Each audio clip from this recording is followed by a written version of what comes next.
see one of the heavier chains that's pulled to one of the side winches is like slightly slack. Like each chain link is about that big. It's just this massive square, and it probably weighs a good 100 pounds each link.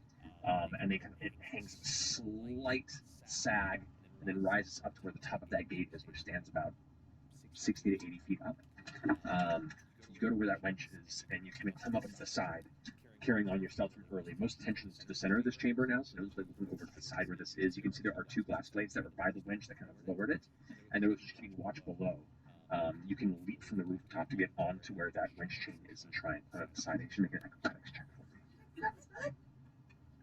Come on. Damn, I wish Bless helped for this. Oh shit, we got a lot of Bless. No one's attacking shit. Oh, it's not for ability checks? It's a 6. That's a 6. You start running along the chain, like clambering. You get halfway up before the heavy rust coat that's on the chain link kind of touches the bottom of your foot. You feel it kind of give way. You reach out and grab the chain, and you're now dangling from it about 40 feet above the ground. So you look down below. There's a bunch of glass plates that are in the bottom, like able to get back into their homes or evacuate from that side of it, and you're just kind of like hanging there. Use my athletics to try and pull myself up. Certainly try. Your last chance to not drop from above. It's going to be a 2 decent roll. 20. 20. 20 is good. 15 was the DC on this. So you go ahead and like get back up onto the chain. You're now straddling up above, and you can feel like swinging slightly with the shift of your weight on it. A little bit of like dust and rust is falling from above, and you can see a glass table below is like catching a little bit of the rust that's falling. So you don't have a lot of time before someone looks up and sees you rushing. You continue running up the chain. And have an acrobatics check.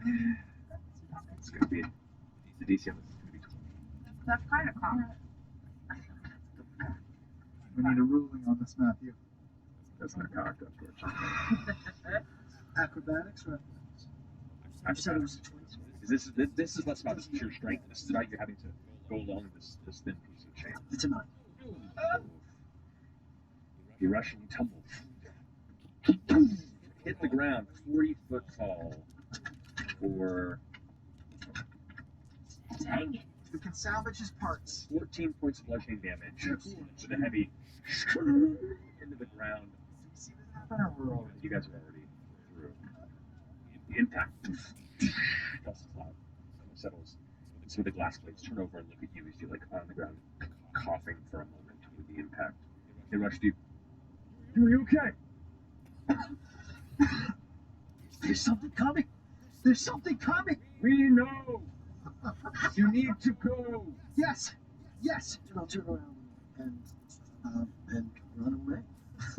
Oh, no. Oh, wait. I'm on the other side, but you're the last person I talked to. Yeah. So we still good. Frida, Yes. where are you? I took a bit of a fall. Did you go off the roof? I was trying to get to you. I thought the thing was coming here. And Can you I go see now. what door we came out of? Is it closed-y? Oh, you guys are on the other side of the store. I'll get to what you're seeing here in a moment. As you're going through this like small walkway through this gate and emerging the Is opposite it possible side. to turn back and run back to the opening where they closed it? The side ones, maybe? Yeah, that's where you kind of would be emerging from where you entered from. You go back and like you turn around and it's closed. Like, they sealed it behind you, or at least they closed it. You want to go back and try it? Just like pound on it? You can have it. We have a friend who needs to get through. Here. Excuse me. So Frida's on the wrong side of the tower. Yeah, Frida's still back on Deliverance. Can you let our friend in? Potentially here. What? We have a friend. Come through. No. We were going to stay here, but we have a friend who wants to come This is in. another soldier who's like, what? Frida. Look, over there. And I'll start making Run. money. Wait. This soldier is not the one that you cast fast friends on. And it's like, this, you have to leave. You have to get out of the district. And they grabbed your shoulder. No, in his head he's gonna hear, you have to trust me. Make an intimidation check. There's an energy here, and I don't really understand it. I just want to roll it. Nine. You guys, he like kind of shakes his head for a minute and just like grabs your shoulder and pulls you through the doorway. I'm running at him. Okay. And I'm going to try, as I see him grab Imogen, I'm going to toss myself full throttle into him through the door with her. Make an athletics check because you're going to be pushing through two guards' shoulders, so like closing the circle, and then getting a big athletics check. It'll be contested on You made one roll, and it's 3 rolls to contest you. So That's a 19. 19. Okay, that's 3. First 2 guys, and that's going to be a 14. So the first 2 guys, you just like shoulder, like full football shoulders push through both of them. Hi, hi! And they kind of yell behind you. Everyone's just looking over in the direction as you were just like charging through the front line of Glassblades. And the one that's holding Imogen and pulling her through is one of the royal guards, who's like his armor itself. It looks like a Glassblade in coloration, but there's like a long, thick like cape that goes behind it, and the shoulder pauldrons are much larger, detail scrolling. As it kind of pulls you in, you suddenly feel this impact. Natural 5. You knock him onto his ass. Grab Imogen and go to the doorway here. Hey, hey, hey! And they just close the door behind you. You hear it seal. Okay, no, I'm sorry. I thought I was, I'd shoot from up top. What's going on? Why did you run this way? I was going to turn around and look and see what's in this room with us, or whatever we're around. You now are entering what looks to be kind of the entry road. This portion of the Augur Trail leads into the Grand Disc, and it is beautiful. It's still. The road itself widens. The road is well kept. There are a number of small pillars that kind of line the sides. It's definitely, there's a prestige to its decor that it definitely elevates to guide you into the Grand Disc in the sense that this is an important place. Other than the smattering of guards' bodies that are strewn apart and blood scattered across the center of this walkway. Like ripped apart, scratched apart. You can go and inspect one if you want. Natural causes can also. Yeah, you can. Go ahead. Make a medicine check or an investigation check. Medicine check. Yeah, we did because FCG decided to run in. Listen, we can't communicate with our gods, so we have to act as if, well, no, I'm just saying we need to take control of our own actions and act in a way that we make our gods proud of us. This is bravery. So you're sealed in here now. You sealed us in with whatever monster did this. We're going to overcome it, prove our worth. That thing, whatever it is sealed in here with us. That's a good way of putting it. So what do you get? 13. Oh, well, Okay, so the two I of you, rolled higher than 3, but I rolled a 3. Gotcha. Yes. That's okay. The two of you at a glance, you can see a lot of them look to be like wide puncture wounds, like that wide, like a chest. Through it. Other ones look like they've been crushed and stomped. Is there anyone still alive? Barely alive? Anything like that? Make a perception check. That's really good. 15 plus 11. Glancing through, like most of these bodies are not moving, and you look at the other side of the gate, and you can see there's these heavy scrape marks and like impact into where the metal seems to have been dragged a bit, like something has heavily been slamming into it from the side. About a little above head height, it looks like. These large scrape marks across the metal, like someone just dragged a massive point or multiple ones across it and kind of like left these divots. You see one person who's kind of off in the corner, they're back against the side of the gate, who's like, Spirit dying immediately. Double spirit. Yes. they have been a double spared. You approach and see looks to be a young half-elven girl, probably in her like early 20s, mid-20s or so, wearing the royal kind of sentinel gear, the same armor and such, but you can see she has suffered a huge gash wound from like her shoulder across her chest, and the armor itself is like punched inward towards her rib cage. You see like she has short brown hair, and her helmet is off at this point. She's kind of pretty much just accepting her fate before you approach, and she kind of looks up to you, blood down the side of her eye. I hit you with the cure wounds. First level, 10 points. Okay. What did this to you?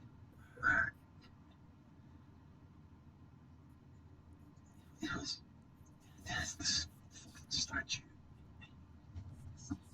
I'm turned around and I'm just gonna like keep an eye on anything coming at us.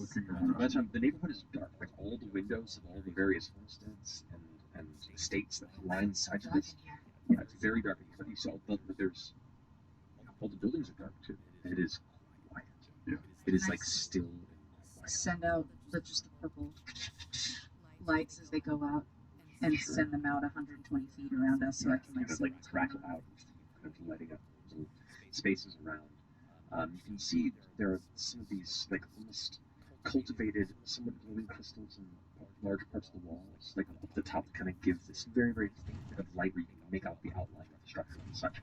And as the disc continues to wind around, you can see the ceiling begins to descend slightly. What you people who are from here know will eventually lead to the base of the Grand Cast Citadel itself, which is just out of view. You have to continue through the neighborhood and further down that way. But as you ask the person, what did you ask him? What did the Stevens get? That's right. Statue. The one they keep in the Citadel.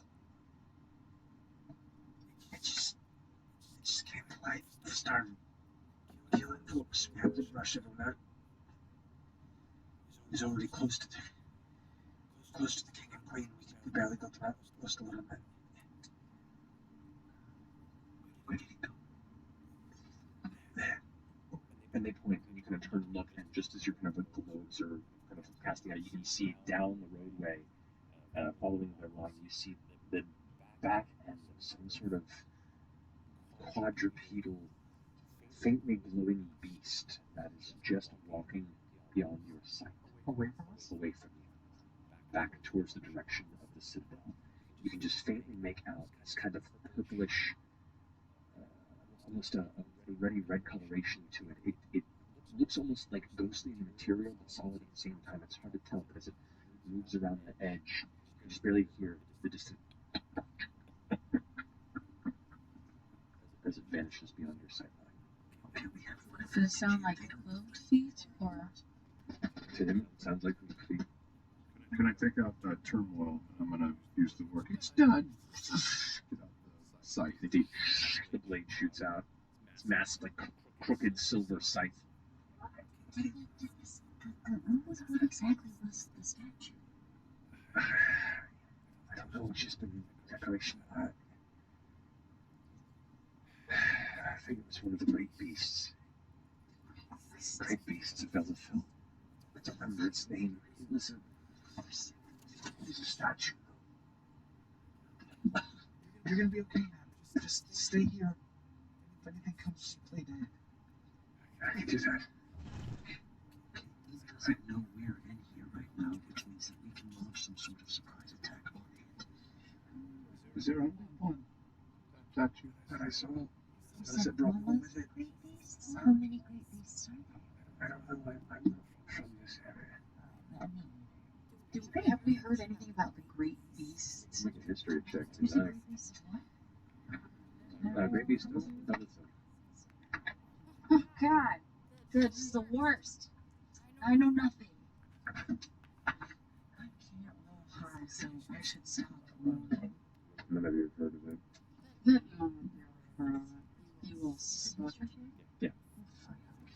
Suck.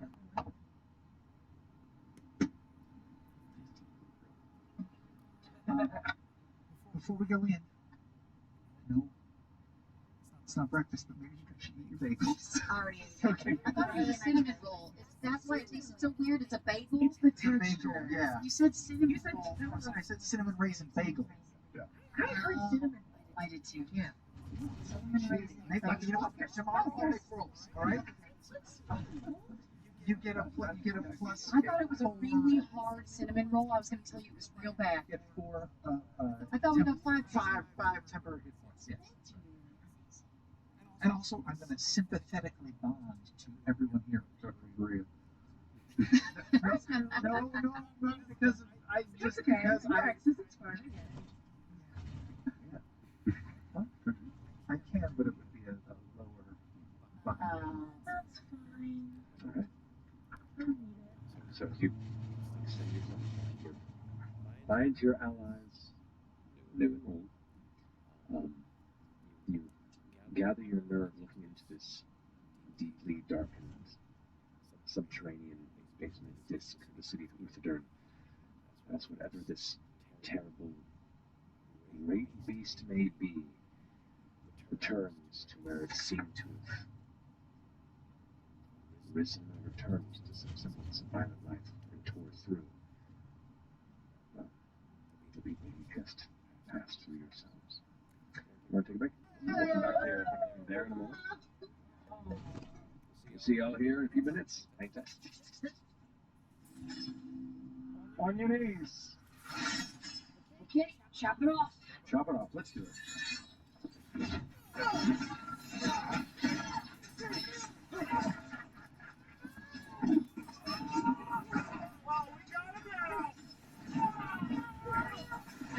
You know what? I'm thinking they're probably sharp to scare us somewhere else. We're thieves, but we help the wrong person steal the wrong thing, and unleash the greatest evil the world has ever known. The Red Wizards created an army of the undead. Sounds lovely, quite the opposite. I know, I was being ironic. I find irony is a blade that cuts he who wields it most especially. You're not a lot of fun, are you? How are we gonna pull this off? We're gonna need a team.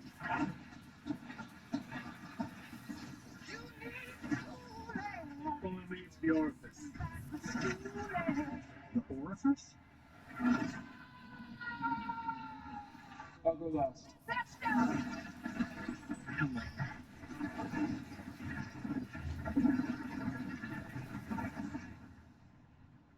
She missed.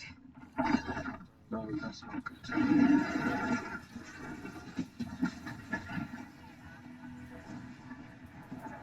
What a sick of failing. We could die. There's worse things than dying.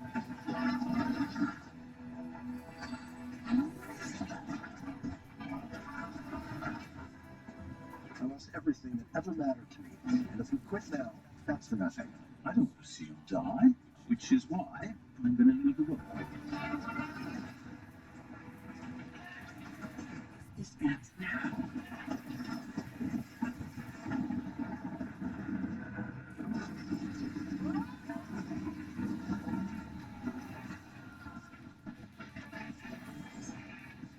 The bridge is protected by an ancient trap. We must trigger the mechanism.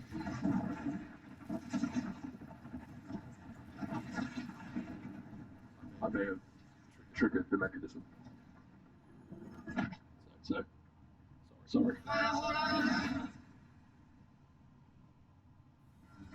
Agents, Lark is on the loose again, and I need you to find him ASAP. Who knows what'll happen if that mob boss is allowed to roam the streets freely? Here are some known associates. The Maker, machine aficionado. So in love with her machines, she turned herself into one. Captain Fomini, vampire smuggler. She could be carting him away as we speak. Go get Lark and remember, no heroics. We leave that to the good guys. Big Bads is a 2-volume collection of the biggest, baddest content for 5e. Find over 25 thrilling villains, complete with their backstories, tactics, minions, and more.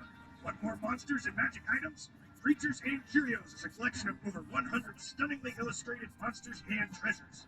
Back bolt today to make your game bigger and badder than ever before. Yeah, they're gone. And they don't suspect a thing. Back Big Bads on Kickstarter today. From Darrington Press, steel yourself and prepare to duel. Till the last gasp. The two-player storytelling game of duels.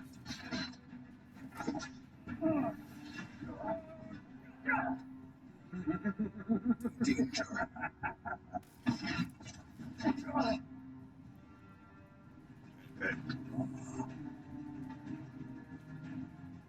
So you, who the Vuar, have chosen as their champion. I am the ambassador of the Vuar, as we are a nation of champions. I shall slay thee in the name of Charnak, the Spider Lady. I am Charnak, the Spider Lady.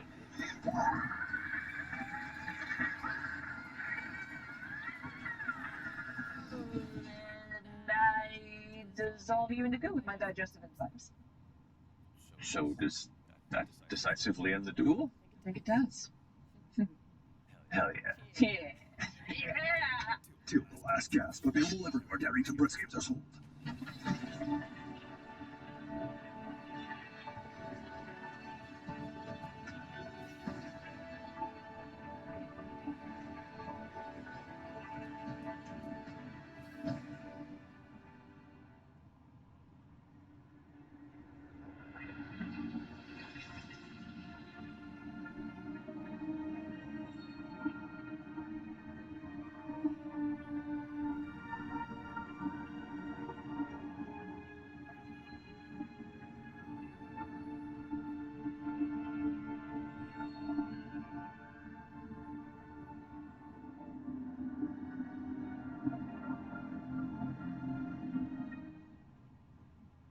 Previously on Four-Sided Die. And I guess now I have to clean up or something. Oh,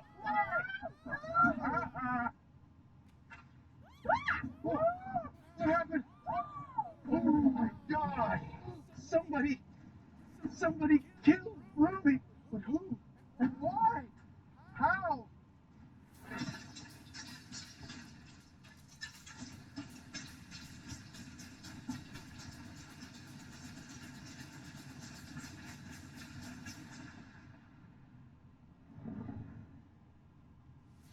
Find out what happens on Four-Sided Die.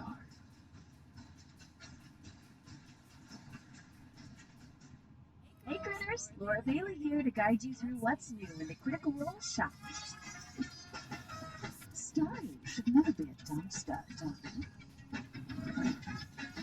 It's too powerful. Could anything be more perfect? Full investigation of one, it's basically perfect. Go ahead, darling. Please yourself. And then the traveler only says people's purchases are a good decision. This is a lot of stuff, you guys. We have like so many cool things right now. And then if you want, you can head over to the Critical Role shop right now.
It's me, Jester. So the Traveler and I were going to tell you guys all about subscribing to Twitch, but it sort of seems like he's not really here right now, which is so stupid.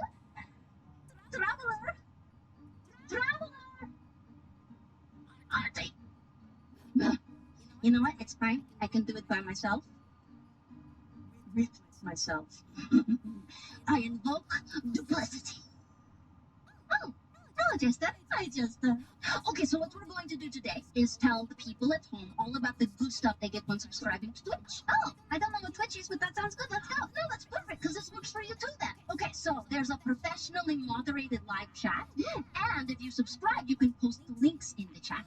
Like a link to a cool hamster video? Exactly like that. So what we do here is tell, like, really cool stories, right? And sometimes like crazy shit happens when we're telling those stories, and people that subscribe get special emotes so you can express how you feel. What if you live on the side of Alexandria where it's really late and you're like, I'm just gonna close my eyes for a few seconds, and then it's 2 hours and the music is playing and you're like, oh no, I missed the whole show. That's a great question. Well, if you subscribe to Twitch, then you can just watch all of our VODs as soon as the live broadcast ends. So cool, right? So cool. I don't know. Another really cool thing is you can give subscriptions to people. Like, I could buy a subscription for you, Duplicate Jester. I'd rather. What are you doing? Look what I found. Oh my gosh. My flashes. I could draw a dick. Oh, well, technically that might break Twitch's terms of service. So. But there's no rule against, like, drawing chubby little snakes. Yeah, or a really long balloon sword. Yeah, or like a really thick girl with like 2 honking nuts and a cucumber with 2 tomatoes. A banana, you know, sitting next to an onion and another mushroom with like a little cat on top with just 2 feet. Archie, where are you? Should we go look for him? Yeah, sure, why not? Oh, don't forget to subscribe to Critical Role. Okay, let's go. Okay.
And welcome back. That was a little. What time?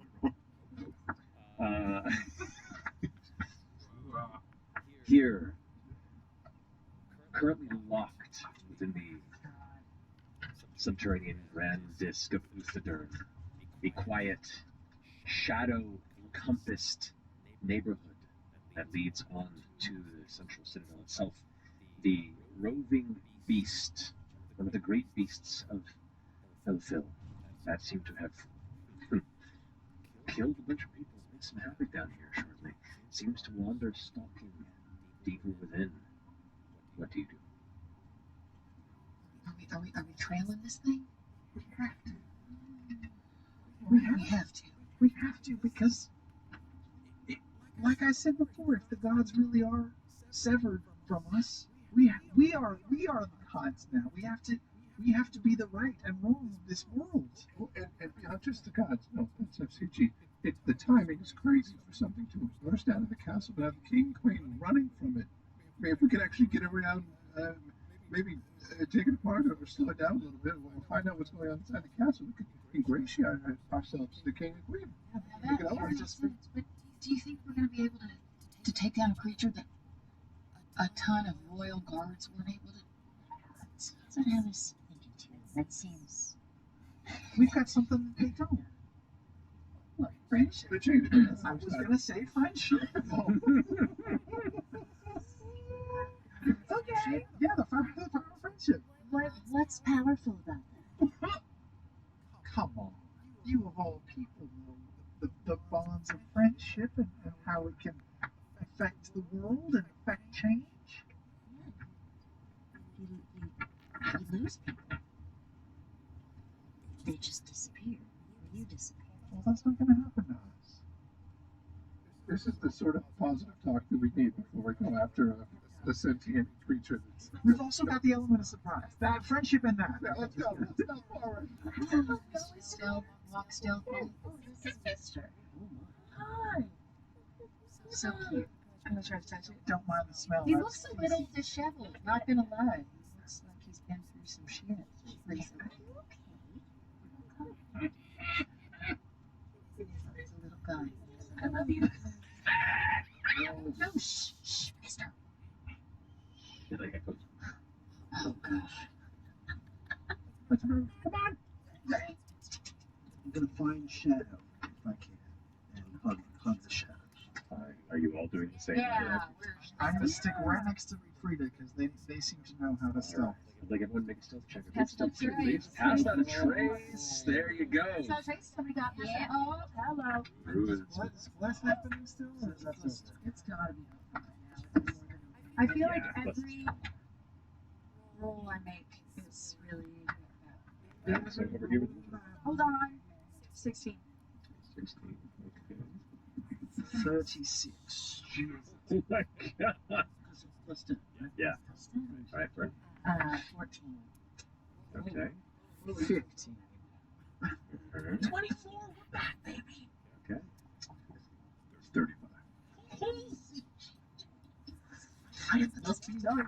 3 up, 3 down. I don't like it. Nice. That's what the song is. Yes. Where Did I actually spend What happened? That makes no sense. Why No, did you? I heard it. I guess it would be nice. If I could touch your body. Yeah. Thank you, Laura. It's fine. I'm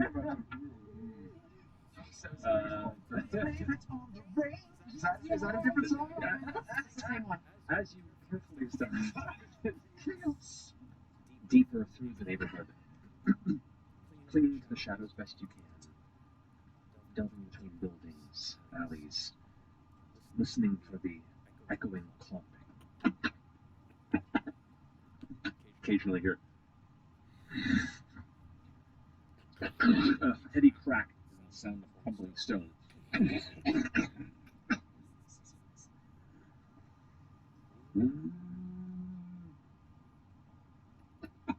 Quadrupedal when we saw it. So it sounds like a horse. Sounds like something beastly. Can I roll something to kind of check its instincts? Like, does it look like it's searching, like it's hunting, like it's looking for an exit? So you're going to go and try and get a visual. No, from behind. Like, what's the vibe from back here? What's the vibe? Without looking at it? The vibe is that it's dangerous and ahead of you. Okay. Let's go look. Let's go look. Yeah, I mean, to ascertain that, you probably have to have it within eye shot and kind of pick out what its body language is and such. Frida, do you want to go take a look? Well, yes. What I'd like to do is examine the ceilings around as I approach this thing, where it is, to see if maybe I can loose some rock or something if things get hairy, so I can drop things on top of it. Yeah. So that's what I'd like to do. I will stealthily, hopefully, try and Okay. Do you have dark vision? do my own things. No, I do not. So go ahead and roll perception with disadvantage. Okay. Lack of light sources here is difficult. There, I kind of feel like that might be dangerous. It would definitely draw attention. Yeah. 6 plus. What would you say? Perception. 6 plus 10, 17. 17. Plus 11, so 17. Got you. Looking up, the ceiling above this disc, you can see it's less craggy as the previous ones. It looks like it's more polished, it's more smoothed for just the grandiose stature of what this represents here at the bottom of the city. It's possible that they'd be closer to the actual citadel itself, because that's where the ceiling begins to cone down. And which I'd say about now, as you guys are glancing around and kind of traveling carefully around, you begin to actually see the citadel. And the citadel, for those of you who haven't been here before, when you think of a citadel, a castle or structure, it definitely, rises up to a tower point. The base, or at least the mass of its structure, seems to extend towards the ceiling. It's built like a massive stalactite that descends and turns like this kind of, almost like a crystal tornado that's locked in place, that has all manner of long pillars on the bottom that kind of hold and support from below, but it kind of just swirls down from the top of this 100-foot ceiling below, and then eventually embeds itself into the ground. And you can see there are a number of staircases that lead upward towards it. There are archways and pillars, and it's beautiful. You can just make out faint bits of its shape from the glowing crystals in the chamber, and some of the still functioning light sources that kind of give off an enchanting light blue, white light across some of these pillars. But you can tell where once it was probably in parallel on each side, a number of them are out, and so it gives this kind of off-kilter, half-functional look to it. You do also begin to see the beast, as it is now kind of in the center of the walkway. It looks like it's returning to the citadel. It's kind of like looking around. You catch while looking around that some of these buildings, they're dark, but you see movement inside. And you get the sense that the people that live here are locked up and are trying to keep as quiet as possible. Not everyone was able to flee. Glancing at this beast, you can see it's emanating this like soft, reddish purple glow. And what you see looks like a massive bull. It is just rippling with strength and mass, from bottom of hoof to top of shoulder, probably about 8 to 9 feet tall. Its horns, from where it joins its skull and crest to the front, these massive piercing points. Each horn probably is about 6, 7 feet long. As it moves, you can see almost like parts of its body are immaterial or kind of ethereal. Almost like you see like starscapes in them, or some sort of an energy throughout the body. And then when it gets angry or thinks it sees something, it crashes its horns into one of the nearby pillars. It cracks and breaks open. Its body seems to take like a physical form upon the impact before it kind of drifts back into an ethereal state. And it looks like it's just kind of stalking around, looking.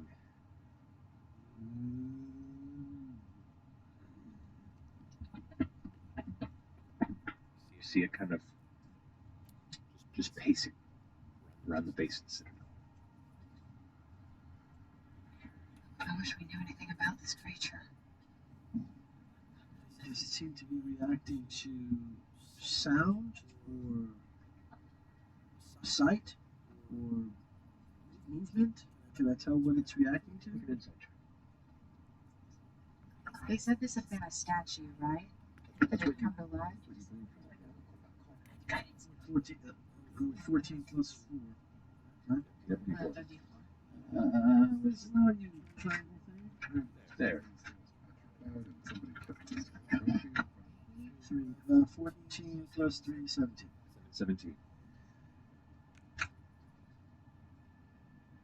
You can tell it seems to be reacting to sound, reacting to shapes that it notices, like some of the things that it attacks are hulking things that it kind of like turns and notices, then immediately assaults it.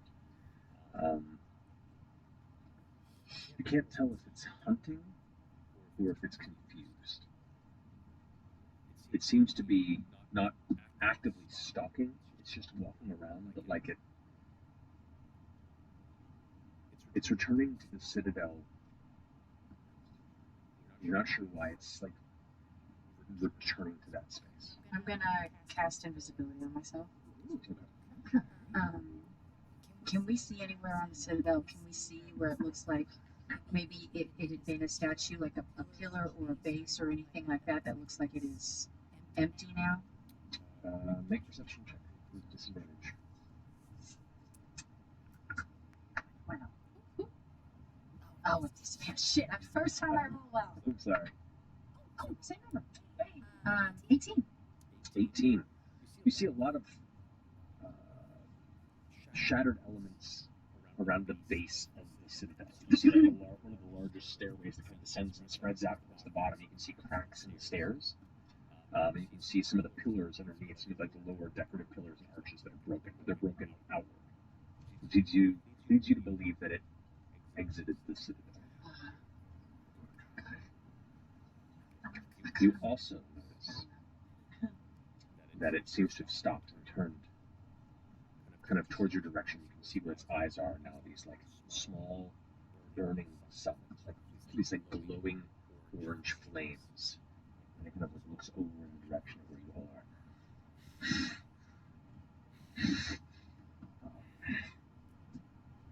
Just turns.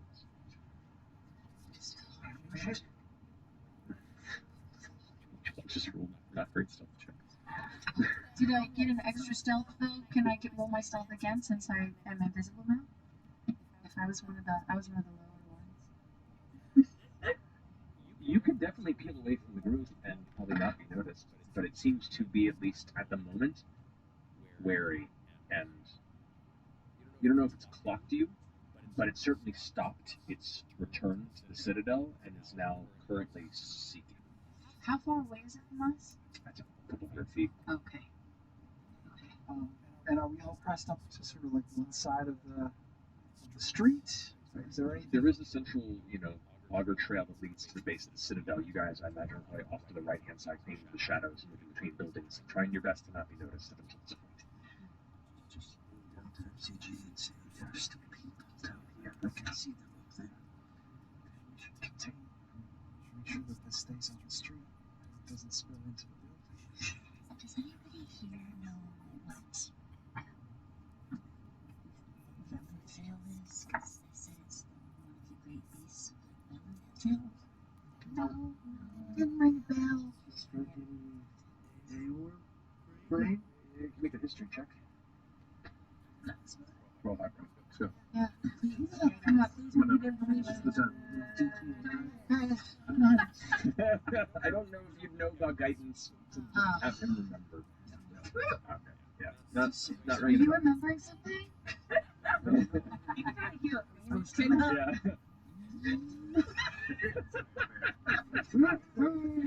Processor powers, they heat up. Yeah. I assume a minute has gone by. A minute has gone by. So I'm gonna bind to them all again. How long does it last for a minute? It only lasts 1 minute. That's it? That's good. Perfect. Okay. I'm gonna sign Double check the ability. Say 1 minute. I feel like it's not been a minute before. I feel like it's been longer than that in the past. Could become binded to you for the next 1 minute. Okay, so cool. Just double check. Cool. So, what use it now? Well, I mean, it seems like it's gonna pop up pretty soon.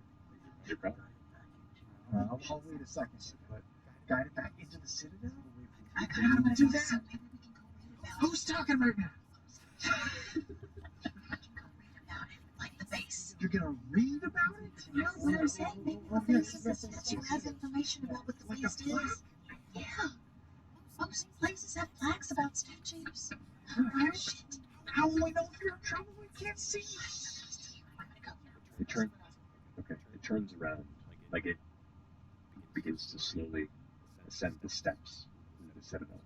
Oh, that's where it's going to the area that it had charged out of. before Frida takes off, because I know they're gonna let it go, or just kind of tap that like burnt in symbol and cast cure wounds from my staff. Go 16 points. Please be careful. Wait, just give it a second. Are you going in there? Well, if you can't see me. If we gotta go inside, then we can fight in We the better room. have red eyes. See, we might be able to draw its attention elsewhere. Do you want us to make a distraction while you slip in? Oh my god. Okay, I'll just throw something over there. What exactly are we doing here? Are we getting people out? We're trying to kill a bull? Are we getting into the house? Evacuate a third of the city. I don't care about them. Close the But all I'm saying is if we can at least read about what it did or Read. if we know what it is we're fighting, we may know something about Letters that. you gotta throw down. Is that what you want? Speak your mind. Go read. Obviously, there's a powerful creature. It's been trapped in a fucking castle for however many centuries.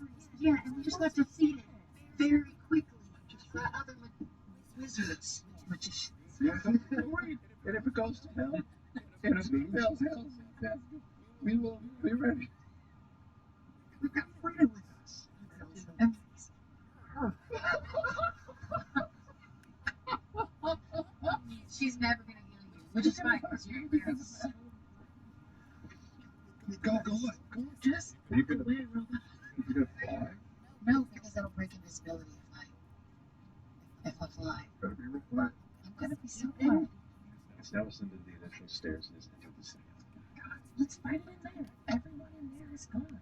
So if you wanted a civilian-less fight, it's in there because everyone in there is important. So we saw them all right now. If we wanted to, we could tell the people in these buildings to go ahead and make their way out now. Okay, I'll help. Okay. Frida and I will go to the different buildings and say, quiet, go away towards the gate. Don't make any sound. This will take a little bit of time. There's quite a number of homesteads here to check to see who's here. But there's a few hours of work. A few hours of work? I think I would just Go to Just- whatever we can see. Yeah, you saw one building, but you're saying you don't know how many buildings. No, I think it's just on the off the main street, like things that we can see immediately. But Okay. Separated. So it'll take you about 20 or so, 30 minutes to like carefully gather people and try and get them. and thus when amongst themselves. Many of them seem less interested in spreading the word with other people and more interested in just getting the fuck out of there. So they go, thank you, and just be right into the gate. I'm gonna make a. Actually, no, I'm gonna have some of you all make stealth checks. So maybe the people that are fighting. Yes. So just the two of you, so guiding these people, each roll a d20, and these will actually. I need 3 rolls. Is Passport a trace still? Pass out trace does not affect the people here. It says around you. So this is just a general. Mind you, it's far away. It's just an echoey chamber. Yeah. So let's just roll some d20s for me. You got 8. oh, 8. What is it, just a D20? Just d20. Wow. You should have let me What's that?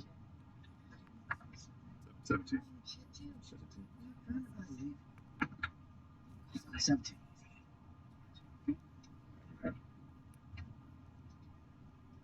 You get the sense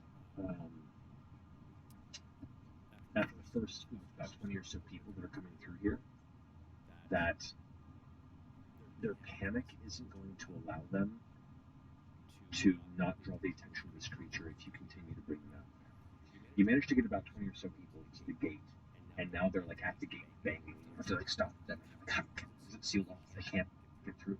Are they close to us or are they gone? If you guys are going with them, the two of them, They were like, stay here, don't fucking sound, or I'll bleed you.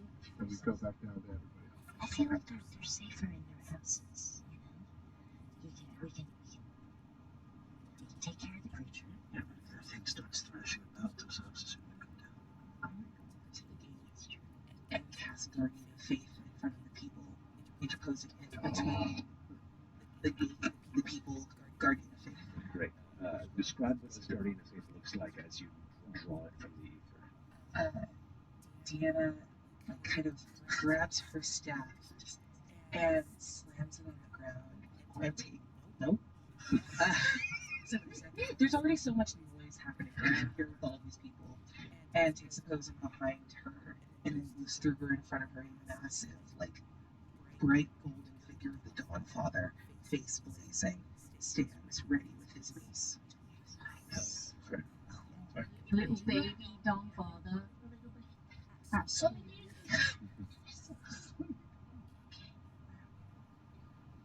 Good fight.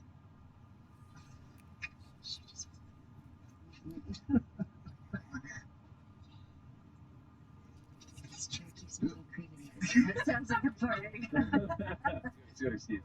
Alright, so the rest of you are staying off to the side while you're stuff in. Go ahead and make a stealth check for me with advantage, please. No, Because she's. I'm so sorry. I'm sorry. that's okay. It's all good. I'm It's all trying good. to win. I know. Here. Did I get guidance? Anybody guide me? I did. That's what I did. That's what I did. She She's so touched good. you. She could touch me. 18? No. 19. Yeah, touch a willing creature. This is what you have to see it. So.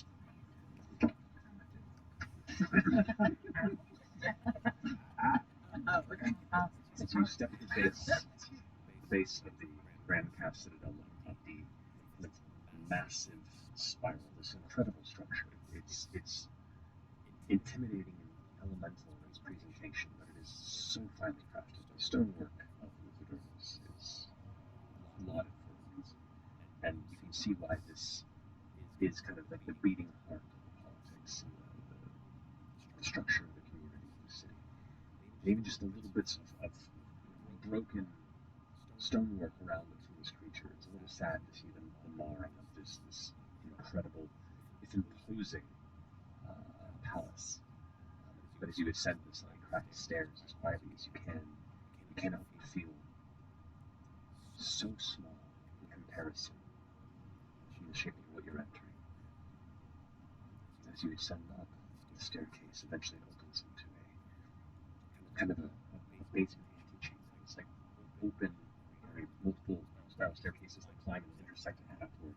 You can see there are benches and sitting arrangements here, as well as fountains. Some of them have been destroyed and cracked, and you can see other guards, 3 other bodies that have been killed and scattered in violent ways. You can see cracks against the exit point, and the arch leads down the stairs where this beast kind of slammed into it. Everything here seems frantic. You can see there are many different paths to take. The further up you go, you're uncertain where this creature is necessarily if you're not trying to listen for any movement. I'll listen and also kind of look around. Is there like a path of destruction where I can see things that may cracked? Make a perception check for both. This is both listening and glancing about. Different DCs. So 2 rolls. Just say one roll. Oh. Just but even if you miss one, you might get the other. So 20. No. 16. 16. So pretty good. One you do hear faintly, like a foot clomping sound that looks like it's kind of up the central staircase now that ascends on the secondary floor here, up through a large kind of double-arched tunnel where there are these hanging almost like teardrop-shaped crystals that have this faint purplish glow within.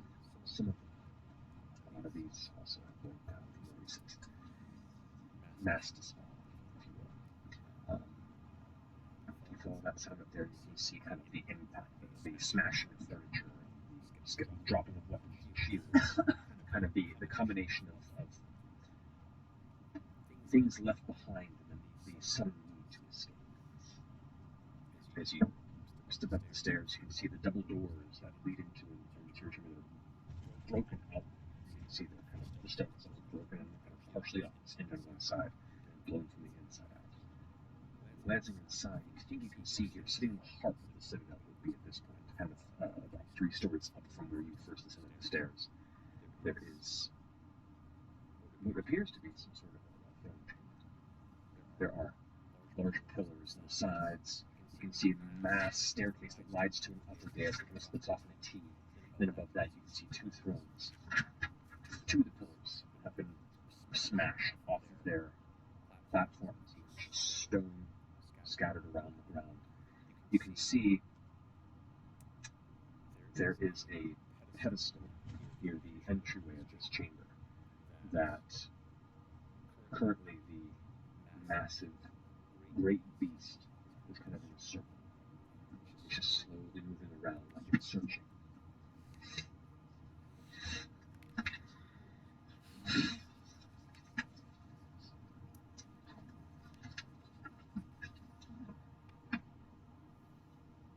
I'm sort of just as I'm going, I've been filling in FCG everything that I'm seeing, so they're aware of where I am and what's been going on. I will convey to the rest Yeah. of the group. Um, Case splits off. Very good architecture. hold on. Where am I going? That's feature. Commentary. As you can see, with Wadalian accents, white creatures of the industry. Okay, I'm just gonna, while I'm in here, I'm gonna just open my mind up and see if I can sense the thoughts of this beast. Okay. The range on this is It's 30 feet, but I'm gonna use a sorcery point to double that distance if I can. okay. You can get within a point of comfort, and you get a very good look at this beast now. As it's stalking around this pedestal, you can see the pedestal, but it's encircling itself is like broken and cracked, and you can see there's like shale shards around the ground around. It's a wisdom save. Or Yes, reading please. surface thoughts. It's a.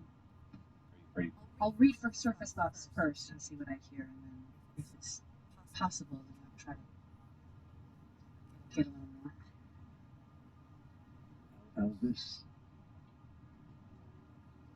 This is an alien mind to you. It is a creature that is not necessarily beast or humanoid. It exists just based on its physical form. You can't tell if it's celestial or magical. It's a construct. There's no language to pick up. There's just emotion. Okay. I will say make an insight check on this. You'll have advantage because you're reading the surface thoughts on this. It's allowing you to do this, but you're trying to sense its mind state. So you're getting thoughts, but you're just having to kind of decode it through emotion. So he has not 5. 18. 18. You sense anger, frustration, confusion, and fear, longing. It just kind of cycles through those in a different pattern. It's creature impulse. It seems to be lost, sad, and furious, and looks out. It looks past you for a second. You feel your ice, your blood run ice cold. And it just seems to like turn back around and circles around and kind of like settles around the base of that kind of broken center part of the entryway to the chamber.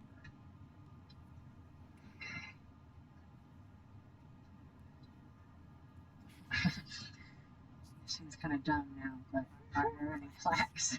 Make a perception check. I'm scared of my dice tonight. You should be. Natural 20! Your total up. For insight? No, investigation? It is perception. Damn. That's a 21. 21. If it's an investigation, it's Understood. Now, this is you like 60 feet away after like reading his thoughts, trying to ascertain it, watching it top down, and then kind of look towards it. Natural 20. There is, it looks like the kind of cracked and broken pedestal that's kind of almost kind of wrapped itself around the back side of it does have a plaque. Do you speak Elvish? Or read Elvish, I should say. No, but I speak Dwarvish.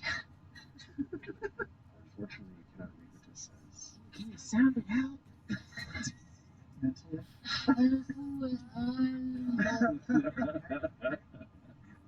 That phone struck it out.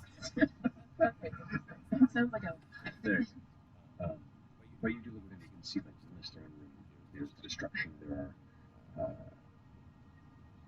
looks like a fight has definitely taken place here in an abandoned.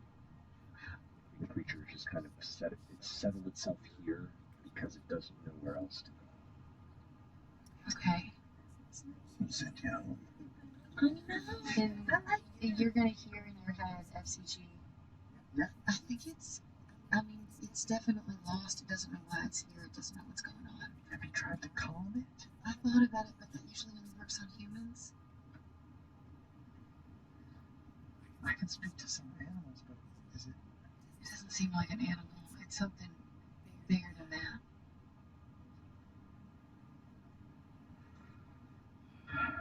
See, this is what I'm talking about. Power of friendship.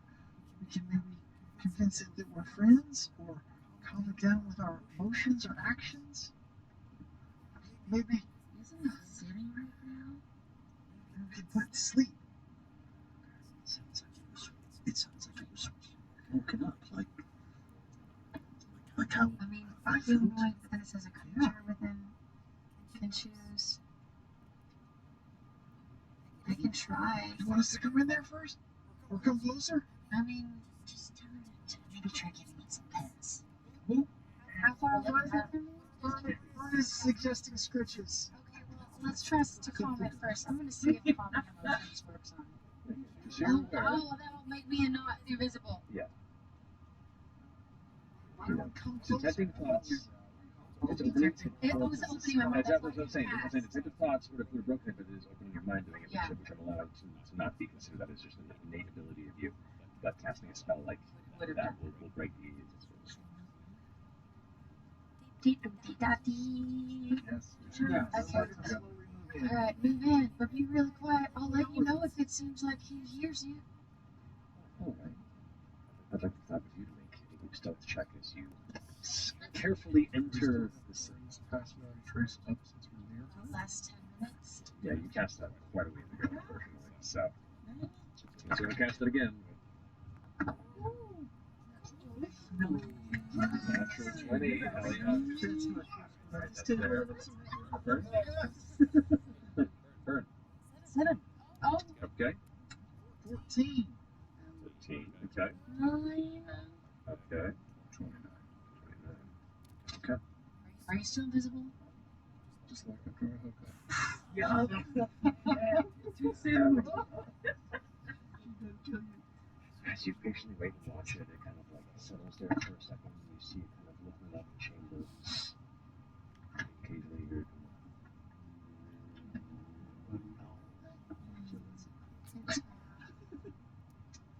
The rest of you kind of head up the central staircase back to that initial empty chamber.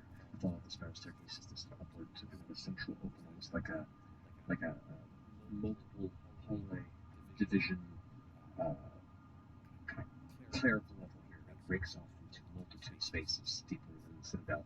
The central staircase is sitting in the third level. Following the directions you were given as you were describing these to FCG, you head up the final staircase. You come to that archway of the double doors that lead to the throne room. The doors themselves broken and cracked inward. Kind of slowly, carefully heading off to the sides of it, you can see a faint glow of the creature along that way as you're kind of like leaning off to the side. So as you're kind of putting your hand on the side on the part of the broken door, part of the stone kind of To get some scritches. part of the stone door cracks off and hits the ground. You watch through. He heard it. He heard that. I heard that. I will sympathetically by with everybody except for. Okay. I'm gonna scooch over to the side so that he doesn't. I'm not in the way of the door. I guess I'll check with you. Scooch off to the side. An advantage. Okay. He doesn't seem to notice you. He's more focused on the front of the entryway of the throne as you move along the side to it. It's kind of like glancing over. I'm gonna.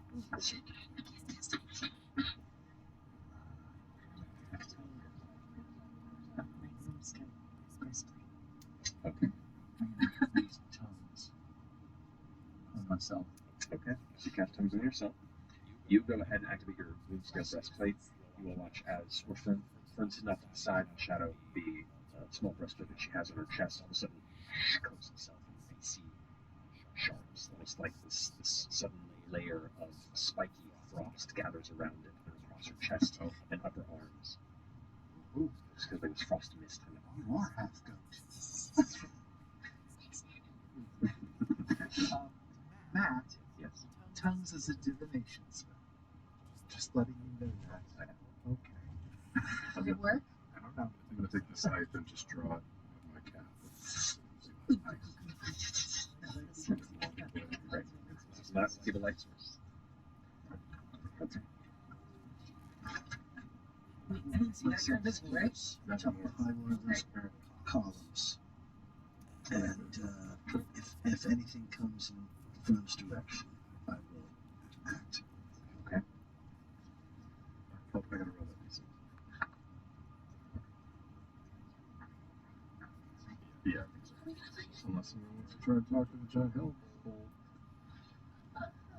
I can try to talk So to you're all stepping in and approaching from the interior, trying to hide off to the sides. Yeah. And you three do a little bit. So as you all begin to like quietly enter the sides of the chamber, kind of trying to keep to the shadows and off the edges, using the pillars to kind of separate you from the beast. You all hear the familiar of Fern's hooves against the stone. It's the creature.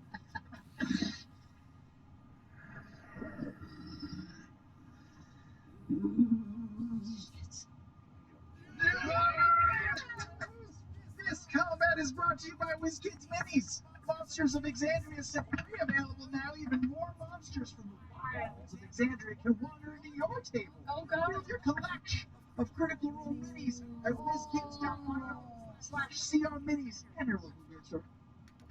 Whoa. Wow. Would you? That's bad to see, actually. Good. I've been with the attention tonight. Thank you. Hey, Matt, is initiative an ability check? Yeah. Yeah, I thought so. Oh, we got disadvantage on that shit? Oh, Yeah, you do. that only lasted a minute. So just we moved around here out of attention, Yes. so he's facing you right now. Meanwhile, Stephanie, SCG, and the rest of you, where are you? Got a pretty good stealth of a 29, so I'd roll away from Fern's noisy ass. Moving over this way. Toward that column, yeah. Try to hug towards the shadows and shapes. Like, right up! SCG? Probably to the left turn a bit, near the pillar, the other left, her left, yeah. Okay. Let's see. She went that way. I'm gonna go around that column. Here? Yes. And I also had a 32, so you can't see me. Probably does not see you. Sorry. Tell he's focused elsewhere. The marble tiles are so cool. It's so It's gorgeous. It's gorgeous. Can I split the difference betwixt the bad rolling squad and just sort of in Frida's direction? That's what I'm like, Okay? yeah. You got it. Alrighty. So, from an initiative standpoint here. Alright. Oh, man. 25 to 20? 19.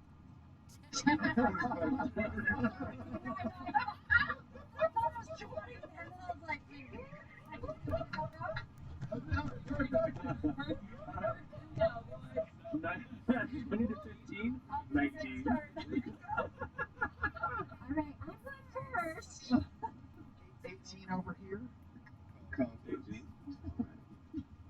25 to 20. Alright, 15 to 10. 11 as well. Oh, who's got the higher dex? Finish. Then Frida? Yes. And 10-5? Oh, I have 12. Sorry. I should have. Oh, 0. Oh, no, that's a lie. I'm 14. What? I'm sorry. I don't know what I was doing. Guys, look. 18. Come on. Okay. Alright, so that's Imogen. Then Frida, then Chet. Correct. And then Dan. Two. Deanna. It's my friend too. All right. Well, Beast goes first. Oh, Natural 19. Hang on. Okay. From one forest to another. It's cool. Just chill. As it notices you, Fern, kind of like already being active as you arrive, as you open the stealth in, and it looks over towards you. It's somewhat ethereal form. It seems to solidify, almost like a muscle flexing and hardening. It all of a sudden takes a more physical form. As it snorts, you can see black clouds of smoke kind of billow out the sides of its nose. Its starlight burning eyes focus on you, and it runs at full speed. Oh god. Oh God, Fern. Into you, Fern. This is bad. That is going to be a 26 to hit. Go. Can I do that thing? Hold on, I think I have a thing. I think I can impose disadvantage on the attack because she's near me.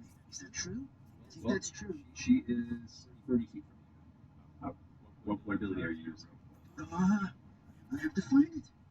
It's It's all good. It's all good. scroll. Oh my god. Look, it's an automaton thing. I don't know if it has a. Yeah, I'm looking. Yeah, no racial traits. If you go into the features and traits, it should be on the far right. Living shield. You can use your reaction to put disadvantage on an attack on someone else next to you. Add the next. They have to be next to you, unfortunately. 5 feet. It's like, yeah, 5 feet from you. But if you wanted to move over to next to somebody, you can go ahead and be that shield for them. So my question is, Yes. when I snuck in there, I said, if it moves towards third, I will attack. Is that before initiative or Unfortunately, if you had rolled high enough stealth and it didn't notice you, then you would have had an opening round on it like that. Initiative would have been less of a deal. But because of the stealth roll, it kind of broke that moment, and so now it's initiative order. But good luck. Shit the bed. Okay, so that's a hit on you, Fern. It's a no. Fern. No. It's a charge attack because it goes more than 15 feet in a straight line. Great. Scratching is a reaction. Getting scratches. I have my head. Come here. As it's running, I'm just Oh my like, God. come here. Yeah, You kind of right. just gotta jam your hand in there more. Get it when you get Yeah. it. Did you roll a bunch of dice just now? No, I'm looking for more details. That's not good either. And more D10s. I'll just reroll these. Okay. Matthew. How many? I was That was 5 or a lot. 6. No, it looks nice enough. Hey, so it sounds like you must be single again. Let's go. I lost 200 years then, huh? Let's pop it. This way you qualify for Ultra Zaddy. Yeah. You take 42 points of piercing damage. Right. I need you to make a strength saving throw, please. How much? How much damage? 42. 42. Get behind a pillar, Yes. y'all. Holy Minus shit. 2.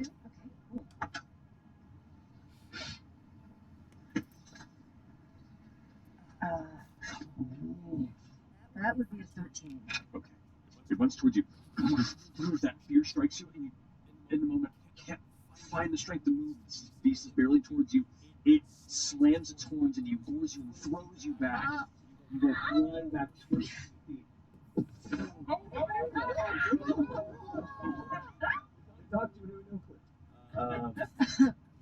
You are prone on the ground currently. As it turns around, it's going to be, as part of its multi-attack, it's going to do is turn this way and its back hoof, try and strike. Why is this respect? You're gonna get kicked. Yeah, it's going to be, it's not a great roll. 14? This is. Your shield limit just glances off. Even just the impact of the shield sends you like to the ground, and you realize the strength of that. That could kill a lot of people in one hit without an issue. It's back. We're here. That's going to finish its go. Fern, you're up with FCG on deck. Oh, all right.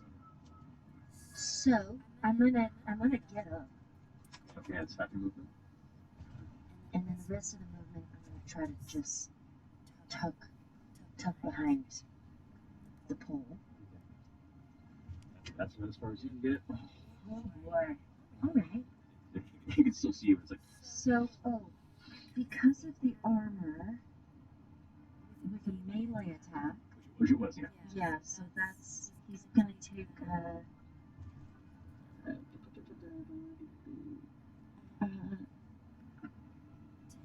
10 points of cold damage. Cast is level 3, right? I second level. Okay, gotcha. So, There's 10 points of cold damage. As it strikes you, there's like this icy blast off of Fern. She goes flying, strikes him inside of his face, and the mist, as the ice struck it, suddenly evaporates. But yeah, you take the damage. So you move, you still have your action this turn. I should try something, but I don't know if this is gonna work. I don't know. Fuck it. I am going to cast Dominate Beast. Okay. So is it a wisdom saving throw? Wisdom saving throw of 18. Come on. Okay. That's going to be an 8. Whoa! Checking things. He's checking things. Don't have a legendary. Don't be an aberration. It's already. Oh, it has advantage on the saving throw because you're fighting it. It's a beast. It's a beast. His name's the beast. It's a few things. Alright. That is a 17. Wait, it was 18. Yeah. It counts as both a celestial and a beast. So at the moment, it just kind of looks towards you. It was about to like go into a secondary charge, and then just kind of like drops, and it's for 1 minute this turn. For the 1 minute, the battle is halted. What are you all fucking doing? Can I, if it stops, can I try to telepathically speak to it? Do you want to? I'm darting up to the throne. Oh, okay. But go ahead. Go over to it and just start trying to pet it. Scooch. While So you move up to it. To let you reach out and start petting it. All right. It is charmed by you. So as you start petting it, as your hand touches it, it's odd because it's like physical when you touch it, and then your hand almost passes into it about an inch or so, and it feels like you're running a hand through water, but it's warm. And as you kind of, it's petting it, as you're moving your hand through, you can see its head kind of like, kind of shakes into it a little bit. You're reaching into its mind. All right, and what do you say? We're not here to harm you. I can tell you're lost. Make persuasion check. You're uncertain if it's Words. picking up on language or word. At best, you're trying to convey emotion. So, calming. make a persuasion check. And then we'll get to the rest of you here. 18. Okay. You're uncertain if it's understanding what you're saying, but it seems to at least your emotions are conveying towards it. We'll see what sort of reaction it has. Okay. The rest of you haven't had a chance to do anything yet. What do you want to do? Can I get a hand on you just to hit you with a cure wounds as I make the floor the Elvish? Because I can read Elvish. And I give you 30 points back. Whoa. What if this don't let me die? Alright, so you rush over to Cure Wounds, right? Wait, you're going to where the where was the plaque? The plaque. It's in the center of the room. Move into the plaque? Yeah, she's going to the plaque. Okay, so Cure Wounds, you have to do that. I had to touch, so I had to like glance by her and go, boop. 4, 5, 6. Oh, let's be very clear. I only have 15 feet of movement. It's gonna take me a while. Okay. I'm a little guy. I'm little. It's like so I'm tiny. just a little guy. Okay, so that gets you there. Yeah, perfect. I've accomplished nothing. You'll learn, and you start slowly moving over. Perfect. Yeah. You were saying? I'm gonna slide underneath it, and I'm going to find its heart if I can, or whatever would be its heart, and ready an attack action for the moment this thing is not charmed. Okay. So you go ahead and your hand splits and you can see the blunderbuss itself like kind of readying in the blast. You just kind of look. You can see like deep within its torso there is this kind of distance. It's interesting when you look at it. It's almost like looking at a star thousands upon hundreds of thousands of miles away. It's like you can see the heat, the glowing light of where its heart would be. Even though it's right in front of you, it's almost like you're staring into something far off. It's a weird illusion, but you grasp the direction of where something like that. Okay. I'm gonna use nice I'm a dash. I go 70 feet towards the throne. Okay. He just wants to sit on the throne, doesn't he? Okay. Interesting. Just sit down. What you doing?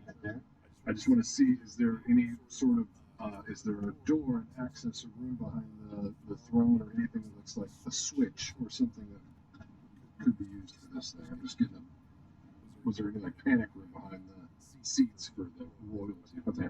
Well, you have to get closer to it. When we get there. No worries. Yeah, I'll do a bonus action healing word for another 6 points to you. And then as an action, I guess I'll try to speak to it. Okay.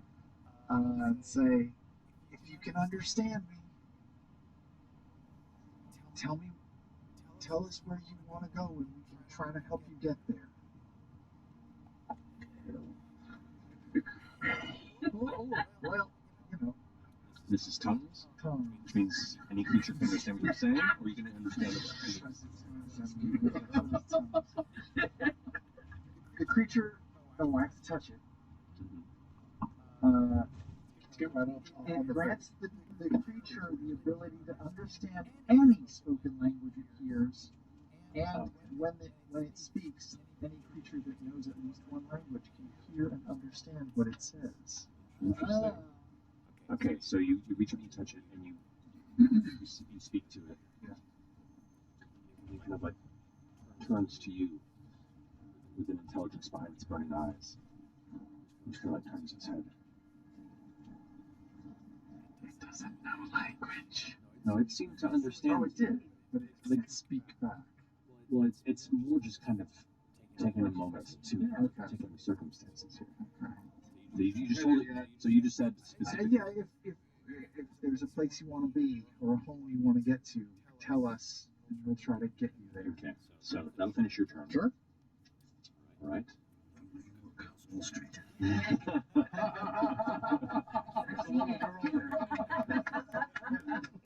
Deanna runs the right. Perfect. All right, so Fern, back to you. So people are talking about it, kind of circling around. You're searching it to try and find some information, and it's still under your control for the time being. You're at the ready just in case something goes wrong. What do you want to do? I am just trying to put out a very sort of maternal vibe. I'm gonna just continue getting stitches, clean out his ears, looking for like fleas, acting like I'm picking and cleaning him. Do an animal handling roll with advantage because it's charmed and because you're Fern. Why? And because you're French. Free to swim around. Who doesn't? Okay. 14. Okay. It's not bad. It definitely seems like it's not receptive to it.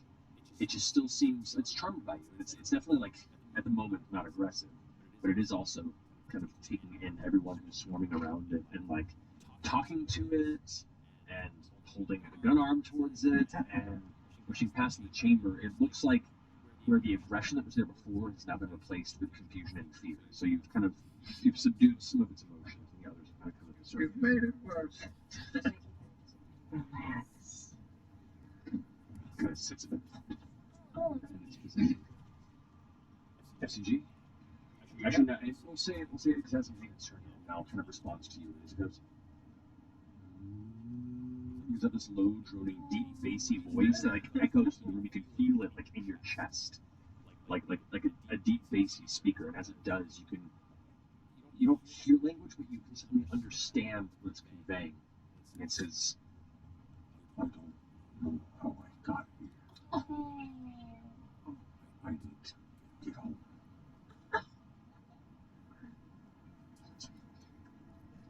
yours? Yeah, I do. You should to its home plane. If it's Are you from this plane? I mean, What? Forrest. Do you see? Oh, you're not to the statue yet. Nope. Forrest? Yeah, the base of where it was kind of, actually no, it'd be like down here. I mean, we can't get him there. But if he was a statue or something, is he from like the Savalier? Not just The Savalier. Savalier? I don't know. He might be from another plane though. He's who celestial. knows what that is? It's the closest Forrest, but it's all fucking ruined, or has been for a couple hundred years, hundreds of years.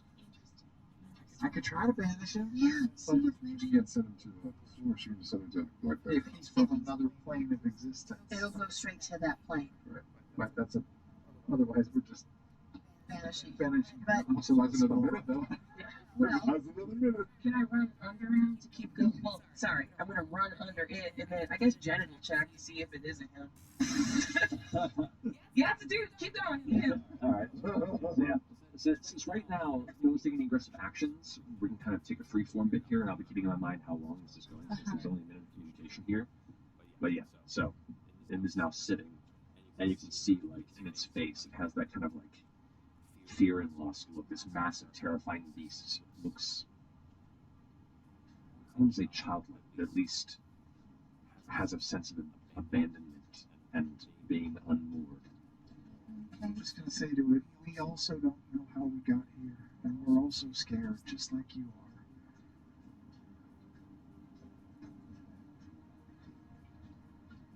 Where do I go? Where is home? Read the fucking plot. Trying. Read my So you turn. get like, Going up to the throne. She's going to the flag. okay, you get up to the plaque, you go to the throne.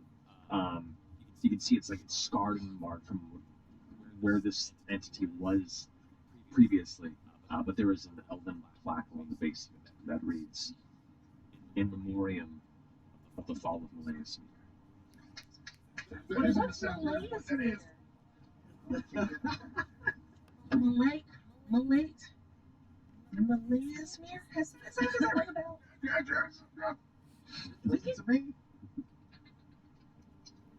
Make an investigation check if you'd like. You're looking for any sort of a lever. Switch lever or anything that looks like it might be able to repokey this Pokemon. So that's this plane, right? Natural 20 for 27. Oh, just Ow. 11. Ouch. You're like, hi! These big chairs. I mean, royalty has to have some sort of escape plan. They didn't go through this thing, but you don't see anything. Celestial doesn't count as a fake for aren't dead, right? We can all understand it because of tongues. You all can kind of. Well, it's odd because it's not speaking with language, but you feel like you're hearing it. If you think back on it real hard, there's no words, but you can understand it as if it was. And it can only understand UFCG or all of us. He can understand all of us. You touched it, so I can understand all of you. Okay, I'm going to let the gun recede. And I'm going to say, I know a thing or two about being ripped out of time and space and wanting to get back home. But you can't hurt anybody anymore. If you work with us, we can get you where you need to go. But these are innocent people. They attacked me. I was scared. I don't know these people. They attacked me, so I attacked them. Oh, that's fair. I bet they're just as scared as you, if not more scared. Hold on. Are you hungry? I'm gonna. Just kind of looks over in your direction. Yeah, I got you. Hold on. I've got like some trail mix. Left over from And you're not the bagel. Yeah. I'm just gonna give Here you go. I would know. As you I go would over know. to it, it gets back up from its sitting Yeah, position. hold on, come over. You can stay down if you don't want Leans over. And like immediately your hands, like all of your hair goes towards her for a second. My as- hair gets sucked through Yeah, the like, ground. pull it out. Can we get you somewhere outside? Yeah. You're inside, very deep underground, which is maybe why you're feeling a little bit stressed. It's bad. It's bad. I'm gonna kneel in front of it just to have a very sort of passive approach position. Yes, reveal totally. Just Oh, scratch you don't wear underwear. scratch the chin. Just like staying very passive. I like all of you that are around the entity partaking in this. Are you staying where you I'm staying at a distance. So I would like the four of you who are up close and personal with this creature to make either a persuasion or animal handling check, your choice, and then tell See me what Fern's doing. I'm gonna pump a help into her. I can't try to help on the persuasion because of the mental talking that I was. this is more of a physical like conversation. You get an extra D6. No. Is this disadvantage? Sorry. No, she got disadvantage. What do I? Well, actually, no. This because you guys have calmed it at this point. Yeah. No, because you have it dominated, and you've been discussing with it. This would probably be an advantage. So you're Disagree? taking a solo roll? Am I rolling too because I'm talking to her? Yeah, of everyone who's right up against it, essentially. You get What was a your plus- first roll? You get a D6. I rolled at the same time. So should I just roll into one? First roll. Yeah. Sorry. It's okay. Okay. 13 is good. Better than one. Yeah, super is. 23. Persuasion? Persuasion or animal handling. 24. Nice. 27. Whoa. 22. Damn. The minute is passed. The night beast fades. As it does, the kind of like now, like dull burning flame in its eyes flares back into a completely in control red. As it kind of like it's back up. You're still looking back over there? I'm just hanging out over the throne. Okay.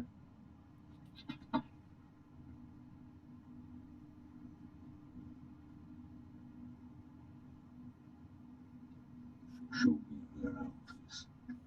If we leave now, they're gonna attack us. They will attack. No. We'll fix this. That's okay. Well, we should talk to them beforehand, right? I mean, we can't just show up at the gate. Some of us are gonna run up ahead. What if, were you from another plane of existence? Do you know?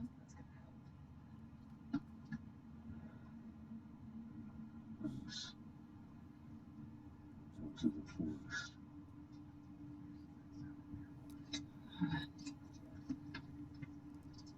I was the seventh beast. Oh, shit. Do you have a name?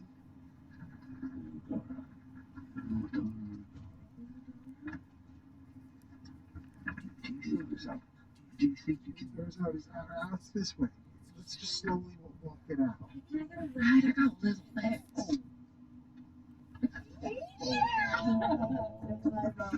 That's funny. Oh, Dora, is it alright if we get all of the people out? Leave them here. Leave. It's more. If they scream, it's weird. Yeah, we're on the bottom disc of 3, and we're gonna go through cities of thousands. And they will move. We're gonna break this They're thing gonna up. Is there another way out? It's gonna be Is there a door in it? It's We're going. breaking it down. I'm still looking behind the throne for like a safe room or a panic room or a lever or anything back there. No. Your investigation check stands. It's you get unfortunately as you glance through, you're like, nothing helping out on this one, unfortunately.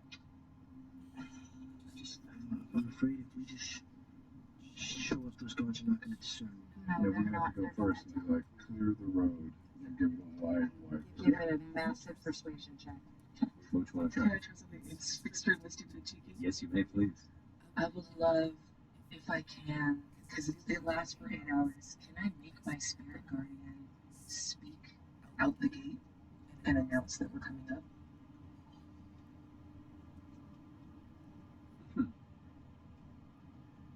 How long does it last? Last for 8 hours. 8 hours? Yeah. I'll say go ahead and roll a d20 and add your. You don't have disadvantage on this, I'll say. One. Ah, I'm in hell. Oh my god! What if I've got it. I've got I don't it. know what I do. She's got an idea. You made me sit between my exes and my dates. By the way, I'm just every D20 has a 1 up. I'm just saying that we defeated this thing with the power of friendship. That's all I'm saying. Shit. He's right.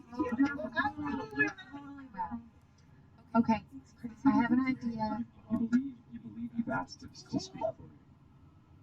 We do have a group of people now at the gate, though. There's like 20 people, right, that are going to be terrified as They soon as also we have get down to there. believe us that this thing's gonna come. Sure, yeah, calm emotions. Maybe we can run ahead. I'll run ahead and cast and like try to talk to everybody about what's happening at the gate. Well, the rest of you are kind of, entourage alongside this beast as it Start with the clumps. bees, so if someone's going to attack, I can try to. And I'm telling everyone I'm going to cast calm emotions on the group so they settle and part ways for him and stand to the side. And Can I join her for just Yeah. in case he needs an extra calming effect? Sure. Everyone seems to be like hyperventilating, kind of scared, and as you approach, like, what happened? What's going on? Everything all right? No. we found the beast and we're going to try to get it out of the city. Okay. But we need everyone. Head back to your home. We don't want to startle it any further. Understood. All right. Everyone's like, yeah, no, it's a good idea. So walking back and scattering to their different homes. Yeah, I said I have a sandwich on there. He's coming out. Now, all we have to do is be able to like communicate with people through the gate. Oh, don't worry, I already know the plan. Oh, Yeah. wait. Didn't Deanna say that her guardian was going to do the guardian's just sitting there? It doesn't seem like he's Well, doing the guardian was guarding on this side. Yes, it's all right. Yeah. So I mean, most of the people, there's still the massive Dawnfather as you're talking to them, and they're all calm and just like, Hey, how's it going? you can't speak. You can't speak. Oh, should we just nod? Yeah, maybe just politely nod and just say through the gate, things are better. Things are better. It's not attacking. Can you open up the door so we can talk? Are the king and queen still out there? Make a persuasion check. Just do the big door or just do like the small side? Small side door, thing. Where you were I'm going a big door, baby. I'm a big door, baby. But you heard me about this. Did you guide me? That's So you. how this works. Yeah. Literally been. And the persuasion? 29. Jesus. Okay. The volume doesn't quite reach beyond the iron of the gate, but your force of will and mental communicative abilities allow you to press this information into the mind of some of the guards beyond the iron. There's a moment where you start hearing some raised voices just ever so muffled beyond the other side. There's a pause before dust and rust settles as the chains tighten on this side of the gate, and it begins to slowly rise up. As it rises, I'll throw another calm emotions out to those folks out there. Okay, there's a lot of soldiers. Oh, Jesus. You can see, like, as soon as it comes about 2 feet and you glance down from your height, you can see there is about 200 or so armed warriors who are dressed in various degrees of the Royal Sentinel attire, as well as hundreds of glass blades that have all kind of mounted ready for this thing to come through. But the first that are there, as soon as it starts opening, they're like, their shields up and their spears at the ready, blades out, ready. Okay. too. Yep. Wasn't there kind of. So, you said about a beast. You've stopped it. You've killed it. We haven't killed it. Just calmed it down a bit. It just wants out. That's all. It's not gonna attack. It was just frightened. I goes, what? I know. It's power of friendship. We just talked to it. There's this one elven gentleman who looks old, grizzled, like short gray hair. One eye's a little bit clouded, and he has just like deep set features. Looks like an elderly David Bowie, but like battle worn. He's wearing the sentinel armor, and he looks like he has like the cloak is over one shoulder. It's this deep, rich purple, and you can see the symbol of Uthodurn, like the mountain tree wrapping around it, like the two parts of the Earth societies combining on both sides. This is a very decorated individual within the royal sentinels here, and this is thankfully one of the figures that was near the door where you came through. And goes, don't worry. I can't tell you why, but I feel like I can trust him. He kind of gives you a look. And we're still just like, what? We're not going to argue with him. And they all begin to slowly back up and back up and back into a wide berth. But pardon me, they're not backing down. They all still have their weapons at the ready. They're all essentially just giving you a little bit of space, waiting to see what the hell you're talking about, because they haven't seen the beast yet. Is there anyone in charge that I can speak to that can command everyone else? That would be yes. Wonderful. And you'll make decisions. Okay. All right. Then please stay right here. Don't attack as he approaches, and I'll help you understand. And like gives you a stern look. I don't know who you are, but there's a single single location. We're gonna put next time. We have to protect people of the city. Of course. Back up. Alrighty, I'm gonna. Medora. Can I just. I'm gonna start pulling out some ribbon. And then just tie it around his neck to make him look real Oh, cute. so much cuter. That's a lot of ribbon. Much cuter. I'll allow it. I'll allow it. Okay, and then I'll just hold anybody that he comes in contact with. That spell is on the creature and it lasts for 1 hour. Oh, okay, great. Then I might not even need to do this. What color? Peach. Great. Peaches and cream. This is not a leash. You can take this off at any time. I just know that those just sort of relax me. You Learn what? Yeah, they make people think that the animal's cute and sweet. So I'm gonna hold one of the ends. Ready? We're good. Okay. Hey, are you good with friendly magic? No, not that it'll be cute. I don't think so. Are you what? Cool. Okay. I'm just letting you know I'm gonna cast magic and it's gonna be nice. I'm gonna cast Aura of Life so that there's like a ray of sun on it and it just sort of feels warmed by the sun. And also, if anyone tries to attack this thing, we're gonna have a problem. I'm gonna watch everyone around this thing, and if anyone gets a little fish, jumpy, Yeah. froggy, I'm gonna jump first. So.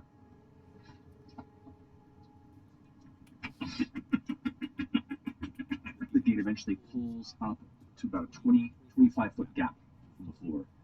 And as it lifts up, the shadowed interior of the base bottom disc is revealed as a bright ray of sunlight suddenly encompasses this celestial beast, this massive, unique once protector of this ancient forest comes stepping through with an entourage of unique characters as its peach ribbon adorns its neck.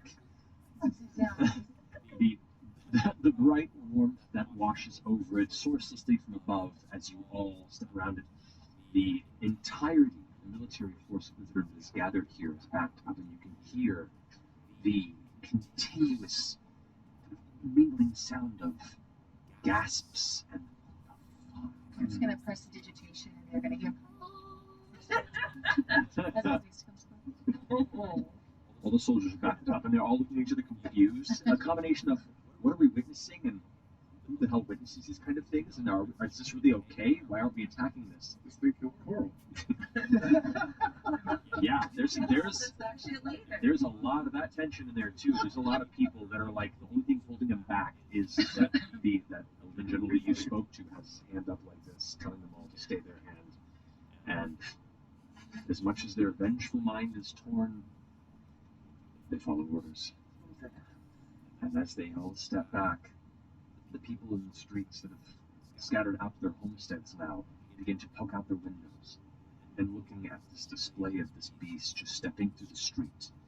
This unexpected parade that begins to climb up the Augur Trail and draw the attention of numerous, just the peoples of Uthadurn, carefully watching, but also not missing the opportunity to witness whatever the heck this display is. Anytime anybody seems to get frightened or there's an uprising or anything, I'm gonna just hit them with calm motion so we can like kind of keep it calm as we go up Okay. the beast.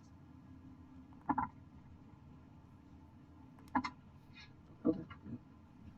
Keep it right in that 11 to 15 range. You're gonna like it.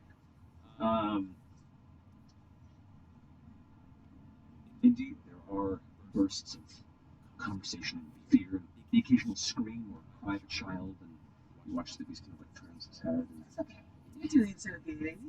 and there is a tension to it as well, but then it kind of keeps its head high as best it can, and just keeps kind of flopping up. Travis, you're like,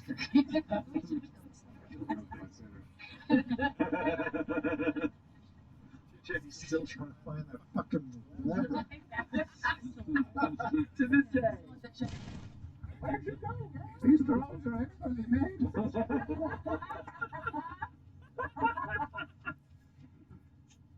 Passing through the Liberation Disc,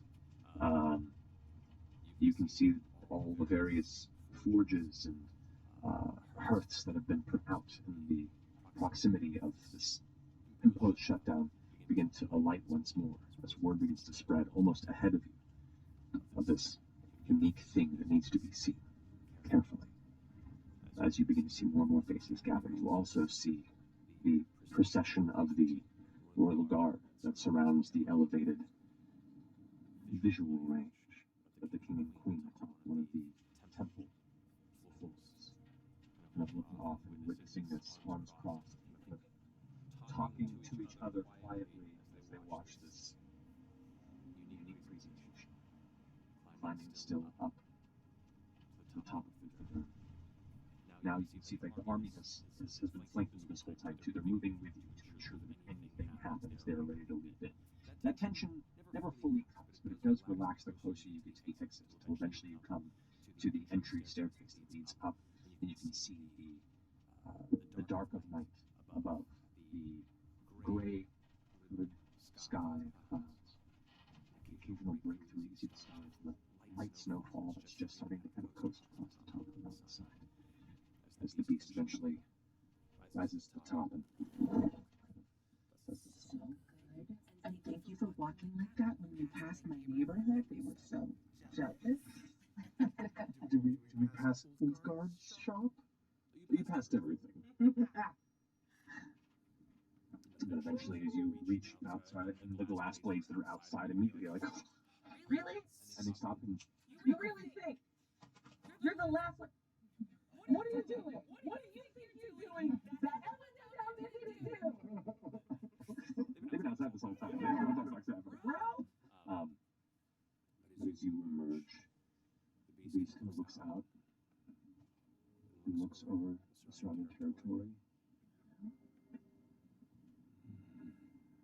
And that sense of being lost still kind of works out all the way back.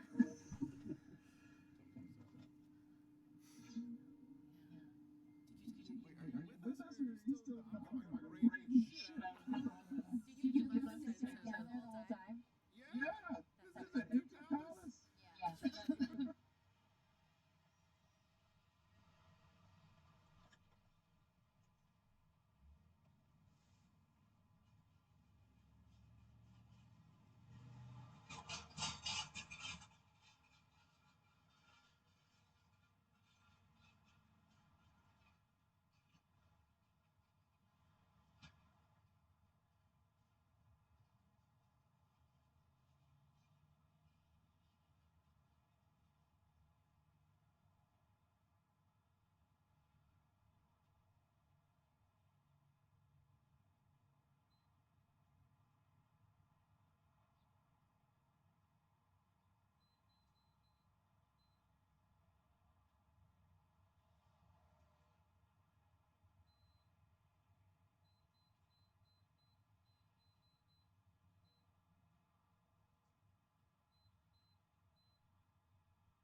got to pop out a throne, pocket that shit, my carbon missiles under one of the legs of the throne.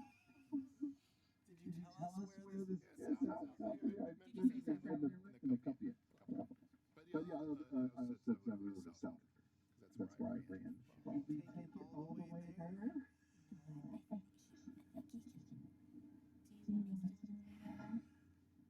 Okay.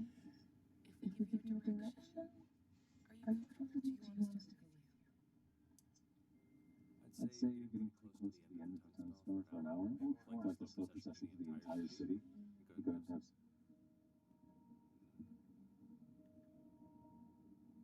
I know this is where? South. No.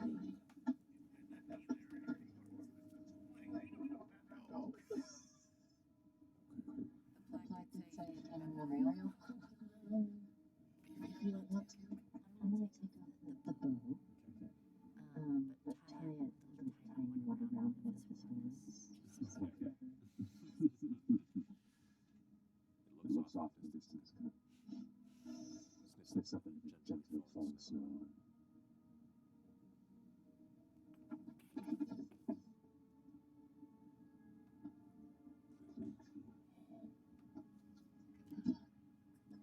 As the spell begins to lose its begins to claw off into the snowstorm on its own in the southward direction of Black House.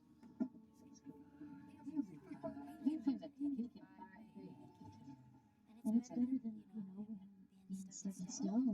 Yeah, definitely better than him raging around and just continuing to kill everyone down here. Animals. How many of those things are imprisoned down there? How many of those things are imprisoned all over Alexandria? They don't. It's unnatural.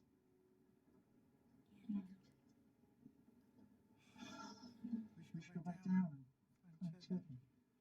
Meanwhile, Chetney, what are you up to? Legit. Like, I definitely checked that. The throne's made of wood or stone or. There's one of stone and one of wood.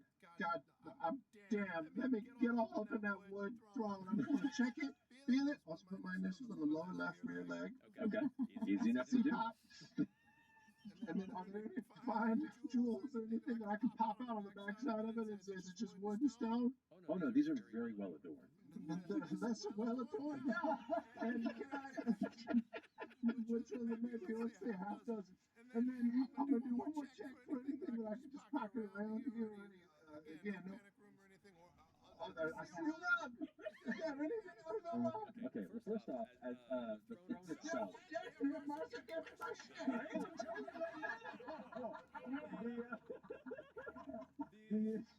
The throne. Talk to the doctor. Yeah. There are alternating emeralds and rubies across elements of the wooden throne here. The wood itself is carved from a type of tree that used to exist in the woods now known as the Saddleland Wood. It is a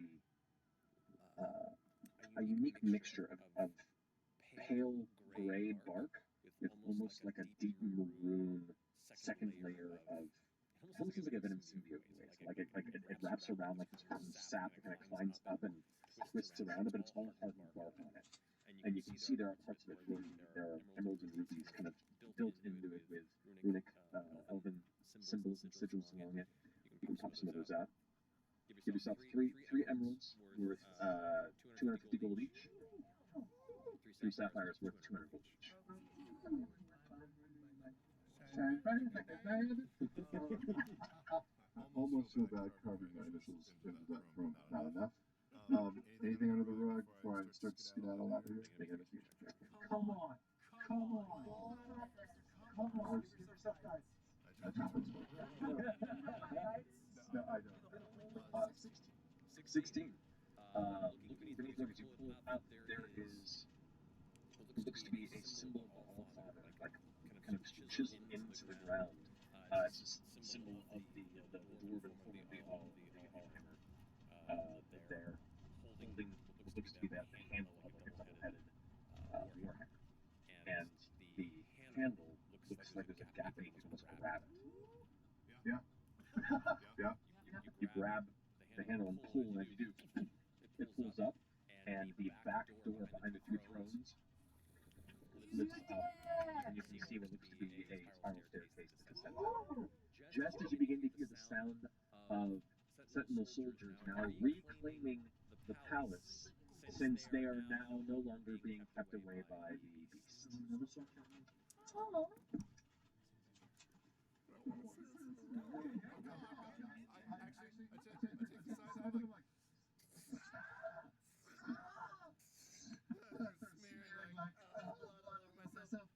Now I got most of it. I just go down. Perfect. You run down, and it's a tight spiral staircase that descends down. It's functional. It's not beautiful. It's functional. Eventually, it leads into a single staircase that descends. You gather just from the depth of this, and being a gnome, you're pretty familiar with like the depths and kind of gauging the distance. You're now beneath the disc into a long tunnel that emerges after a long kind of curving walk through a small chamber that kind of like climbs up into a chamber that is about 5 foot by 5 foot, and there is a stone handle in front of you. The hinge opens, and you step out of a 6 foot tall stone base for an elven structure of a tree that is near the entry gate of the disc. Oh, it's like a... This is a hidden escape for the king and queen. That's very cool. I use that to escape. Can I hear anybody outside of the exit? You hear many people swarming back into the disc, soldiers that are spreading out, people that are reclaiming it, holding lanterns and kind of lighting up the area, checking for survivors, kind of gathering the dead, and kind of reclaiming the bottom of the city. I'll go ahead and I'll creep out this way if I can. Okay. Make a stealth check. With disadvantage. Natural. No. You go rushing out as soon as the hand goes, "Hey, you! What are you doing?" Help me! Oh God! Oh God! Someone else! My face is so fragile! This person has no reason to not believe you, and just immediately ushers you back into the deliberation disc.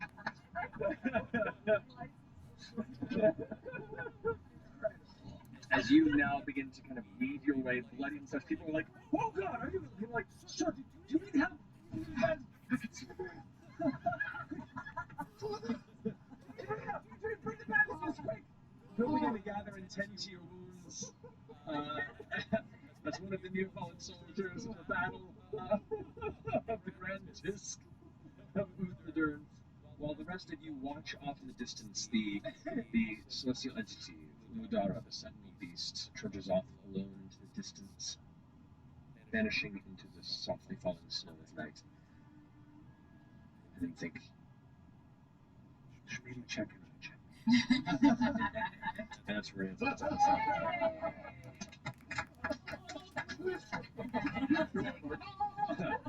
I've never been more happy to have a battlefield not even see one round of combat.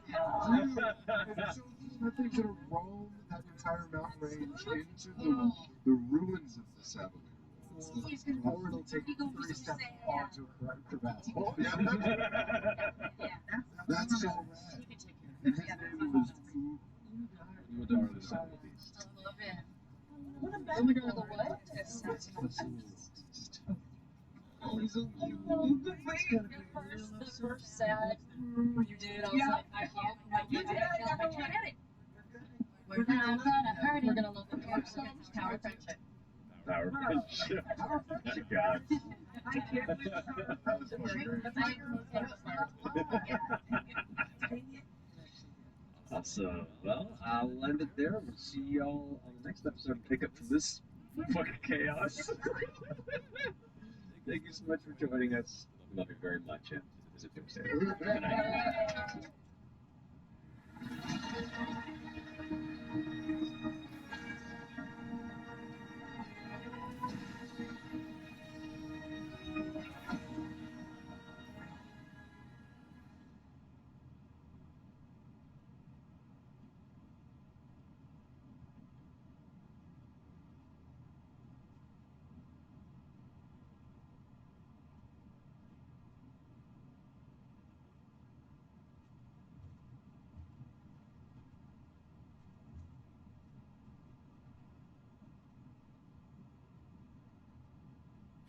Hello, everybody, and welcome to tonight's episode of Critical Role, a bunch of mercenary ass voice actors sit around and play Dungeons and Dragons. We're doing great. that was a lot. So welcome. Glad you could join us. Before we jump into tonight's episode, we have some announcements to get through, beginning with our first sponsor, Nobody. Finishing with that sponsorship announcement, Marisha Sam. Oh my gosh, Yes. you guys. Yes. We're super excited to announce that next week on Tuesday, April 11th, 11. we, That's a one and a one. April 11th, we will be launching a new narrative podcast that we're bringing under the Critical Role banner called Mixed. Mixed is an immersive, semi-improvised story, campaign, saga, epic tale, I don't know. It's told by a trio of mysterious narrators called Third Person, and when Marisha and I first heard it, we were super duper instantly hooked. It's so good, you guys. The story is incredibly cool. It's set in this like space western town of Stationary Hill on the islet of Mixed. It's fun to say. It's very fun to say. Which floats in this like sea of otherworldly fog called the Fold. And then it mainly follows three characters, which are a crotchety outlaw, a struggling cultist, and just a diabolical bastard. Oh my god.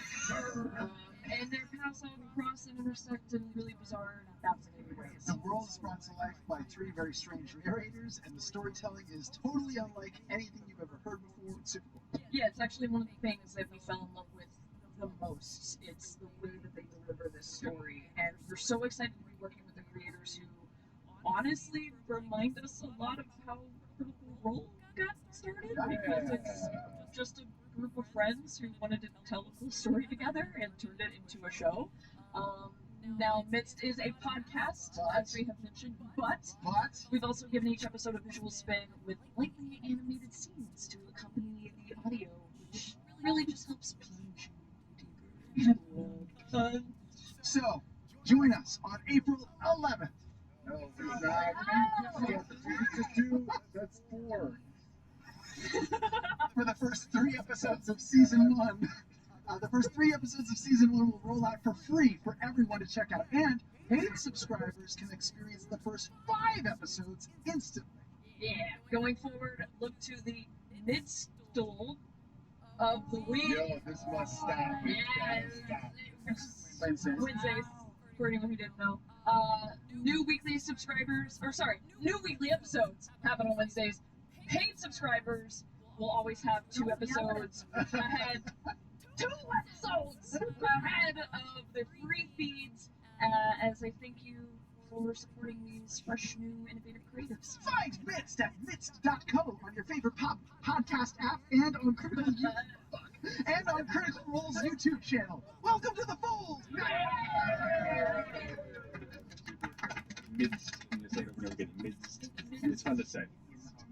Midst. Exactly. Sounds true. Anyway, Laura, you got some more stuff. I do have some more stuff. Marisha. This is in honor of Marisha murdering people at Creative Clash. We now have a pop block and it's raising funds for the Critical Role Foundation. Pretty cool. And you can get it in time for the Creative Clash on April 15th. Go run it. By the way, this is US only. Sorry, folks. Don't at me.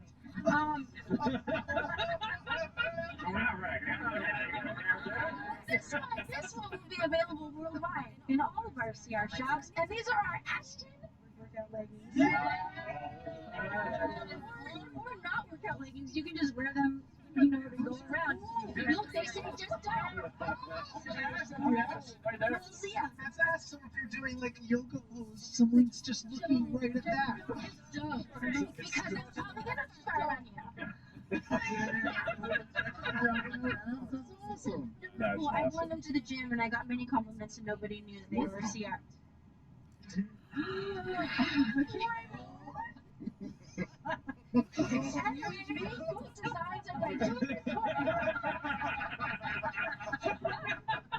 They're really cool. Check them out.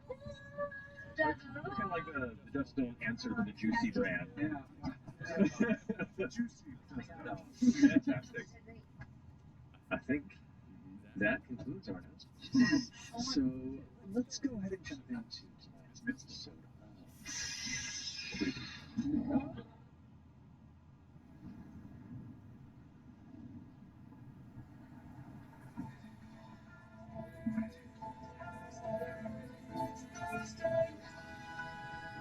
One by one we climb until we reach the top. Two by two we fall. Will we meet our end or meet our destiny? Hold your breath and roll. It's Thursday night. All the clears come join us. It's time to continue our ride. There is magic and mystery. Who knows what will happen in life? One thing's for sure, we never give up on the fight. From the healer to the renegade, we all share the same role. Adding more allies, taking more chances. Hold your breath and roll. It's Thursday night. All you clears come join us. It's time to continue our ride. There is magic and mystery from darkness our friendship rise. One thing's for sure, we never give up on the fight.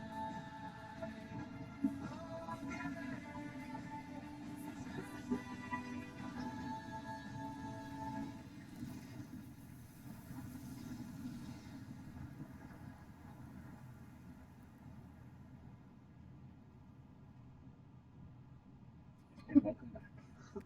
So, last we left off, in the wake of the strange cataclysmic event that seemed to occur in Marquette, the Hest of Luminous Deleth, Bell's Hells has been divided and suddenly scattered to the four winds of Exandria.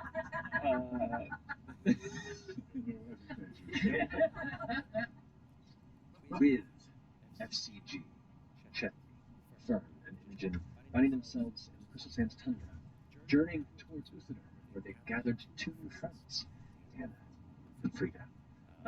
Some with some history, with some that they encountered. And upon returning to the town and beginning to figure out that other strange enchantments and magics have been altered about this solstice and still continue to reveal the impact of this event. One of which happened to be some sort of incursion or attack at the depths of Uthodurn itself, with the gathered soldiers, glass blades, and royal sentinels at the ready. They closed the massive gate to protect most of those that had escaped between the king and queen, and you all, rightfully, without a second thought, jumped in after your heroic Ermiton here. Yeah, that was an option. Trekked into the citadel itself. They encountered the terrifying, massive bull-like beast that had been freed from its long-standing petrified prison. And after a brief absorbing of its terrifying attack brunt in the Uthodurn, you eschewed combat and instead attempted to contact this entity and ascertain what was agitating it. After managing to calm it down and convince it that you were not enemies, you walked it through the center of the Augur Trail in front of the populace of Uthodurn and set it free once more into the open air of Exandria in search of the forest from where it once came many, many years ago. Most of you, at least. You stayed behind in the throne room and stole a bunch of shit, and then escaped through a tunnel, covered yourself in blood, and then gave yourself to the protectors of the realm within the city to help bind your wounds. I didn't this. So, the rest of you, after watching this entity slowly trek on into the dark expanse beyond the horizon, around a number of the glass blades who were stationed on the outskirts of the entrance to the city, you notice they're all kind of aghast at the sight they just saw. Upon meeting some of your gazes, kind of look away, some of them give like a little bit of a clap, others kind of give a nod, and respectful salute. And as you kind of turn back into the city, you track back into the sounds of cheers, roused voices, as much of the populace that seemed to have followed behind you, as well as a number of the glass blades that were also kind of keeping the peace in the populace, but also trying to keep an eye on what the hell was going on here, greet you within the entryway with laughter and calls and whoops and cheers, and many individuals start rushing up to you. You know, kids and dwarven mothers kind of rushing up. Who are you? Where are you coming from? Oh goodness! What was that? Are you serious? I gotta say, if you're looking for a sponsorship here, me and the rest of the general store will be And looking. then people start swarming around you. There's voices all over here. What are you doing? Is this normal for your phone? Are we heroes? Apparently. What? How can? Should we look into these sponsorships? We don't even have an agent, Ren. In the midst of this conversation, one figure pushes past the rest of the crowd. You see a young elven boy in probably his 20s or so. His hair is slicked back, but it kind of poofs at the edge, kind of giving him this awkward high schooler look, even though he's a little bit older than that age. Dressed in very, very nice attire with like a tabard in the front that's kind of tucked into a nice belt, and it looks to be some sort of adornments kind of coming off of the slight pauldrons that you can see kind of pushing up from underneath.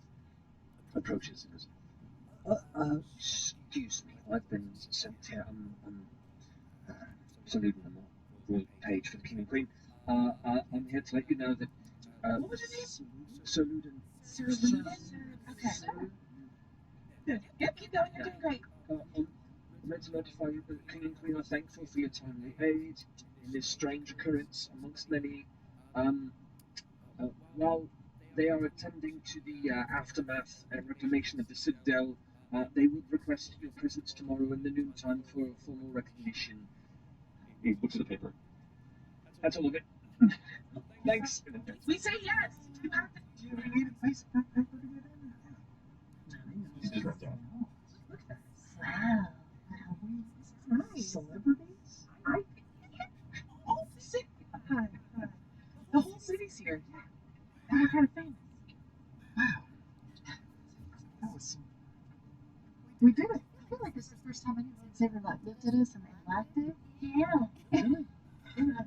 That's not true. We looked at you and liked. Quite dangerous. That's this moment you see this like older dwarf woman who's like touching her grandkid off to the side. He goes, I bet they brought that in with them. It's a setup. That's my point. Mr.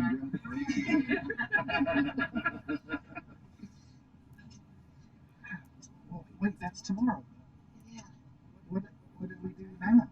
It's evening, right? Is it? What time is it? Well, when you stepped out, when you guys arrived the night before, it was pretty late in the day. You hadn't fully rested. You got in about midnight. So right now it's pretty close to midnight. So we should probably go to bed. Should we check in? And where is Chet? No, that. Good call. Is he still invisible? I just assumed he was here. Chet? We can't send him a message, can we? Because of the. I mean, maybe if it's closer, we can always give it a try. I'll try to send a message to Chetney. Maybe it'll work over less distance.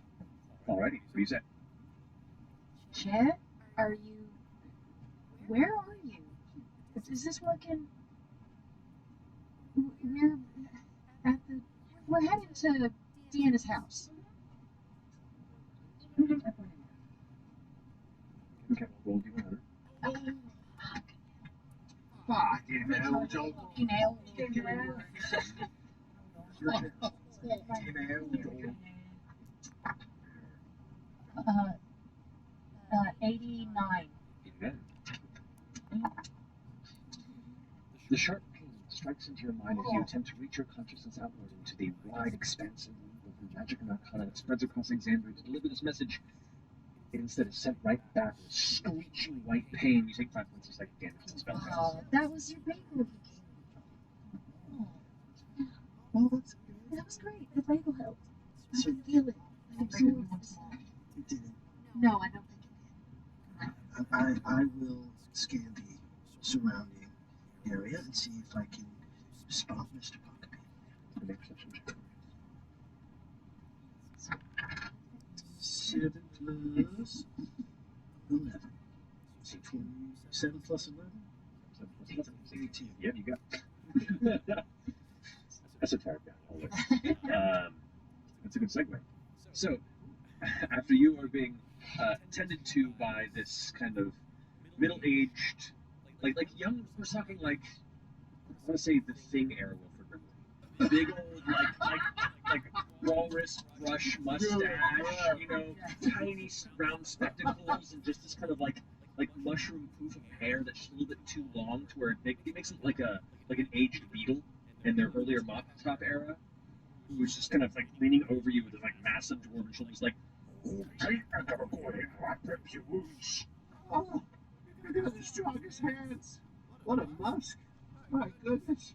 Anything I'll make it. Look at this, all this wound, son. All this blood isn't even yours, it looks like. Oh, what could that mean? Oh, thank you for your prompt attention. Oh, were you down there when the beast was unleashed? No, I was just called down here to help out with an Easter egg. Oh, bless you. I could really use some assisting in spinning back up to the top desk. I don't know if I can make it kind up of now. lifts you back on your feet, and gives you a pat on the shoulder. Goes, I think I can make it. Bless you and your household. He kind of just cocks his head to one side and looks to one of the other nearby aides. He's like, Oh! he's supposed to eat me.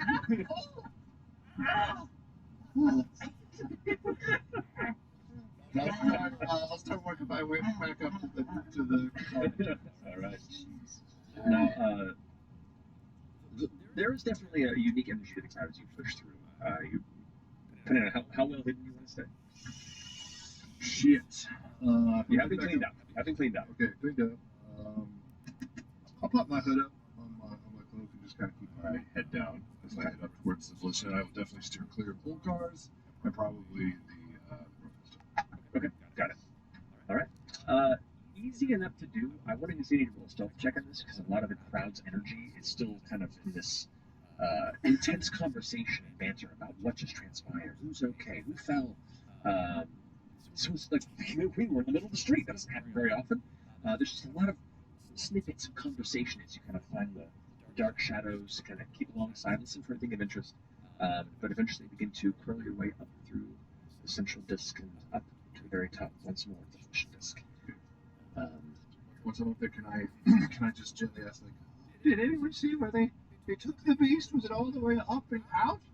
Yes, they took the beast and they delivered it beyond the city's outskirts of Hood, beyond to send salvation to the people of this realm. I need your blood. yes. Actually, not. And I'll head that way to the entrance just to see if I can find any trace of my friends before I try to find a place to settle in for the night, because it's a fucking city. Make perception check. Do I still have disadvantage? Yeah. Yes, you do. It's a 7. That's a 7. You don't see anything. You see, like the crowd is gathered definitely in a certain direction. There's a large chunk of the populace seemingly like almost throwing a makeshift celebration or party in kind of one of the main, actually the secondary intersection of the Auger Trail and the larger neighborhood main streets. But you don't see anything of anyone particular of interest in that space as you kind of look around to see if there's any sign of your uniquely looking friends. You see a hooded Chetney Pockapee just kind of running in circles, practically, looking around, a bit aimless and tired, exhausted looking. I run above horses every once in a while, and I'm like, ah! Guys, I think. Look over here. Oh, now that I can see him, I'm gonna try to connect with him mentally. Okay. Chad, Azor? Yeah. Oh. Imogen, are you alright? I am. Where did you go? I gave my body for the cause.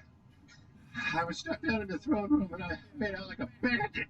But I got rescued by this handsome dwarf and we had a romance, a quick fling. Oh wow. At the end. Anyway, where are you? Right over here. Look to your look to your left. Your other left. Hi. Well, hey! Oh, shit! This way. Mind your business. There is definitely like a, you know, that person that comes to the party and the energy just changes. Yeah. Everyone goes like, "What happened?" Like, like suddenly every drink is just a little more sour and no one knows why.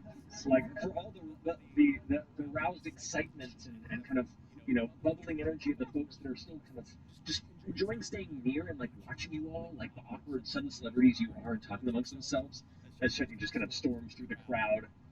Some of them kind of begin to scatter a little bit. You guys want to hear a feed box? No? Okay. Jenny, you missed a lot. The five of us are now heroes of this place, and we've been invited to dine with the king and queen. I don't know if it's dine with them, but Well, they said we would. It's at noon. If they don't have food, it's very rude. They probably awards and things. Yeah. Like us. Have you ever seen the end of Star Wars? I read the manuscript. Yeah. Yep.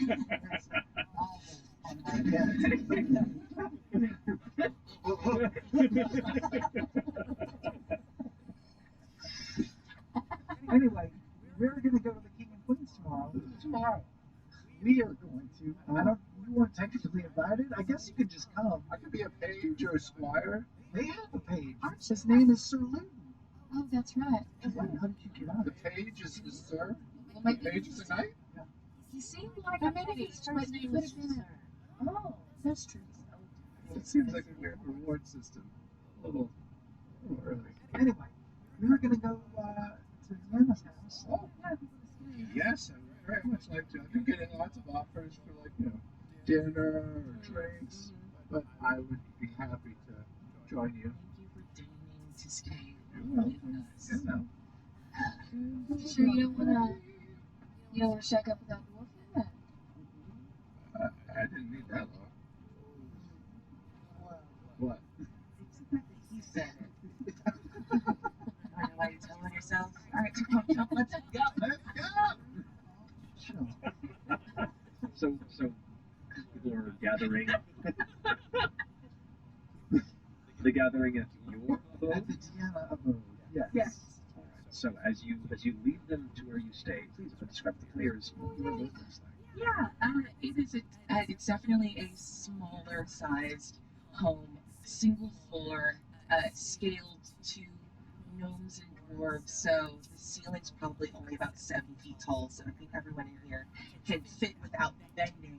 But you definitely feel that struggle of scale of everything just being tiny and cozy. It's incredibly cluttered but warm.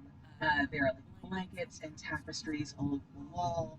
All of the furniture is like overstuffed and in shades of like cream and peach and like apricot. And the only place that's kept sort of immaculate is like the kitchen towards the back. There's 2 bedrooms. Frida has their own bedroom, and I stay, you know, the master, which is only slightly larger. But it's small, and it's very clearly like the starter home you get for the beginning of a family.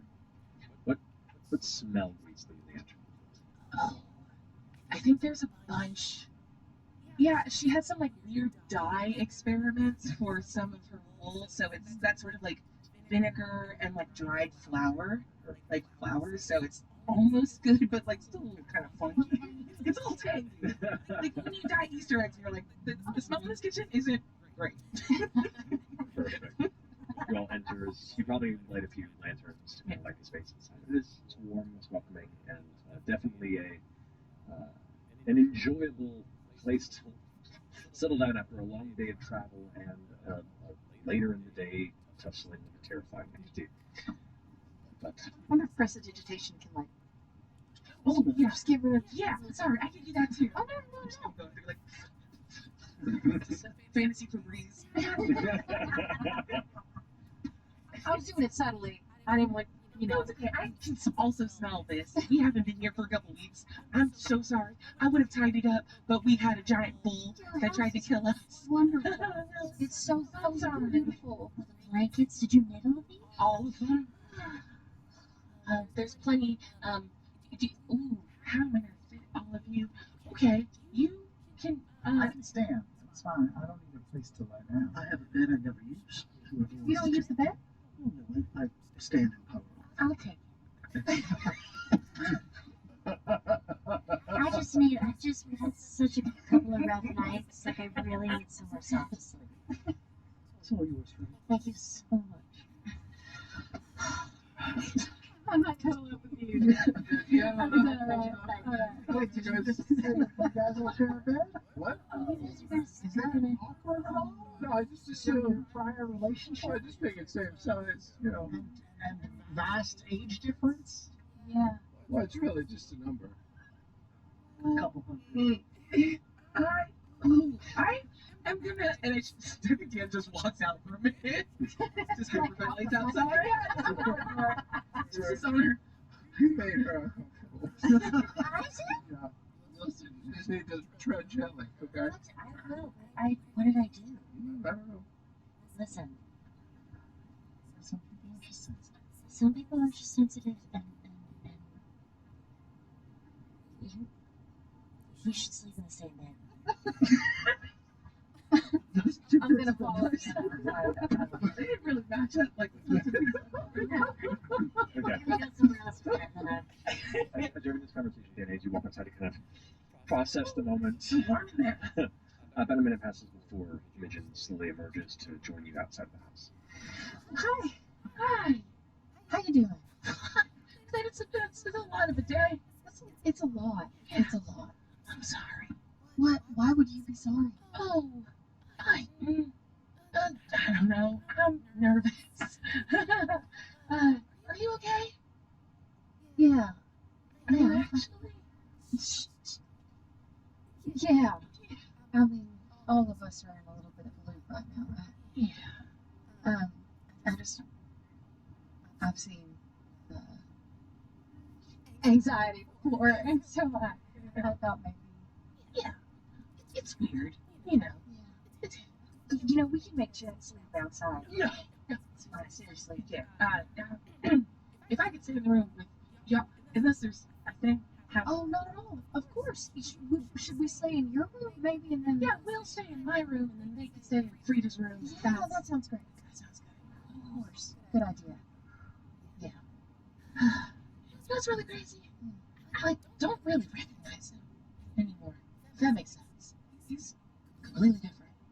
Like personality-wise, or Just kind of watching y'all work.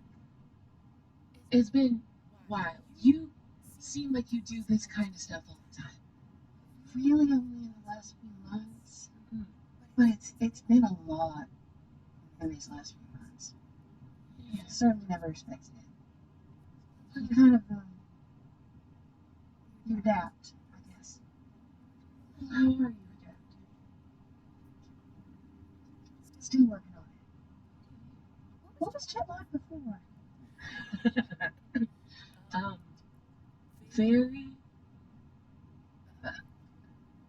talented and sort of a force of personality. We met in just some little vacation town on the beach, and when you're on vacation and sort of on pause from your life, anyone that's driven and focused and kind of has their shit together kind of hits different, you know? Yeah. So maybe I never really knew him that well, but You knew Vacation Chet. I knew Vacation Chat. Wow. Passionate.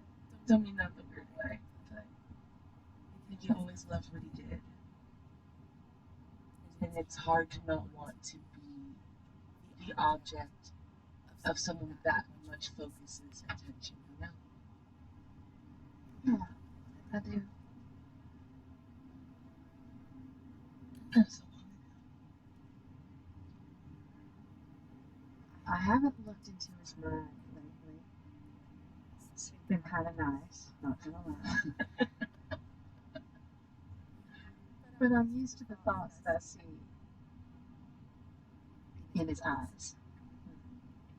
And I know you hold a special place for him. Whether he'll admit it or not. Oh, yeah. It's very nice. Thanks. I really felt special.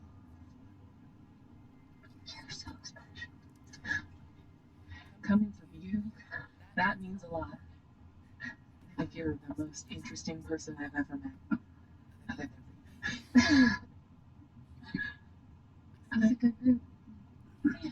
Thank you for allowing us to stay in your home. Oh, absolutely. Anything you need.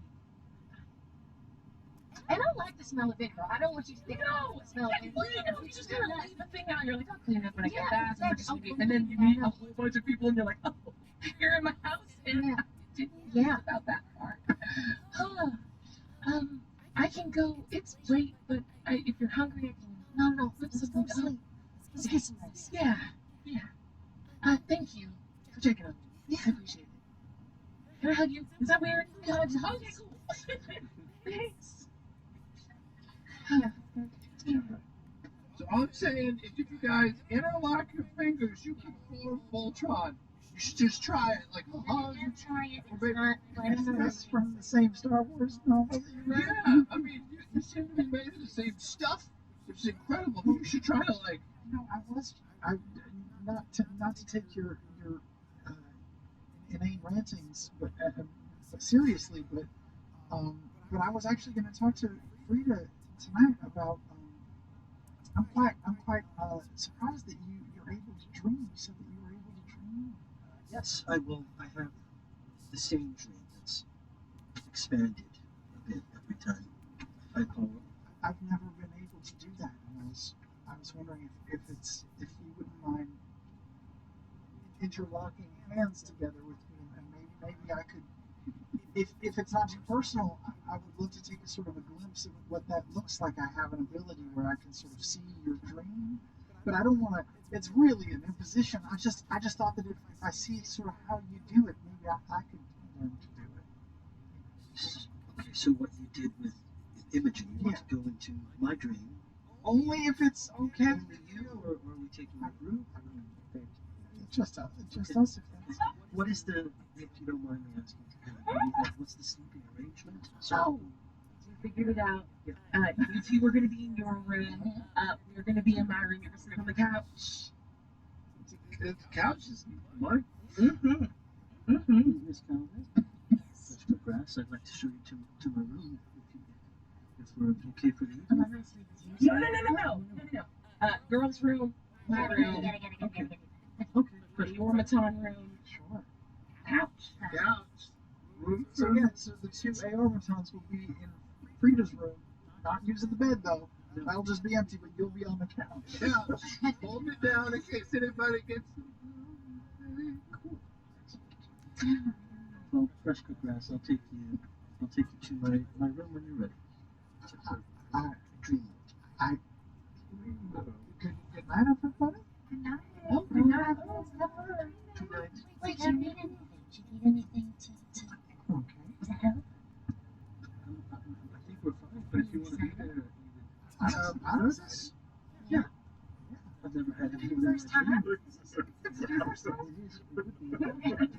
me as well. I mean, I'm not in another Aormaton. So you can't dream yourself, but you can enter I other can't, people's and dreams? I'm so curious. Do Aormatons, dream of electric sheep, or like what do we? How does it work? That's not a real thing. That's Okay, sorry. okay. I could tell you what I dream of, but I think it's better if you experience it. So Can I insight check you? What is the vibe right now? If you want to, you can insight check, and you take a deception or perception. A deception or persuasion check. Your choice. Don't say which one. I know. it ain't good.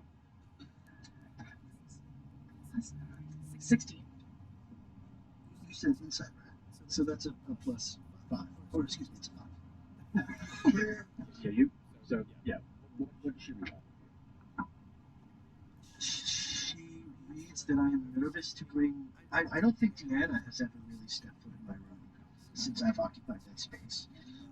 And there's probably a bit of anxiety about that, and then also I've never been so close to someone who is like me, and it feels like an opportunity to learn more about who I am and where we're from. So fear, but excitement as well.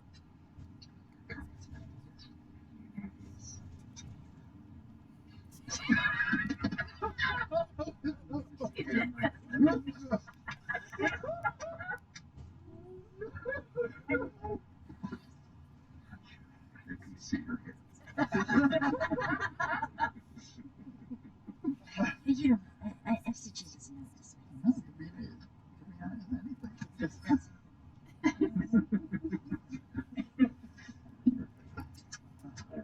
So, A-Team, I guess, goes and heads up to Deanna's chambers.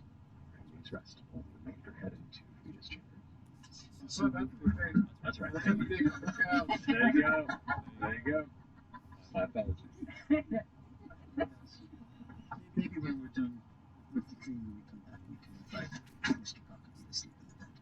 I think that would be fine. I mean, he does snore quite an awful lot. I don't know that I wouldn't have noticed. Has he woken you from your It's charging? remarkable that even in your shutdown state, you will still hear. Yes, even though all of your sensors are completely powered off, it's impossible to hear. He's an animal. He's an animal. I've just been so I'm grateful already, but you know, I've never met another like me, but also you're so interesting and so confident, and you've got legs, and you know know how to use them, and in battle, you know, you didn't seem afraid, and I'm just so interested. I'm intrigued. That's all. I really like you. I really like you. I think that appearances can be very deceiving, and as I say that, I'll open my door and hesitate for a moment, and what you would see is papers and charcoal strewn out on the bed.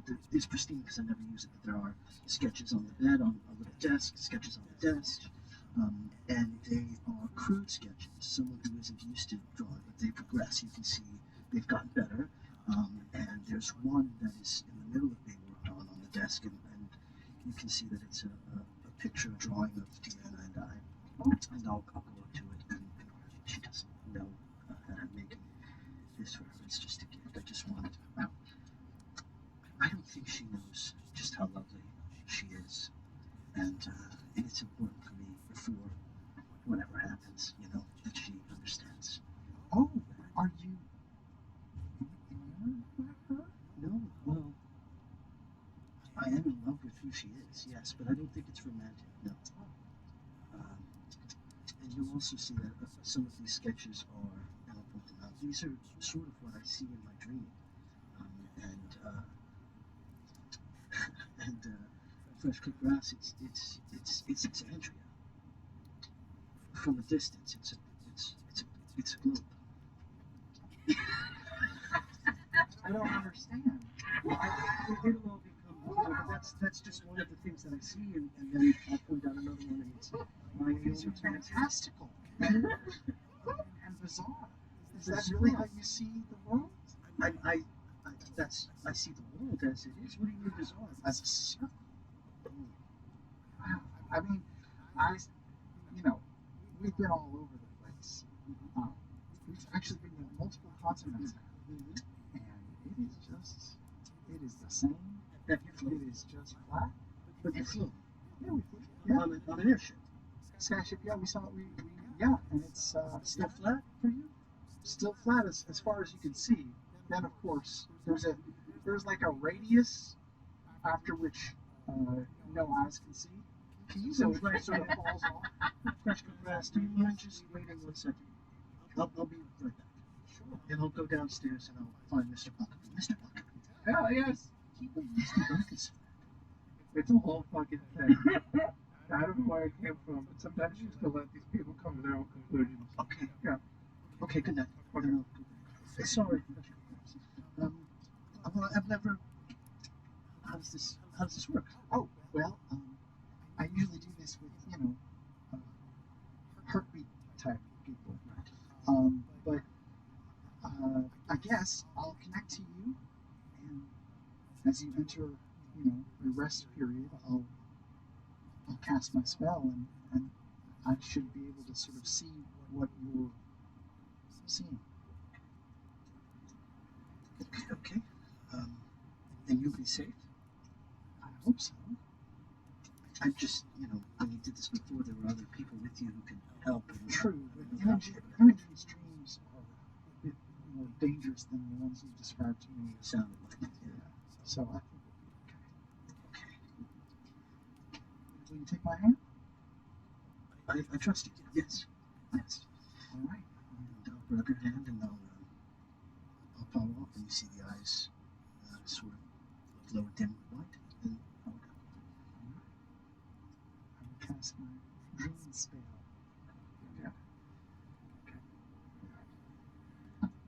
You complete the ritual and feel whatever you've come to understand to be your essence, your soul, as it's been called, your own interpretation, whatever it may be, and feel the darkness of sleep, that liminal space between consciousness and subconscious that you've come to experience through your friends here is familiar. And as that kind of darkness sets in, there's a warmth that begins to take over, like wading into a hot bath, if you've ever had one.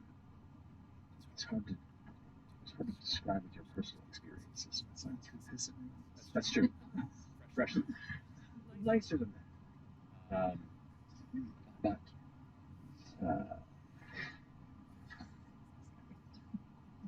eventually you feel that same kind of tugging sensation, like you're being pulled along, like you're being tethered and dragged.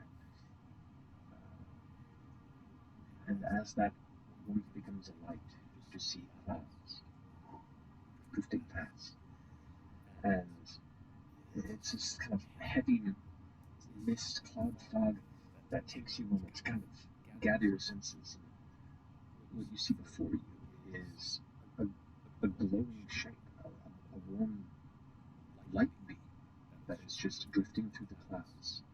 Don't see any detail, just kind of like an incandescent figure that you are being pulled behind. And it doesn't take long for you to recognize this essence, though visually at this point not distinctive to how you've met them thus far. This is Frida within their dream. And Frida, you are very familiar with this sense of freedom and flight. You follow the urge to climb, as you do numerous times, and you can just gently acknowledge that additional presence behind you. It feels freeing in a way to have this acknowledged. And if you can see me, I'll smile. Brush goes past. This is amazing. The being looks back and continues to push forward. The clouds begin to break, and for a moment you can see the sky, not blue in this vision, but golden and white. It has this very sepia, almost like the first light of the morning through a windowsill, but it's across the entire expanse of space around you.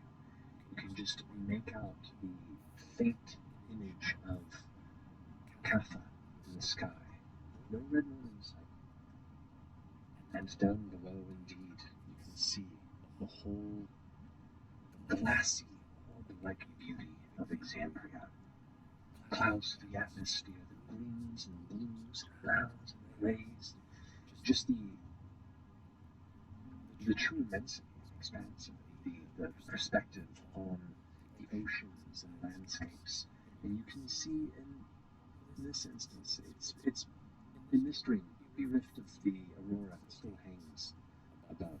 This is This is a safer exam for the time being. And it's here. Within the dream. You kind of looking upon the familiar immensity below you and glancing upon your hands, seeing the metallic sheen of the automaton armored plates that make up your limbs, stretching out, feeling the strength and the vibrance, the mere kind of vibration of life that sits within them. Refresher glass to do pull up a little closer. You'll see. It's beautiful, isn't it? Do I hear words and stuff? You do. They're just kind of ever present echoing. Beautiful, isn't it? Isn't it? Isn't it? It is. It's amazing. And you can see this in your sleep. Yes. And then I see my hands. And then I look down. And I look down. You look down. And in that kind of cloudy space that sits kind of still drifting around, you can see the extension of your legs where the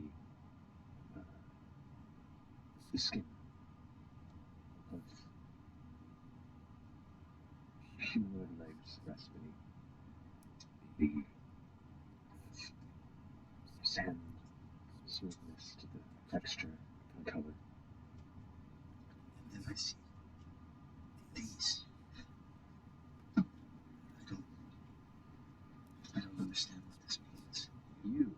I'm gonna look down as well and see if I can sort of make that happen, or if it just is there. What you see from your perspective as you look is still the entirety of Frida standing there. Illuminaton. But there's that kind of liminal cloud gather, and there's this apparition of a child. Here, they are? Sitting right in front of an almost overlapping window. So not the same being, but with them? Ooh. I don't know what it means. Is it part of you? Is it yours? Is it you? I've heard people who have lost a limb in battle. They say they can feel it for months, sometimes years after. And it feels like a name I should know, or a smell that triggers a memory that I can't quite place. But the dream usually ends shortly after this. And as he's talking, you can see that kind of apparition of the child, partially embedded, almost like it's protected partly within the shell of the energy of Frida. And you can't make out any details. You can see towards the legs and the feet there is that skin coloration, that youthful vibrance, but then it just kind of becomes ephemeral. Up to the very just kind of the outline shape of the child's form.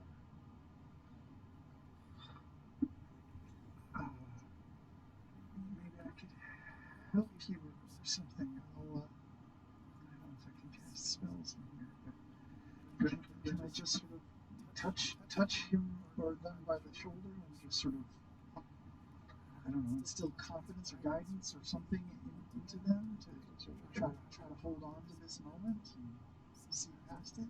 What do you see when you look at me? I mean, I see, in this state, I see you, but you're a little bit more glowed. And a child. And a child. Is that what you see?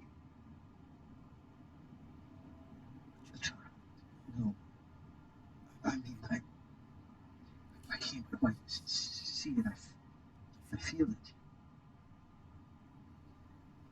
A child. Oh, you just see nothing?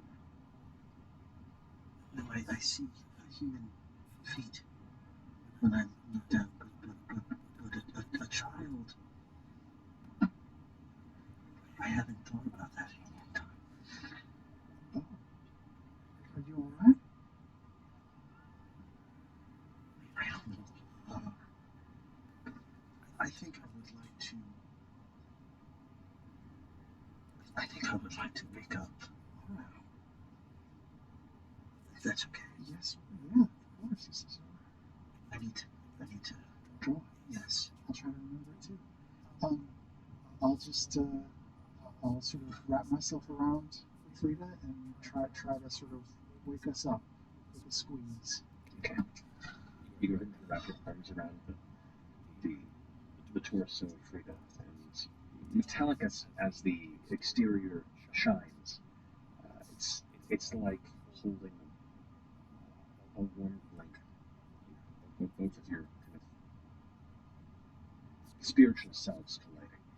And as you kind of concentrate through the grasp, you can look down and you see kind of that outer outline of the child as it kind of looks up at you for a moment. You see the eyes kind of glow ever so faint before you both get pulled out into coming back into a point of consciousness within the somewhat dark interior of your. Are we still holding each other?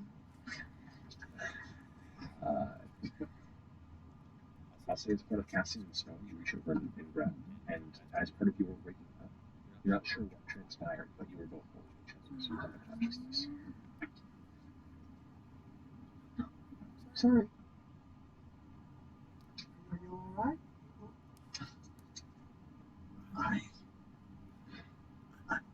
That is very personal. Oh yeah, I'm sorry. No, I don't know how to explain this other than to say it feels like you were supposed to be there.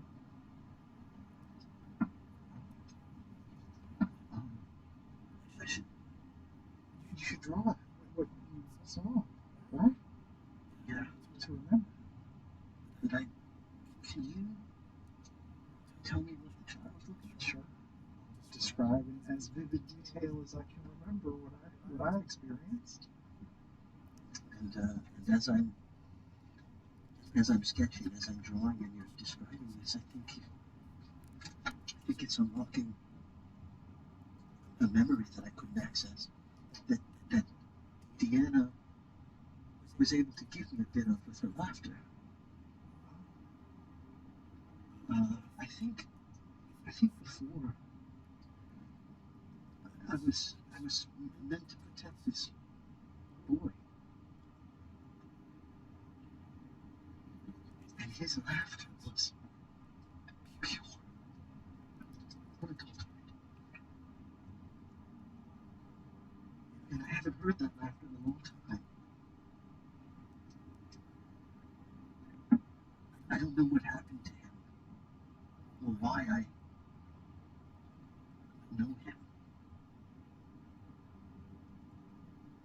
I think maybe it has to do with my responsibility as an automaton, as arranging. You feel this like faint itch, almost like in the back of your head, like just this little itch, just settling there. It's the memory of him is in there somewhere, but also I've seen you play back recordings of things that you've heard. I wonder if somewhere deeper inside of you there's a recording of that boy. Maybe if you could access it or find it, or if I could help access it, we could sort of figure out how to play it back. I have spoken to Deanna many times about living in the past. She had to watch her entire family grow without her. I don't know how helpful that would be.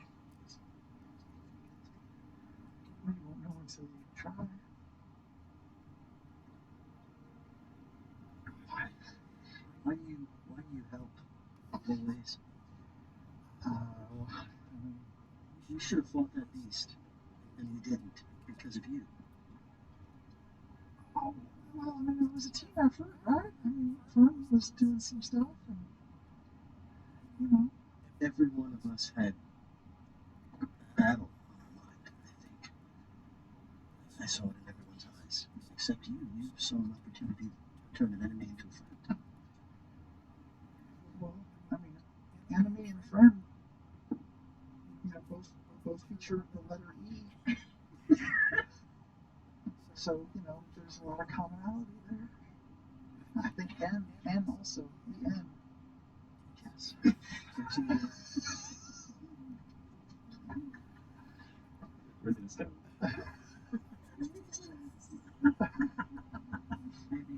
Maybe we can. You can't spell N with your friend without an N. That's true. This is a lot. So maybe we can. I'll just think on it. But if you want me to help or try to delve deeper, or, you know, I probably understand your circuitry better than most folks, so maybe this is something we can also have Jacoby take a look at. He's lovely. You're going to really enjoy him. And yes, I think you explained to Jacoby what we experienced here together. Until then, should we get me back in here?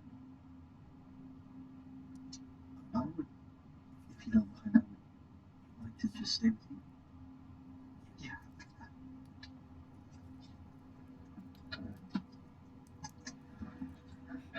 So. As you go to power off the evening, Frida, that little itch, that new itch just kind of sits remaining somewhere in the back of your mind. Alright? Many of you are very tired. But a long rest is achieved.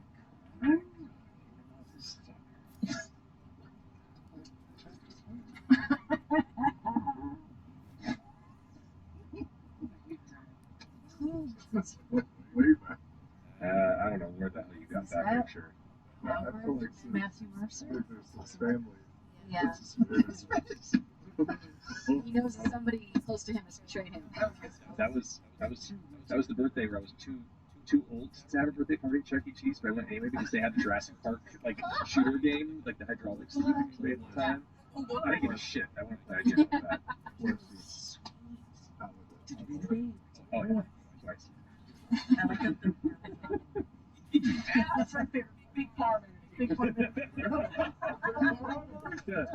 No, I can't get behind Big Parma. No, I hate Big Parma. It's a problem.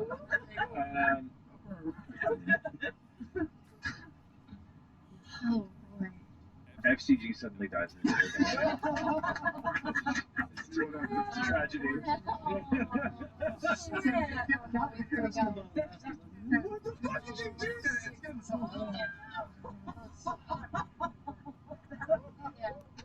What a great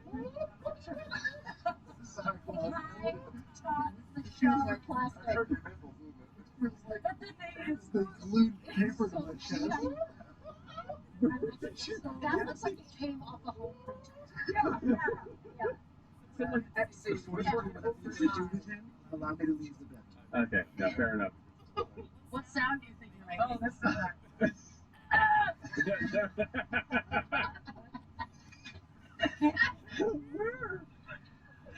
You know these t-shirt companies, man. They got a wide line. Okay.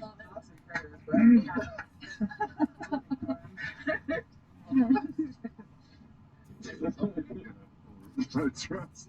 Yeah, some people. That will not be for sale. But all of you eventually rouse in what you assume to be the morning. There is no sunlight beneath in the city. However, the lanterns along the street, of which many have been replaced now with oil lanterns or in the process of being changed out, is lighter than you previously were starting to retake the road since the mass disenchantment of a number of the permanent baubles and temporary solutions for the time being. But the other thing that catches your scent is the smell of food being cooked. And snuck within the kitchen before you all manage to rise and shine, you see Deanna over there in the process of prepping a breakfast. She's in a full sweat. Out of nowhere, there's like that like clear glow light of like the dawn. As this is her sort of worship, is her care for people. And there's pancakes and sausage and eggs and coffee and juice. Someone threw her 200 gold the day before, and she has spent a good amount of it trying to treat y'all to a bunch of food.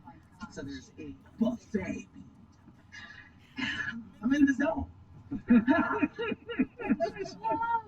Yeah, fluffy griddle cake. Good morning. Goodness, they're a little burnt on the edges, a little crisp on the pancakes.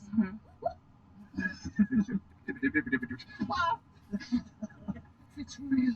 You about talking to yourself?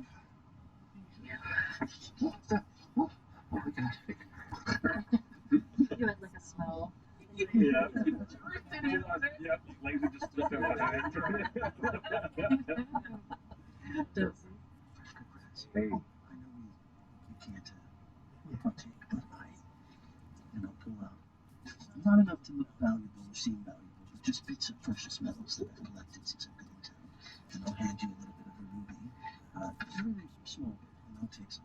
Just Wait, syrup on them. why are you eating the rubies? It's so good. It's better than copper. Right, those are so valuable. Would you like it? Yeah, eat it. No. You get pancakes. Thank you, Miss Kelly. Oh, mine over here. So you know, it's just rocks. Give it a try. Why does it have it? Why is that rocks? That's gonna kill you. This is the day.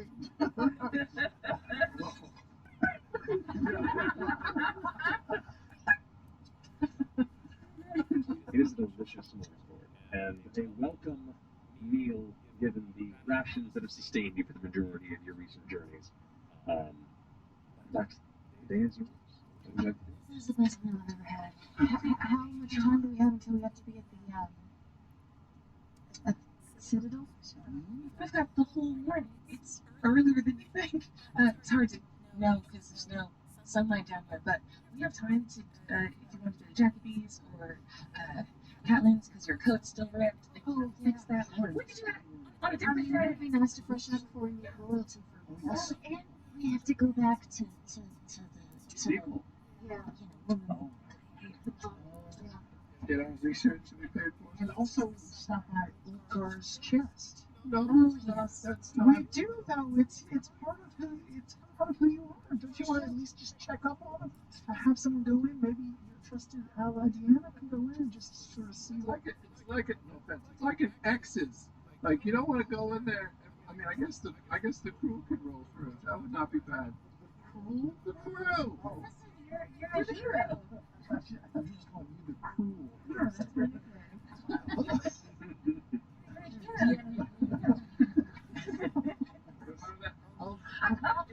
Yeah, that's what you're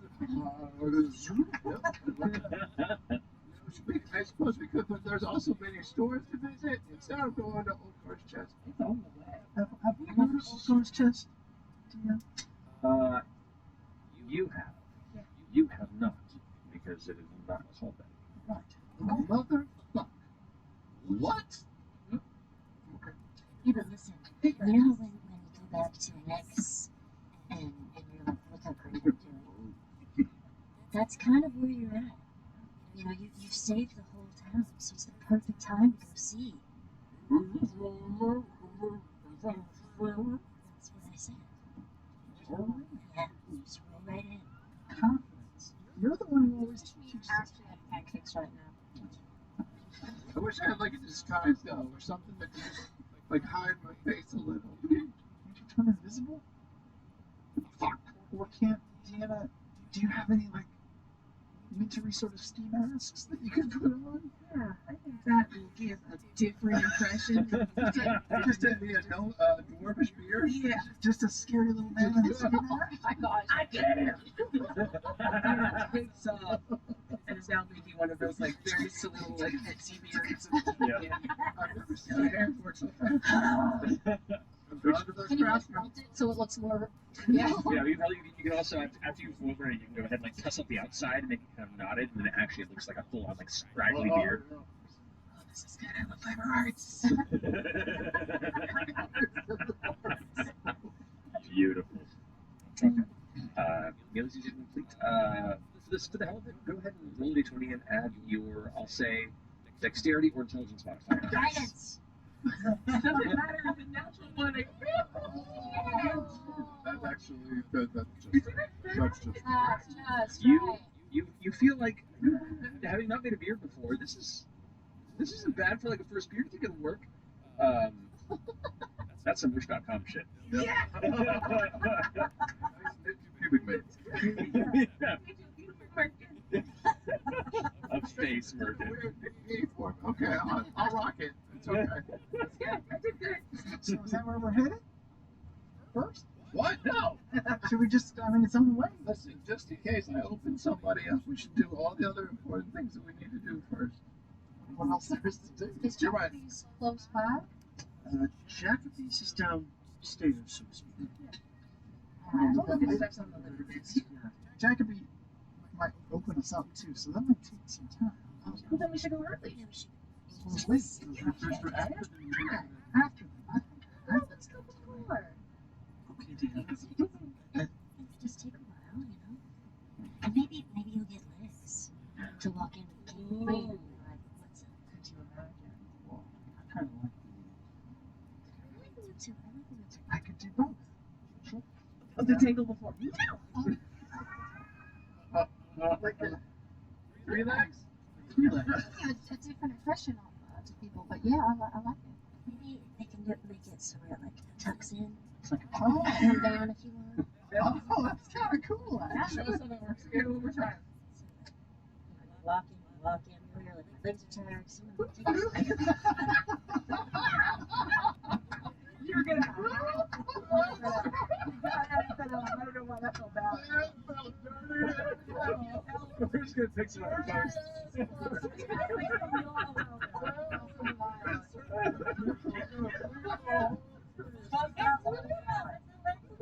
Yeah, I'm right there with you. Why did it sound like it all works? You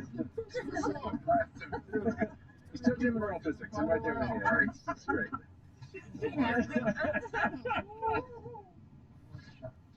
Perfect. Jacoby's, Old Car's Chest, Steeple. And the clothing plates for your coat. And you're my coat could wait. We live here. But you guys, yeah. Little car first? Yeah, pocket, why not? I got this great pubic vein. Nobody will notice a thing. In fact, people probably look away from me. All right, so we're going to the home cars first. Yeah, that's on the way. Or what else? Yeah, that's where we go. Okay. No dear. We're running into the danger. We're going into Old Cars first. One, sure. What if he gets like arrested when we go in there? I'm going this way. I'm not going back to jail. I have to admit, I don't quite know. I've been here for about 2 years, and I don't know what old cars is. So Old Car was a brilliant master craftsman, a producer of incredible fine wooden toys. I worked with him for years. It was his toy shop. I was his second. There was a son of a bitch elf named Drixlix that came in and fucked everything up. Drixlix? Drixlix? Drixlix? Yeah, Drixlix. It's like Like good a old child. Drixlix. You just say it real fast, Drixlix. He feels like he's having a little stroke. Do they smell toast? What's his name? I'm sure I'm not. I forgot my long rest. I'm alive. Looking good.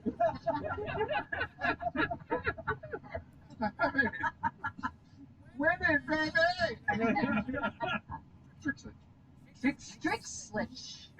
There's an S. No, it's an X in the middle. The next. Right? These are the people you stab. Hey, son of a bitch. It's all about metal toys. was totally forsaking the craft, the time-honored tradition, what we had spent so many years on. And overnight, after drinks, he sabotaged the whole thing, and he sold away part of the toy store and my future with it. What happened to Olga? I stabbed him in the head. Yeah, in the head. It was the second. Drixley. Drixley? And the meniscus with a little turn. Yeah. You can't just go in and out. That's some basic shit. You got to get in there, work it around a little bit, apply some leverage, up to recovery time. It's called DNOs now. Oh, is he still Yeah. What's called DNO? An acronym.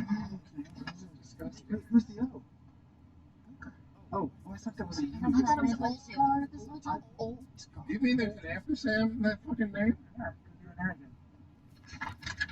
You've got it now. He knows. Mr. Pocketine? Yes. If anything happens in there, I got your back. Inside out is what I want. Inside out. Backbone on the outside, ribs splayed outward. Yes, sir. Okay. Yes, sir. Well, that's outside. Oh, sorry. That's okay. Teachable moment.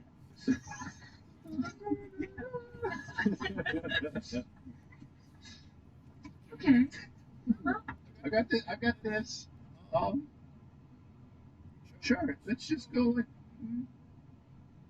How about it? You know what? No, it's okay. You can tell Are you going to stab anyone to go in there? Are you going to stab your weapons? No, because we're on some higher shit. We're working on some world level stuff. My petty issues are not important right now. But if I see Drixlich in the streets, you've got about 1 second to stop. On site. So in the story, you're gonna be okay? We'll find out. We gotta have a safe word. Oh, do you remember the old one? Oh. Is it still macaroni? It is. Like your macaroni, we're getting you out of there. Does he? Does he get angry and turn into? Not usually, no. Just if he gets angry, he just turns into a son of a bitch. Okay. He's kind of a son of a bitch already. Well, just wait. Okay. All right. So you are now. Redcon, it's Parmesan. Alrighty. Alrighty.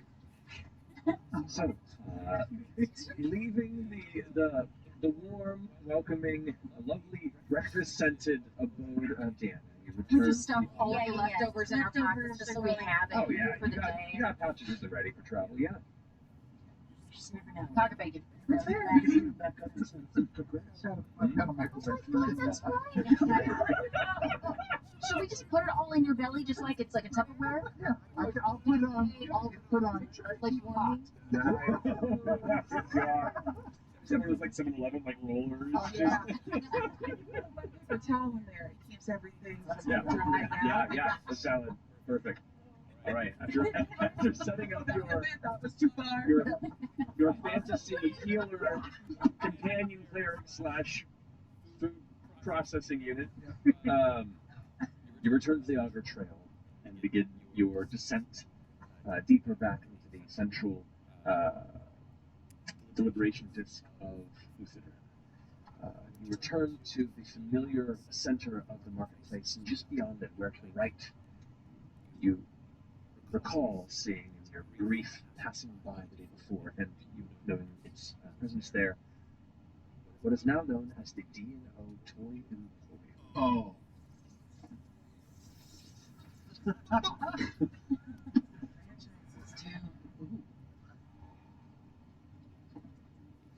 Does it look different than when you were here? What you see as you glance over is a impressive base floor made of well-cut and cemented mason stone.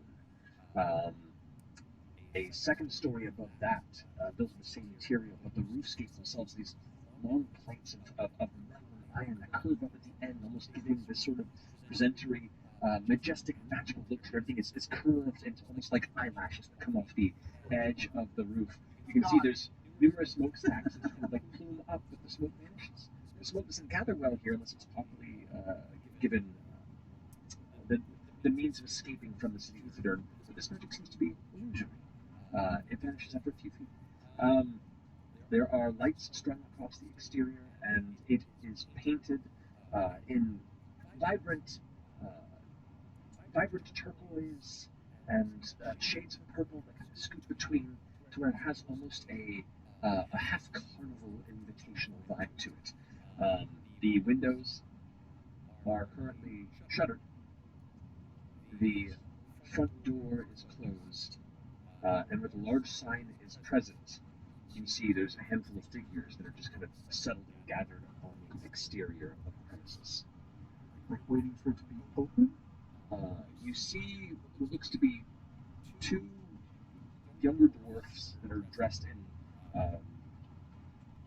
simple cloth attire, that like aprons with simple dress shirts that are rolled up a bit in the same kind of turquoise and purple vibe. It's very like those like weird blueberry pop tarts that have like the turquoise and purple coloration. It has that kind of vibe around the exterior between like the dark iron.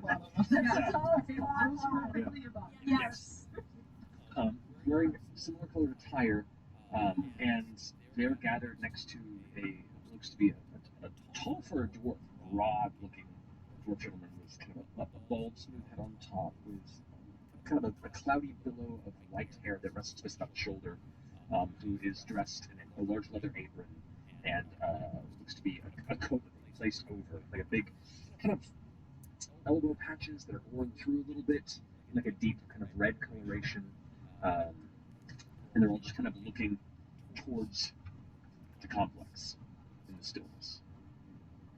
Is this what it looked like when you were here? No, it actually had some respect before it went all gray. No, it did not have these newfangled metal, whatever they are, coming off of the roof. It was only one story. It was open most times at business. I changed my mind. I changed my mind. I can't go in if you want to go. There's people here. You hear on the door, and one of the people like goes up and puts a key in it, unlocks it, flips it open, and the door immediately slams open, pushing that individual back onto their ass as a burly-looking, like 6.5 foot tall orc in full armor, showing like singe marks across like the fur trim of their armor and part of the face, like darkened in black soot. You see smoke emerging from their singed hair. As they emerge and close the door behind, holding what looks to be a large axe in one hand, they kind of emerge and like, put it up, put it up, put it up, and immediately they're like, just like wrapping him in a blanket for a second, and he like falls to the ground and rolls around for a second as they kind of put out little bits of lingering flame around him. As people nearby start to kind of look over and muttering amongst themselves what's happening. He stands up and goes, Fuck this, I quit. I didn't know it was going to be this kind of a deal. Get out of my face. and pushes one of what you now gather the employees of the Emporium out of the way, and he just kind of stomps off in your direction before pushing past your crew. You can immediately smell that pungent scent of burnt hair. Celestial will take two. I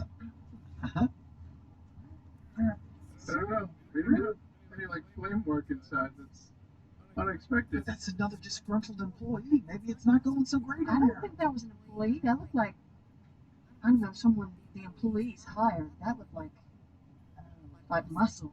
Are the I would employees have outside twice or muscle?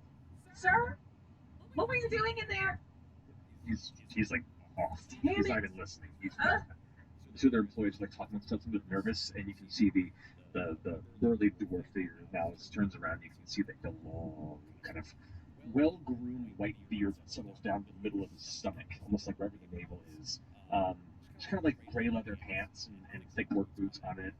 His hands. It looks like he's dressed underneath the jacket and the apron like a nice button-up, almost like a silk dress shirt. Rosy cheeks and a little nose. Like a cherry? Like a cherry, yeah, just like a little round nose. Does he have a tweet? twinkle in his eye. You're not close enough to see the roll perception.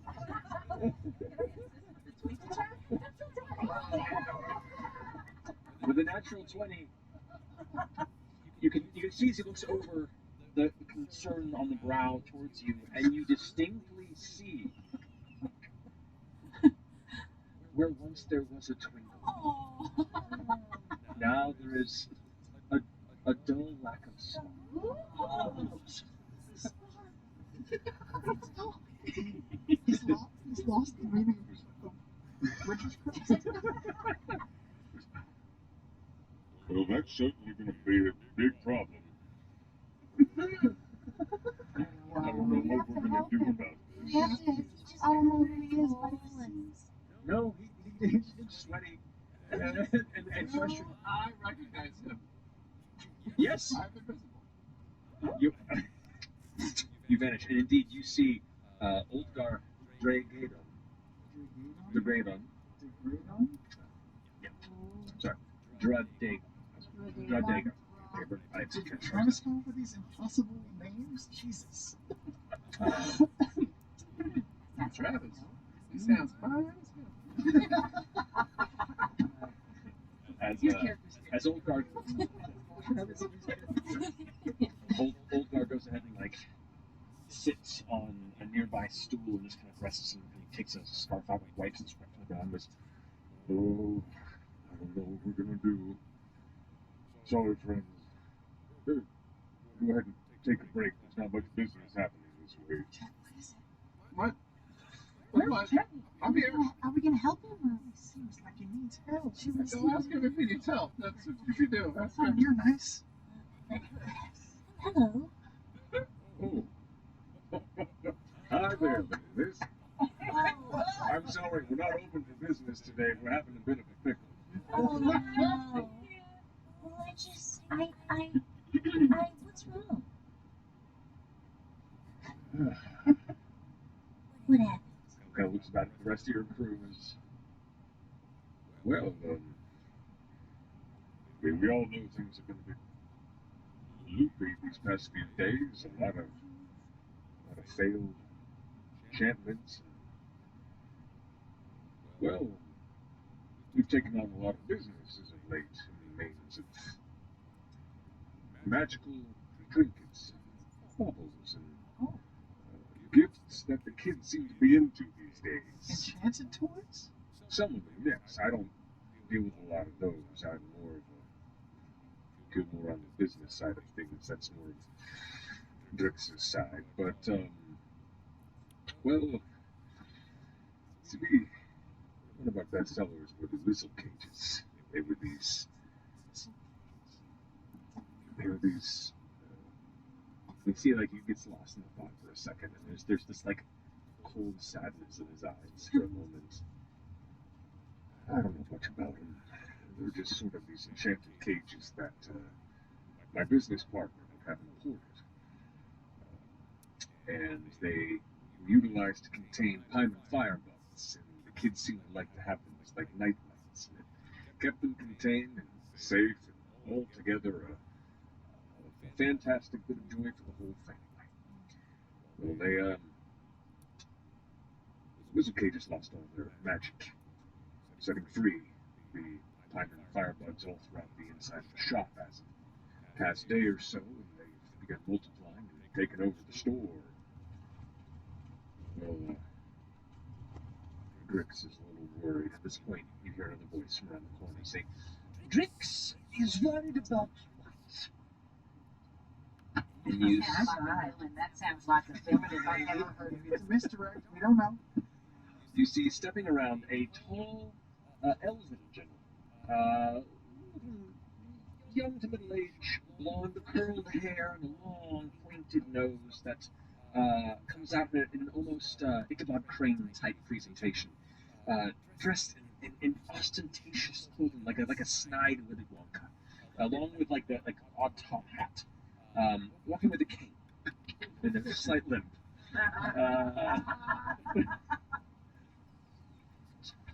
Yes, as my esteemed business partner has presented before you, we are in a bit of a pickle.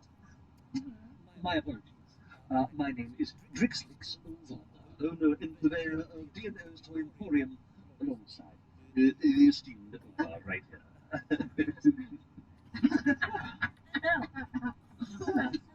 here. You're the one that makes the. Who makes the toys? I'm the majority owner of the business here. The toys are made by Olga. They are outsourced to many extremely talented creators, crafters, builders by my designs.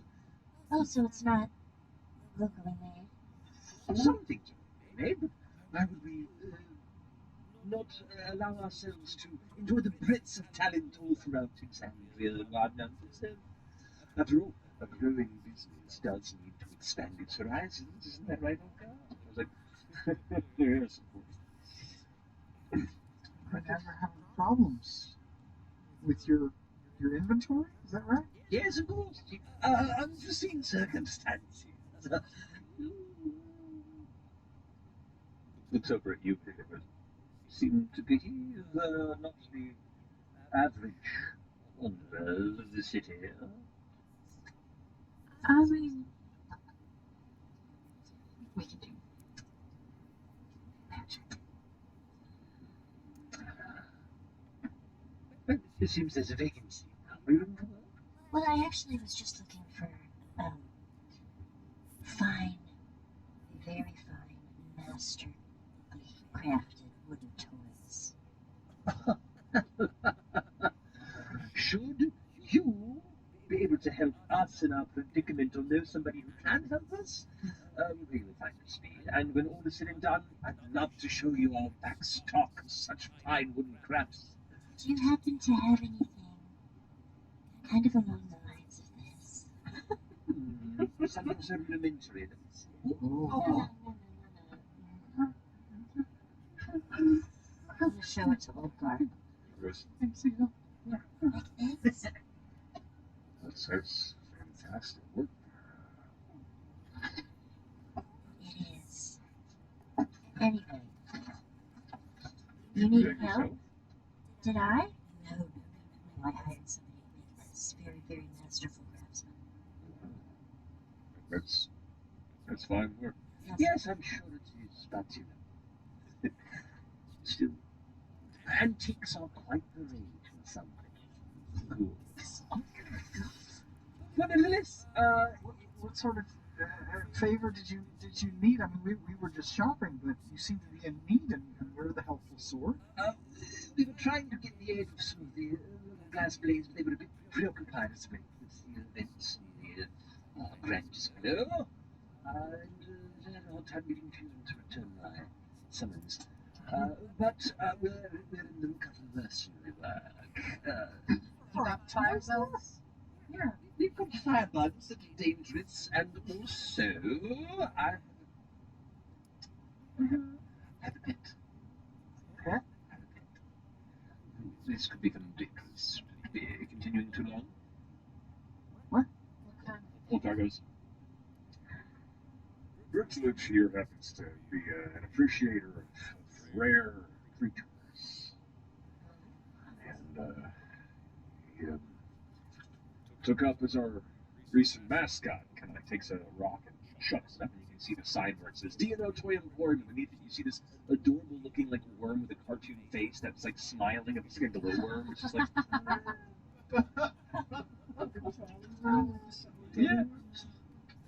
Indeed, Crascalids are an incredible creature.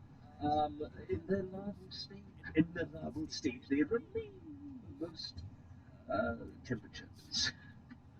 Unfortunately, where they reside, usually in much higher temperatures, they naturally go into their pubertal stage and their final adult stage, which is far more dangerous. Have you gone into its larval state yet? I haven't been inside yet. It's hiring the mercenaries to go ahead and take out these hanging firebugs before they get to my pet and make things exponentially worse. How big are these full-size wormy bugs? I don't know. I've not seen one. Don't yell at us. I'm not yelling. I'm just very. It does seem like some of us would want to go in there and look around and see what sort of chaos is. I mean, it seems like your fortunes have been up, but now they're like the down of the whistle pages. What? Real bad. What time is it? Does anybody know what time it is? How much time we got? Public timepieces are relatively common for homesteads here within Uthadern, and so you would know it's probably about 8:39 a.m. Okay, so we got a few hours. Just a few hours to take care of this. That's nothing. Did you keep these little creatures that you like your pets? Are they in cages? I just have one. My room resides on the top floor. This is as the individual please take care of the business. You don't have to keep saying that part. You got it. I'm just letting you know this is very important. And I'm both of us. And unfortunately, some people's responsibilities was to keep things safe and contained from it all. So now I have to clean up this mess. And I would like to offer 2 individuals that you might bring upon as mercenaries to this endeavor a fine payment of 500 gold pieces for a job well done, and a possible sponsorship, dear no to Emporium. I would request not to have all of the fireworks, if contained possible, as they are a valuable asset to our business to be recontained. What if the magic never comes back? How are you going to contain them? If the magic will come back, there's still magic throughout the city. We just have a brief hiccup. You said it was 500 gold apiece? That's what he said. 500 gold. For just for two persons though. I mean, for how successful you all are, 500 apiece really is not that much to ask. Big persuasion check. Got it.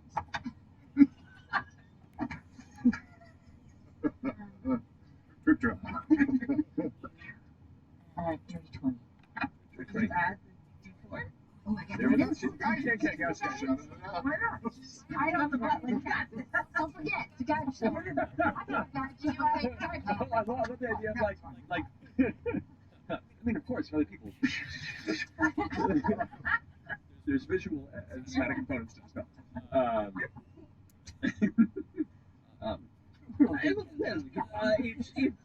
Understand. This is a discussion that can Ongan Ultar goes, 500 apiece. I think that sounds like a viable option.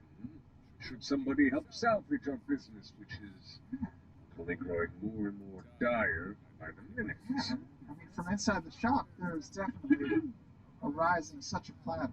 We should really just go inside and see what's the matter. I greatly agree.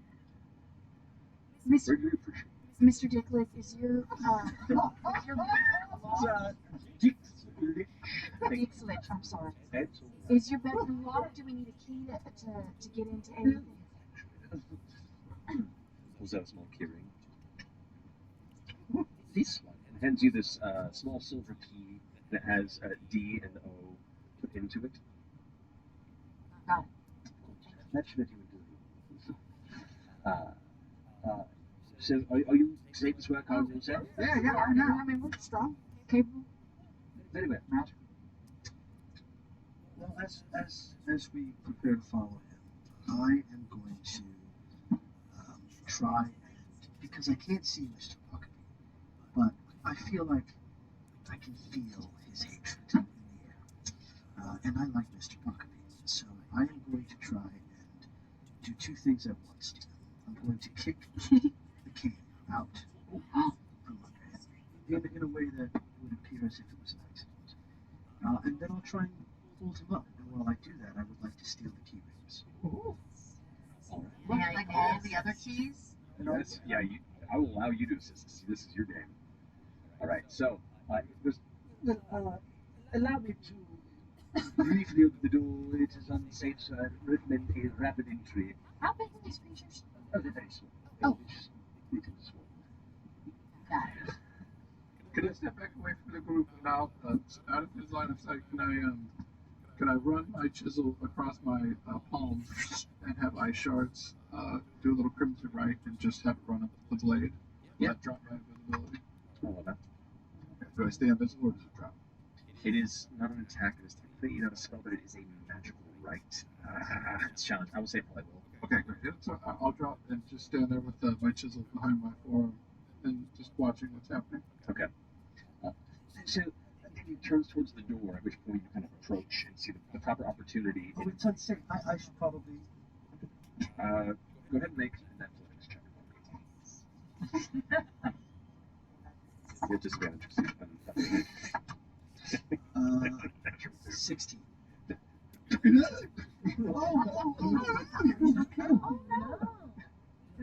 I'm sorry. No, I'm sorry. It's all wrong. Right, Lord. You're so brave. I appreciate that. Let me just help you up here now. Make a study hand check. As you go ahead and like help kind of carry the back and draw the attention and like start talking to him as he kind of gets like that. So it's an advantage. Can I outcast again? 19 plus 4, I believe. Slam training, you said, right? 19 Yep. plus 4. That's right. I'm very sick. Sorry, it's early. I haven't had all of my oatmeal. Just said something.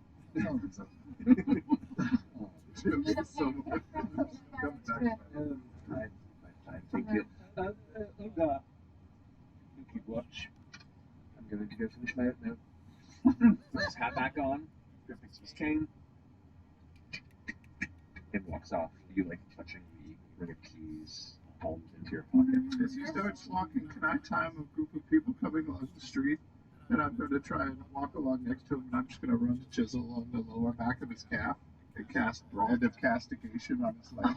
And then into the feet of the people walking. Yes, you may.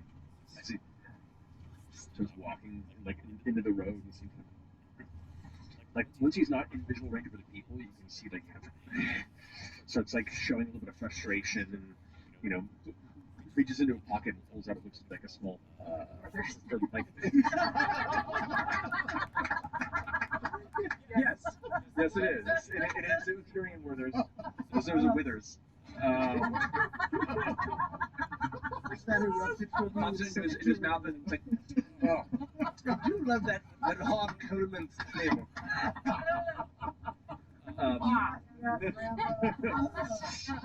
As you get from underneath, you go ahead and I don't have to roll to attack. You just like no! Like goes under. Go ahead and make a stealth check to try and dodge into the crowd. That was 24. Oh, 24. Go! Draw! What is it? What is it? Come on! Like hits like this like 12-year-old kid who's like playing with one of those cup ball things. He goes, "Watch where you swing that, you reputable brat!" Oh, you like pantaloons. And continues to walk off on his way. You to the rift of attention. SEG, can I get like a little to-go plate? Oh, yeah. You want to just reach in there? Let's get there. I don't want to offer Olga. Just, hey, why don't you just take a seat up here and have a nice breakfast? I didn't want to assume. I just maybe thought that was armor when you first approached. That I've not been fed a meal out of another person's stomach before. That's a new experience. Well, I've been told it's all pretty good. I can't taste it myself, but I made it last night. Or no, you made it. I kept it warm. That's Teamwork. That is quite delicious. So the owner is really something else. He's He's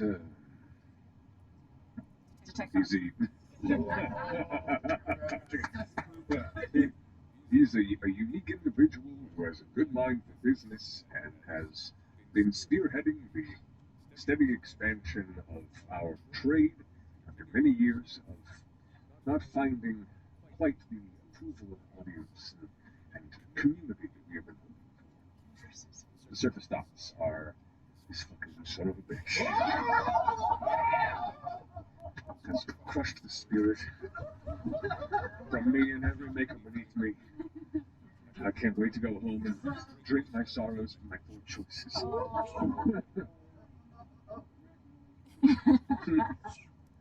And I'll find someone's eyes just across the street. But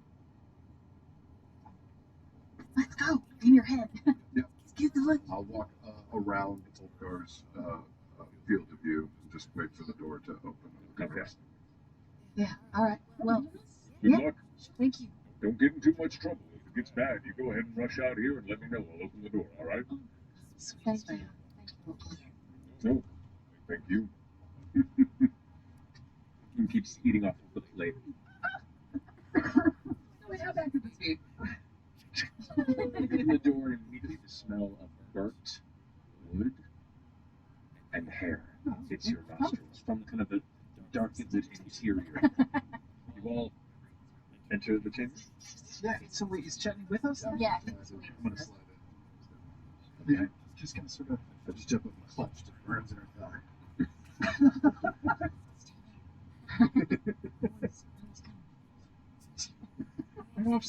No one's in here. You need to get off my leg. Okay. Gotta calm down real slow. Oh boy. Right. As you all enter the D&O Toy Emporium, closing the door behind you, the shadowed specter of what is likely a lively, child wonder-filled interior now sits somewhat soot-filled, empty, intense. That's where take a break. Back here in just a moment to see where this takes us. But yeah, see y'all here in a few minutes. Oh, hello! I am Ashley Johnson, one part of the Critical Role cast and president of the Critical Role Foundation. I would like to take this time to do two things. One, thank the amazing community for supporting CRF over the last few years. Because of you, we have raised over $2 million, allowing us to support other nonprofits in their endeavors. The second thing is to tell you about all of the organizations and projects your money has been funding. So, let us start with... What do you mean we have too many accomplishments and heartwarming milestones to speak on in detail under 60 seconds? Well, I mean, how are we supposed to highlight them? Oh. Okay. Okay, this can work. Let's do this. That was amazing. God, that was so cool. Oh, that was really fun. The best. Can you see all of this? This is just awesome. Yeah. See, wasn't that great?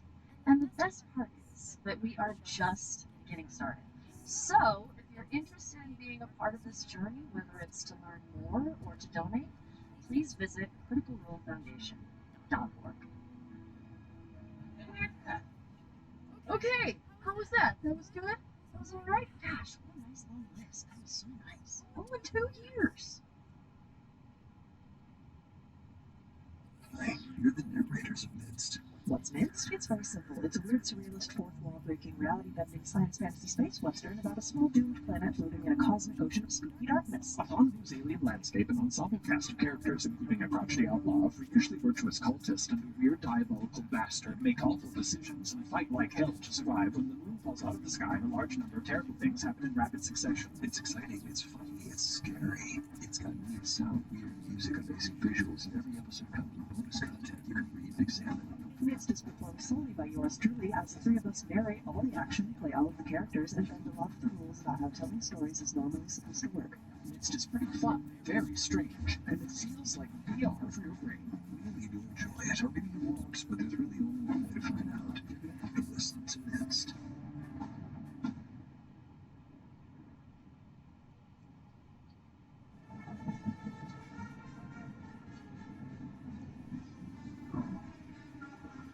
You didn't have to come to this. Oh, Captain Clausewitz. It did have to come to this. I'll take this ship, and crush your band of pathetic rebels once and for all. It is my destiny. Your destiny is to die by this blade, Commodore Chauffage! I lunge forward and strike you with my rancorous rapier. You pierce my shoulder, but we're just getting started. From Darrington Press, steel yourself and prepare to duel. Till the last gasp. The two-player storytelling game of duels. Danger. And drama. Don't do this, Chauffage! You're just a pawn for the Skylords. They don't care about you. The rebellion cares about you. I care about you! Lies! If I'm lying, then why are you so rattled, Chauffage? I hurl a grenade at the fuel cells and recklessly destroy scenery. No, you can't! You destroy us all! You're a monster. Your move, Captain Crosswinds.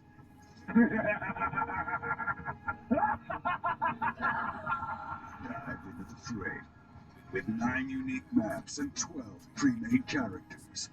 Unleash your imagination and bring your settings and characters to the climactic showdown they deserve. I shall slay thee in the name of Charnock, the Spider Lady. Charnock the Spider Lady? I don't know, I thought it sounded cool. No, yeah, sure. Does.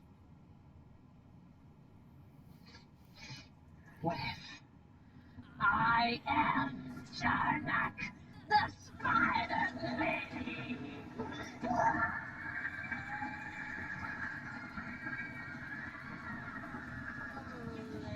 And I dissolve you into goo with my digestive enzymes. So does that decisively end the duel? I think it does. Hell yeah. Yeah. Yeah. Till the last gasp, available everywhere Darrington Press games are sold.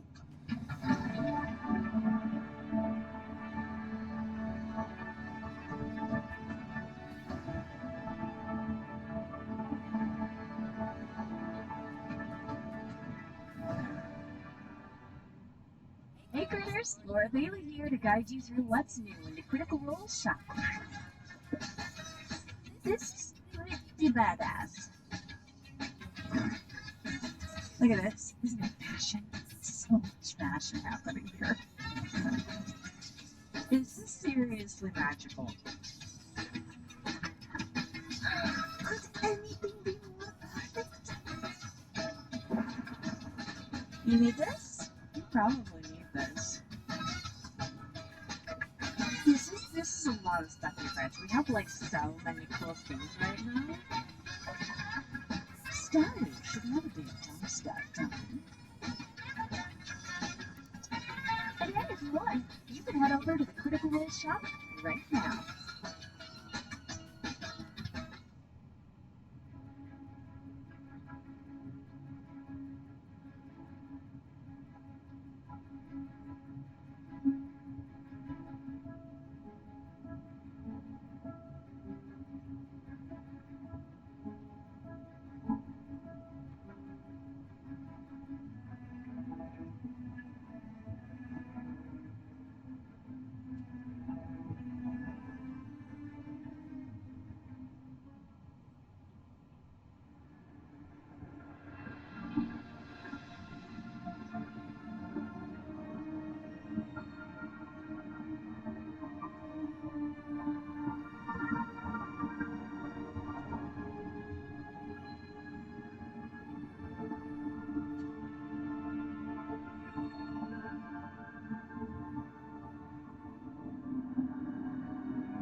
Hi, critters. Sam Riegel here. There are many relaxing properties to a Twitch subscription to Critical Role, so today I'm going to tell you all about them in soothing ASMR, which stands for Autonomous Subscription Meditative Reaction or something.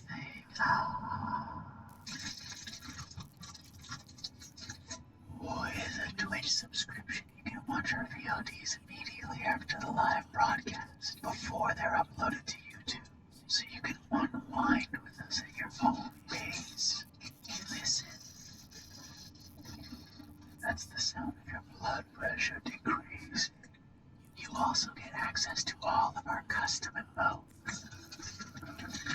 And you can post links in chat. Doesn't that sound nice? And speaking of chat, Twitch is the only place to join our live and professionally moderated chat while watching Critical Role.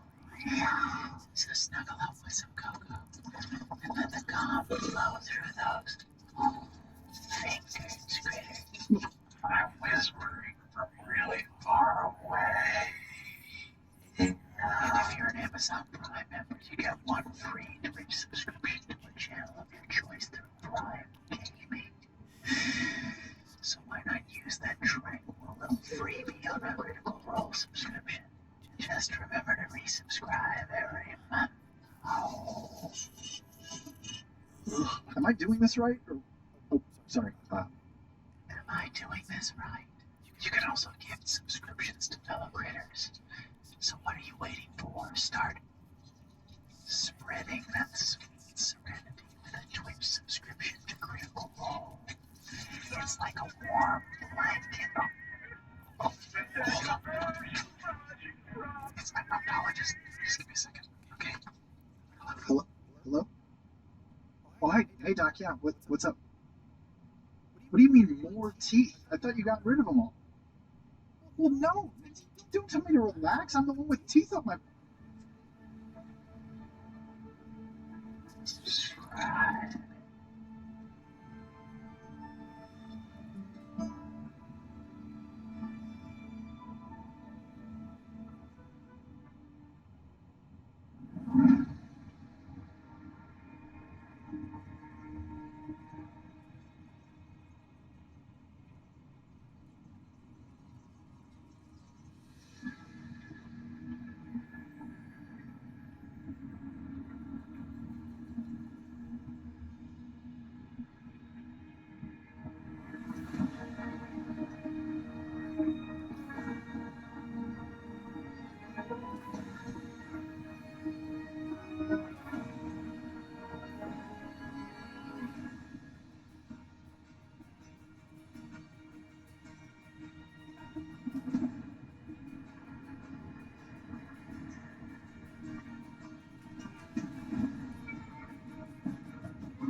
Wow. Really on the draw there. Welcome back.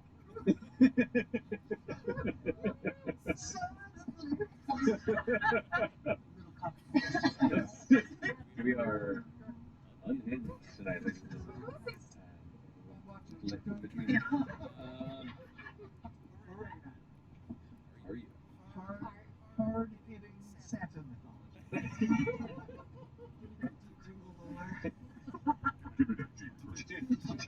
Jim Pringle. That's what. That's why that woman wanted to kill me. So. Santa slaves. Yes. You close the door behind you, as you're now essentially latched within the DMO tool port. Yeah. Stage operation, the operation must be done. Did you do that shit? Primary only just advice, they forced him out. People even break the whole thing. You know, class. Full start. Oh, okay. Okay, though. Why did you say shit for the chairman? Recession? No, did you? No. I agree. What's up? I will sympathetically find it. I want us to be okay. What's happening? What are you doing? I will sympathetically find that everybody except for you. That was really beautiful. So yeah, oh my god, it's me too. It's like I'm just killing everything. I'm still first. Yeah, so, yeah. It's amazing. I also have this fruitcake right here. Is it okay? There you go. It's like everything else. So you guys conversing about it, you know, what we're doing, going down for the entire. Get some here's the bugs. So remember, it's because there's the bugs. I don't want to catch all the bugs. So you do all of them. As long as you're not fighting fire, you're okay. No, they're No. why? That. Oh my god. Going off to Of all the centuries, I passed the darkest. Oh, I don't fucking heard of it. Shut up.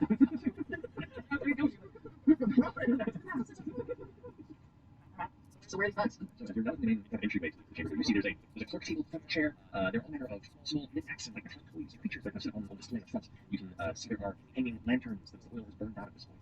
There is a doorway to the right, and there is like to the right and left of this central clerk chair a large archway that leads into kind of a wide hallway in the back of the shop as well. But hanging all around are strings of cables, like small glass shapes on them, like animals for decor. You can see there is not the smell of burnt hair and soot has passed you. There are nice kind of almost candy-like smells that seem to just occasionally drift through the air.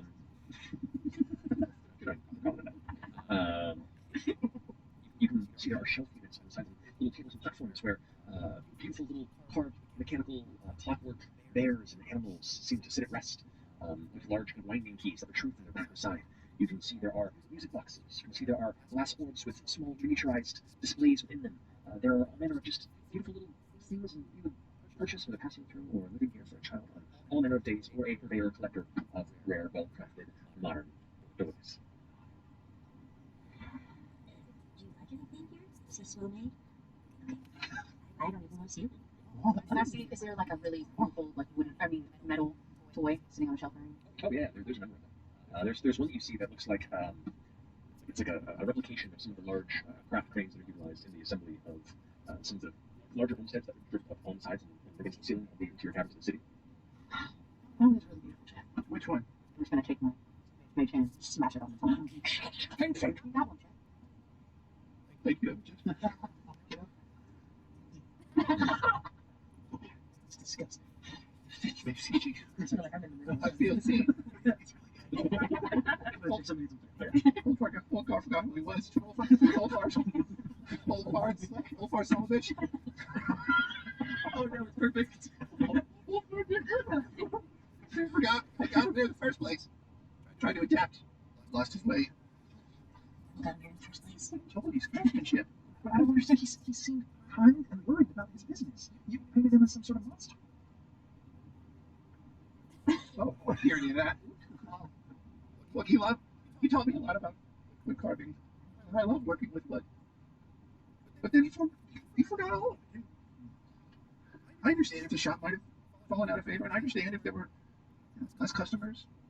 But sometimes you gotta go down with the ship, you don't change and just forget everything that you've been working for the past 250, 300 years.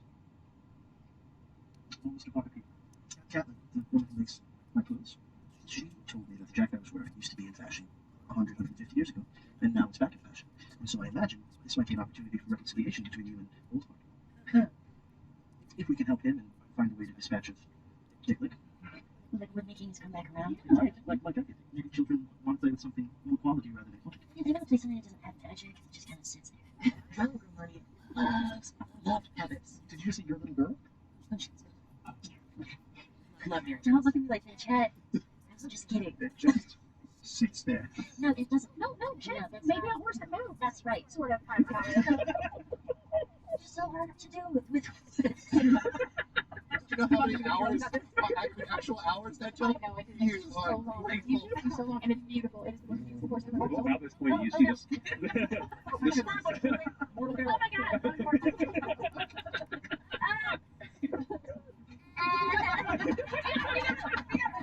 yes. This warm glow seems to curl from underneath the doorway that leads to the right-hand chamber where you are. This faint buzzing sound, this low, and immediately you watch as these glowing beetles just swarm into the space where you are, kind of swirl in the air for a second before beautifully just kind of drifting there. Something else kind of like glittering. Okay. What are we gonna capture? Oh, they explode. Cool or something. I don't know either. I mean, if that's where you need to go, try. Wait, do we have the Yeah, the big thing is throw things in. Individually, not how large are they? So are there several dozen or like? This one swarm you see there's probably about maybe close to 100 or so. These count as beasts. These count as yes, possibly. I try to speak with small beasts. Yes, you may. Buzz, hi. Hey guys. Okay, cool vibes. Actually, kind of nice. This is great. But how can we agree to maybe everyone just sit down on this table? We'll all just gather here. That guidance? Thank you. I can also take this one. Oh, that's right. Like that. Okay. When are we doing Emily then? 21. Oh, hold on. Dang. 24. 24. They kind of like glide and supposed to landing on the table entirely because it's a large swarm. Some kind of like land on your shoulders, and some kind of land on your thighs, and then on your head. And as they land, you can feel this like radiating warmth from them. To the point where in their resting state, it's not uncomfortably hot, but you definitely can sense that. Who knows what happens in that state of agitation? Copy that. Hey, FCG, can I have a pancake with some syrup on it, please? I just kind of wipe syrup on my armor to keep them happy. They swarm onto the syrup, and they're now like, what's over the table? Like, that beekeeper that's like wearing the beard of bees, you're just now swarmed in kind of firebugs, and you are glowing like a weird like mantle halo around you. See that again? Hey, is there anything around that's got like a large box? So yeah. Stand up. Both of you make this up. 23. Well, Well, all right. Point of order. Because it's dark in here, have any of you created a light source around? Obviously, that would have happened later, so no disadvantage on your perception roll. You glance around, and there looks to be a small wooden container at the bottom shelf of the nearby area, like the lid slightly off. Looks like it's either been emptied or is mostly emptied storage bin for something. Chest? What about Yeah, a chest? Something that's not wood. When they just catch a wood on fire. That's great. Metal that's closed, there won't be enough oxygen to. Little glass? Anything with glass? Yeah, I'm gonna go get that one just so we have something. And Jenny can just slide it up. With the syrup, can we put some syrup and pancakes inside of the box? Let's just do that. All right, let's do I think I have one more pancake. Yeah. Okay, so you ahead. And it is, you're sweating. It's almost to the point of pain and discomfort. Having a great time. You go ahead and toss them into the box and throw them ahead inside. There are some that still remain kind of along the mantle, but about half the amount of the swarm is now shifted into the box. Got it. Ask them if they want to go. Yeah. Yeah, hey guys. And the rest of you, maybe want to scoot on into the box. Thank you so much. This is so lovely. I am pitting out. So you check. Do you have any idea what kind of fire bugs love to feed on or enjoy? Natural fucking flame. Sugar and wood. Oh. Great. As you say this loudly, the ones that are on your mantle start getting hotter and hotter. Okay, okay. Well, great. It's good. So good. So this box isn't gonna do it, is it? I think I can make a bubble of air. And maybe put them in there. You can do that? I think so. Try it. Find out. How do I get them in there? Just get that at least the half that. Can you only do it once? Hold on. Will a swarm? Okay, I have a question. Do you think a swarm would be like one entity, or would it be like a bunch of little It's entities? considered a singular entity. Okay, then I am going to try to use telekinesis and force all of them together in a. Okay. That And is a ball. Yeah. You leave my 3 bucks alone. So go ahead and make a ability check. Check out the ability adding your charisma. Okay. Right?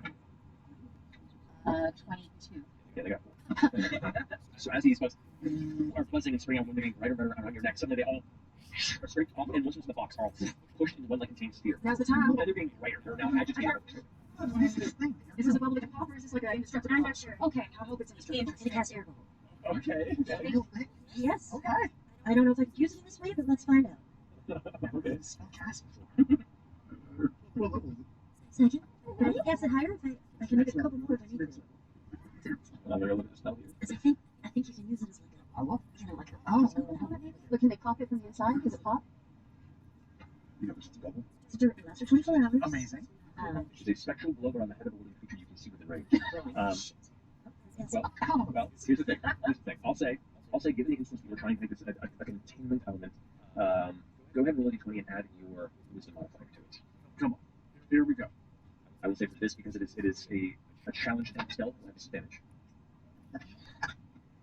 Oh no, I rolled a 1. So as you push them into this bubble that Fern has created, they are entrapped within, and they kind of rest for a second. Got him. I got him. It's easy. That's great. Oh, God. I think you guys roll initiative. No. Are they still helping? I gotta roll this. I got 10 minutes. This Insect Sports Combat is brought to you by WizKids. Ready your paints. The newest set of free product minis from WizKids are available at your local game store. Check out the entire Critical Role collection of WizKids.io/CR minis. Oh, this is beautiful. Look at that memories chat. If anybody would like a particular or different placement as to where they are, On a different map. so where anybody else? I was near the box of bugs. Right, yours right there. Here, fly towards this side. You enter from this side. This is the entryway. That the bugs came through underneath and left it open. Yeah. It's all over by that. Right here. Okay, so we're holding it here. Maybe I sort of be in that the doorway there. Yeah, maybe across it. Okay. All right. Ranger. Anyone else? There we go. Sure. I'll be kind of over by Dimension New together. Yeah. There you go. So as you telepathically pushing it over into that space. Let's see. So it's restrained in your next turn, and then you can continue to use your action to try and contain it if you like. But we'll see how that initiative works. So, oh, there you go. That's 20 on initiative. Wow. No, it's okay for their release. All right, so we're down to 20. 20 15. 16. 18. 16. What's your dex? Roll this. 14. 13. Oh. So, FCG, Imogen, Frida. 15 Frida. to 10. 10. 10 5. 6. Alrighty. Damn. Jenny? I'm with Frida at 16. Okay, gotcha. Go with the hard dice. You. Yeah. Okay. Yeah. Got it. So, the swarm is right there next to you, Fern. They swarm around and contain you. Yeah, they can do that in the ball? No, because you can hold them until the next turn, which really you use to push them in there, Okay. and then they burst free from the bubble, which means on your next action you get able to try and contain them again. Okay. Well, yeah, nothing's gonna work. It was a great idea. I think so too. They didn't. They didn't have unfortunately. But they go ahead and swim around you and do a swarm of bites against you. That's going to be a 20 to hit. Is that it? Yeah, so far. You take 5 points of piercing damage and 4 points of fire damage. Can I shield and place advantage on them? Is she close enough to me? Unfortunately, she is. No, you're in the other room there, so you'll be right next to them. Right. I'm sorry, and that's actually an additional 11 points of piercing damage on top of that, which I forgot about. But now it's just kind of swarming around you at that point in time. It's going to finish their turn. FCG, you're up with the on deck. I will cast a spell. I'm going to cast this 4th level spell, Compulsion. Okay. I don't know if it shall work. It's a Wisdom 15 saving throw. Creatures of my choice must make a saving throw, or else I can tell which way to go. Okay. So you save 21. Oh wow! That's my team. Oh wow! Sorry. Wise bugs. Very driven bugs. Yeah. Well then, in that case, not very much I can do. I will, because I have bound myself to Fern. She's having some issues. who's up next. I will,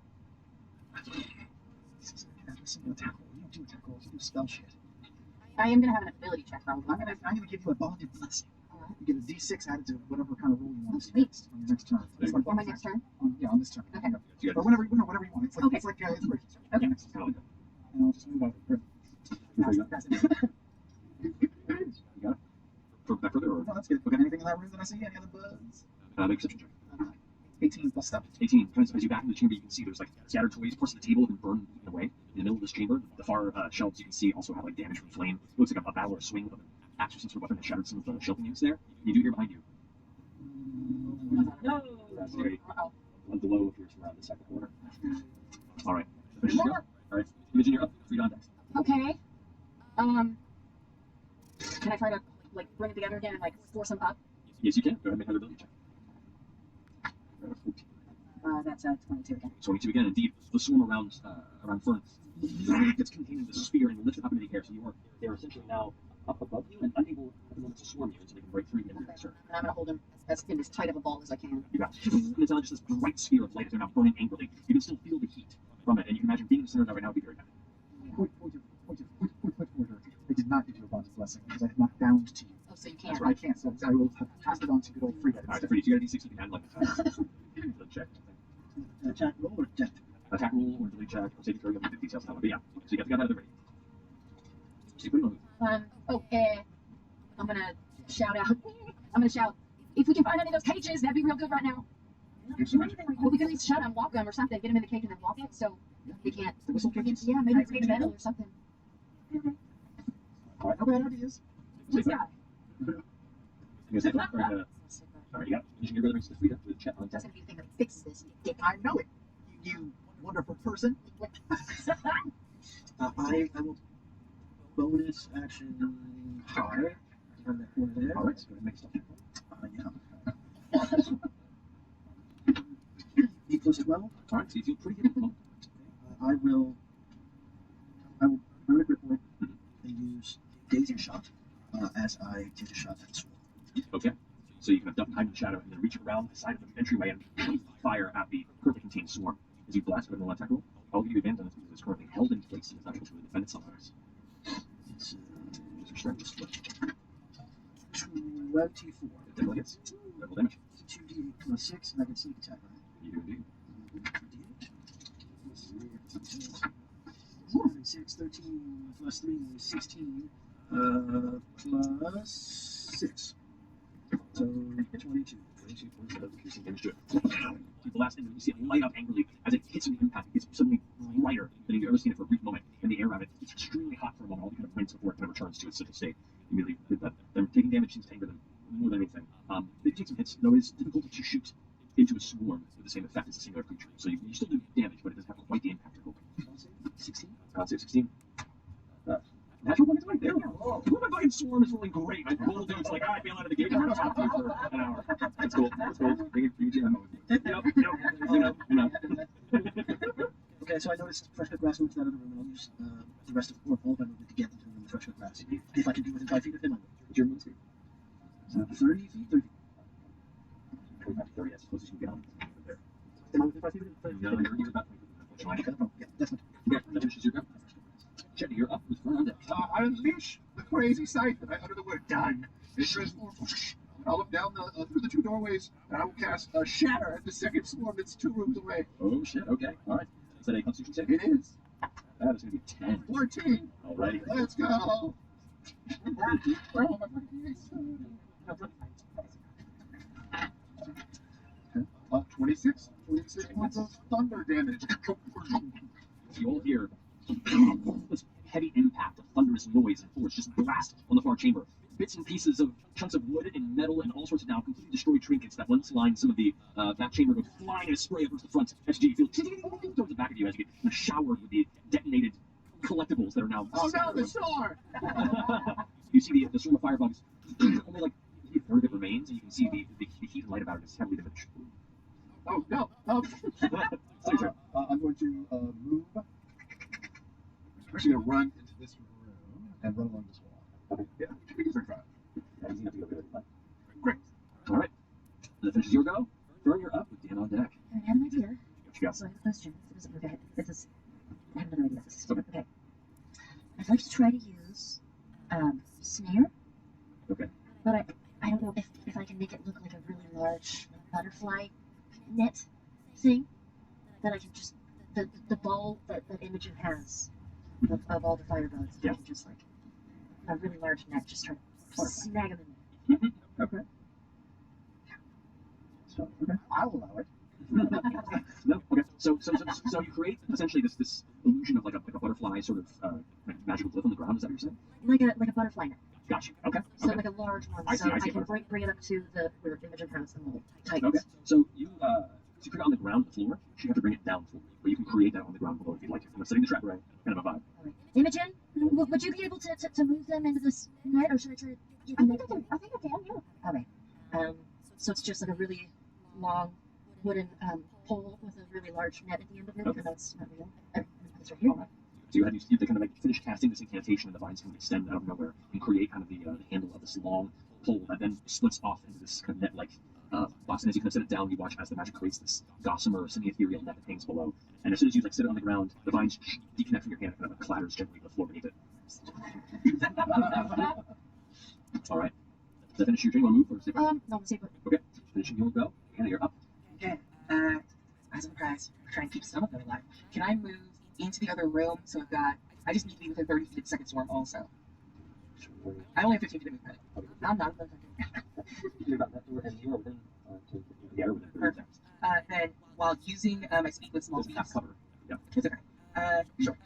While using my speak with small beasts to just be like, everyone needs to calm down in my mom voice, I'm gonna cast blindness on both swarms. Got you. He's like, I'll just sit down. So is that it's one creature roll for blindness? Right. Oh, sorry. I'm not casting the third level. Gotcha. Second level. You got it. All right. So con save, right? Yep. All right. So the one that's currently held up in the air by Ritual Telekinesis is a failure with a 12. The one that's partially damaged by the shadow on that side is also going to fail at another 11. So Just hey, I know it's dark. It's okay. Just chill out. Don't hurt yourselves. Flying and you can't see. Just sit down. both of them are like, you can hear like the buzz getting louder as they're now adapting to the loss of sight, one of their main senses, and acquiring the information around them. They look agitated, but definitely directionless. This may not have helped.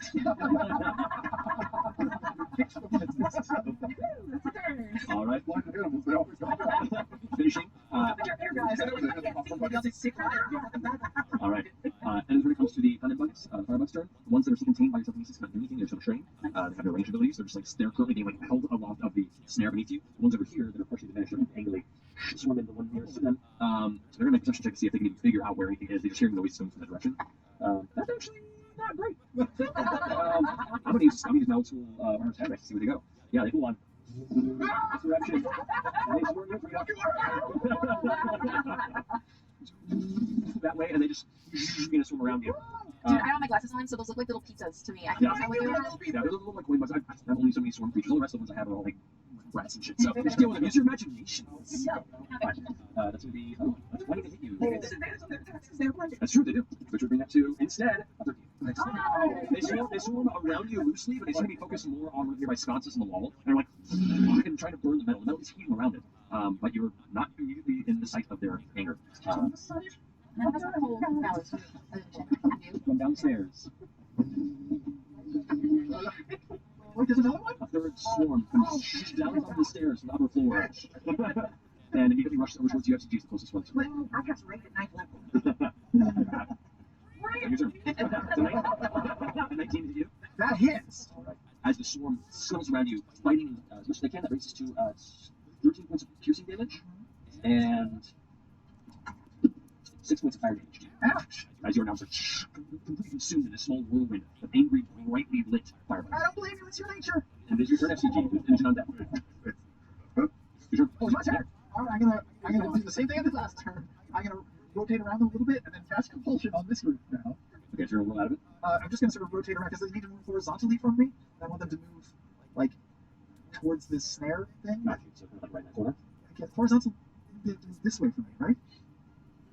Well, vertically it's up and down. Horizontally is away from each other. Oh, I thought it meant like if I'm facing this way, they have to move that way. I don't know how shit works, so I just it just. They just go away from you. Oh, okay. Okay. Well then, yes, I'll move to the other side, and that would be perpendicular. Anyway, I'm gonna try to force them to do that. Okay. So you guys can Compulsion. Wisdom 15. Careful, let's have to cast. What the fuck I figured. Fair enough. Alright, so next, compulsion again. Wisdom 15. That is going to be a 2. Hey! So I will compulse them. That's the word, right? They move full movement. They'll move full movement, just away from me through that door. I'm trying to get them over to that snare. It does say. Let's see here. What's it say? I think it can use its action before it moves. Just gonna say that. It can take its action before it moves. I didn't know this. It did, but I don't know how this.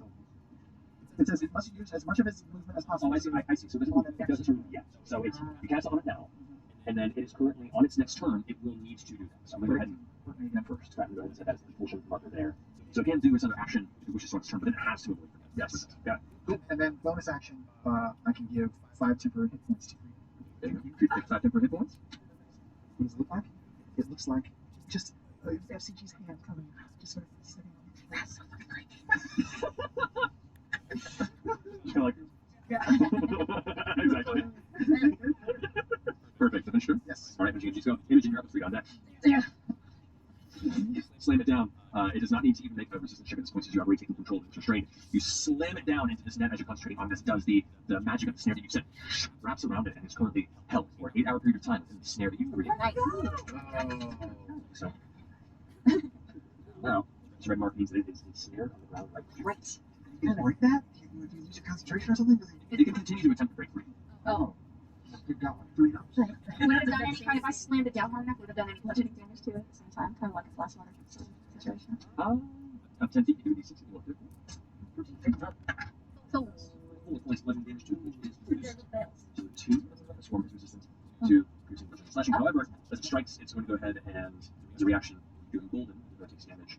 It does a burst of flame to everything around it.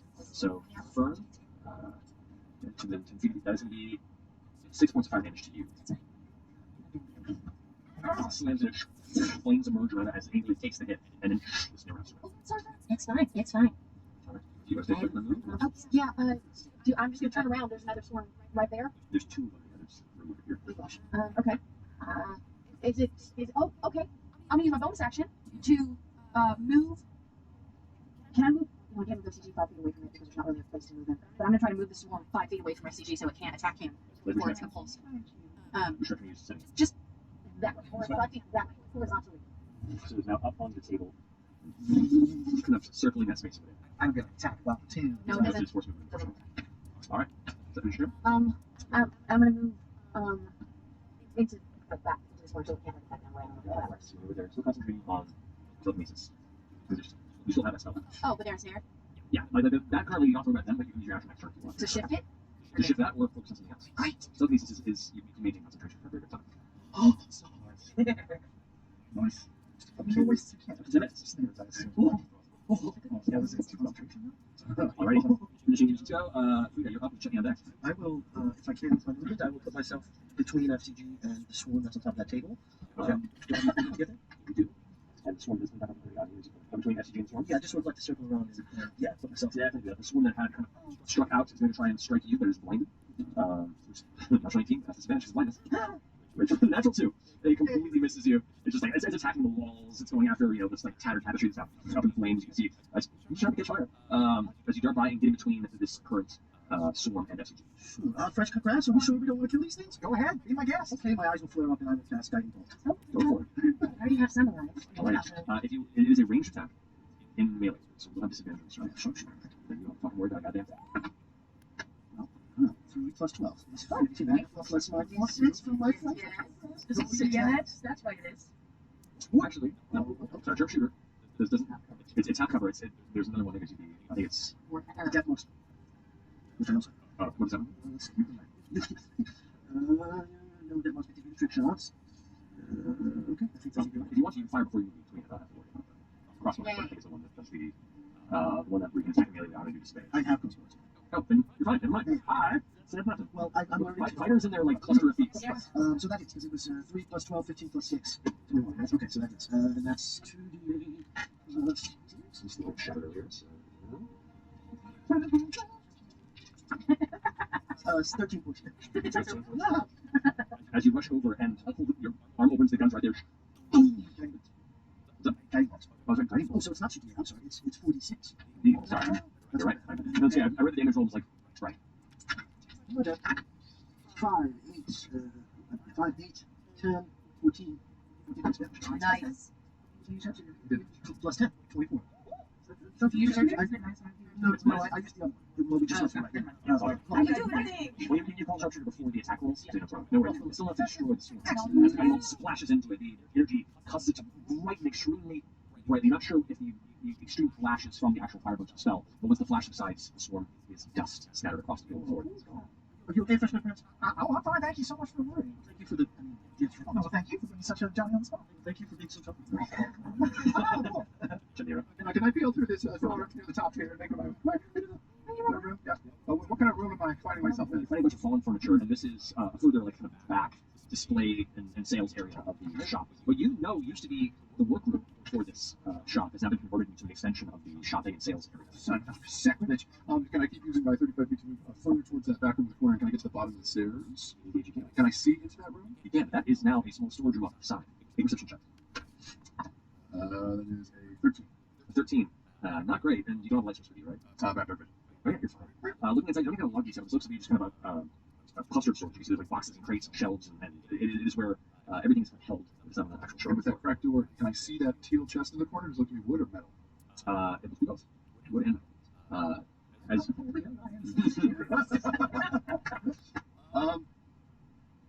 Can I use my action to go upstairs? Go upstairs. Yes, you can. Make sure there aren't more of these fucking swarms. Oh, there's a second floor. This second floor is brought to you by WizKids Minis. WizKids.io/CR/Minis/second floor. Ooh, that's cool. Whoa, it's you. Oh, this is something. It's not playing sense right now. Up the second floor. That's the period there. You see another pair of swords. Oh, hair. Up there. Up in the air, as soon as you enter, they both notice your presence. Kind of pouring out of these small nests that are starting to be built in the corners of the room. Well, that's my action and my bonus action and my movement, so, that's my bonus action too, right? Well, it's your movement and your action. So with my bonus action, I'm going to turn into a werewolf. What? Werewolves. I'm notorious, because I'm about to get my girls. All right. Oh,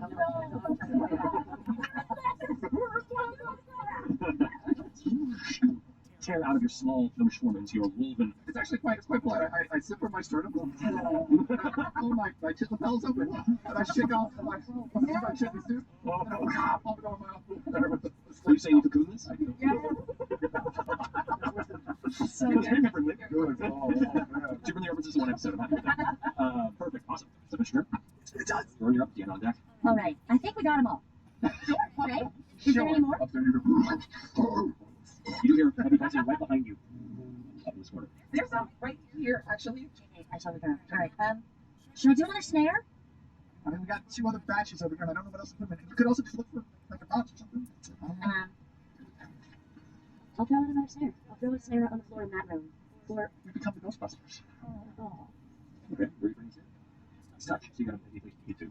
All right. So I'll just turn around, and since I see them up in that corner, I'll just same thing. Put Move into here. I'll You just place the snare beneath them. yes. All right. So there's a snare currently on the ground. And since they're on the ground, You're like up in the air, kind of swirling in space. You're kind I of was like. gonna make this one look like, you have an outdoor picnic and you have those netting things that you put on top of your plate. Okay. Okay, so you set it down. It's almost like ready to be sprung and kind of reverse its way upward. Okay, you got it. So you go ahead and magically release this divine sort of wither out and go ahead and make this weird kind of netting-based trap beneath it. It's kind of like drifting with fey energy. Ready to be. Gingham checkered. Yeah. All right, that's situated there. Those are the ones that attacked Frida several times, right? Troy tried to. Yes. Hey, so I'm just gonna reach out and just. Ooh, you're gonna walk over. Yeah. I just make sure to give us a little space. And One sec. They are blind, so you've been Nice. Natural 20. Oh. There it is. I wanted a natural 20 on Inflict Wounds for an entire campaign. 30 points in the ground. As you kind of reach out your hand, you recall how they swarmed around your collar earlier. You take that syrup and hold it outward. And as you do, as blind as they are, they all gather onto your hand.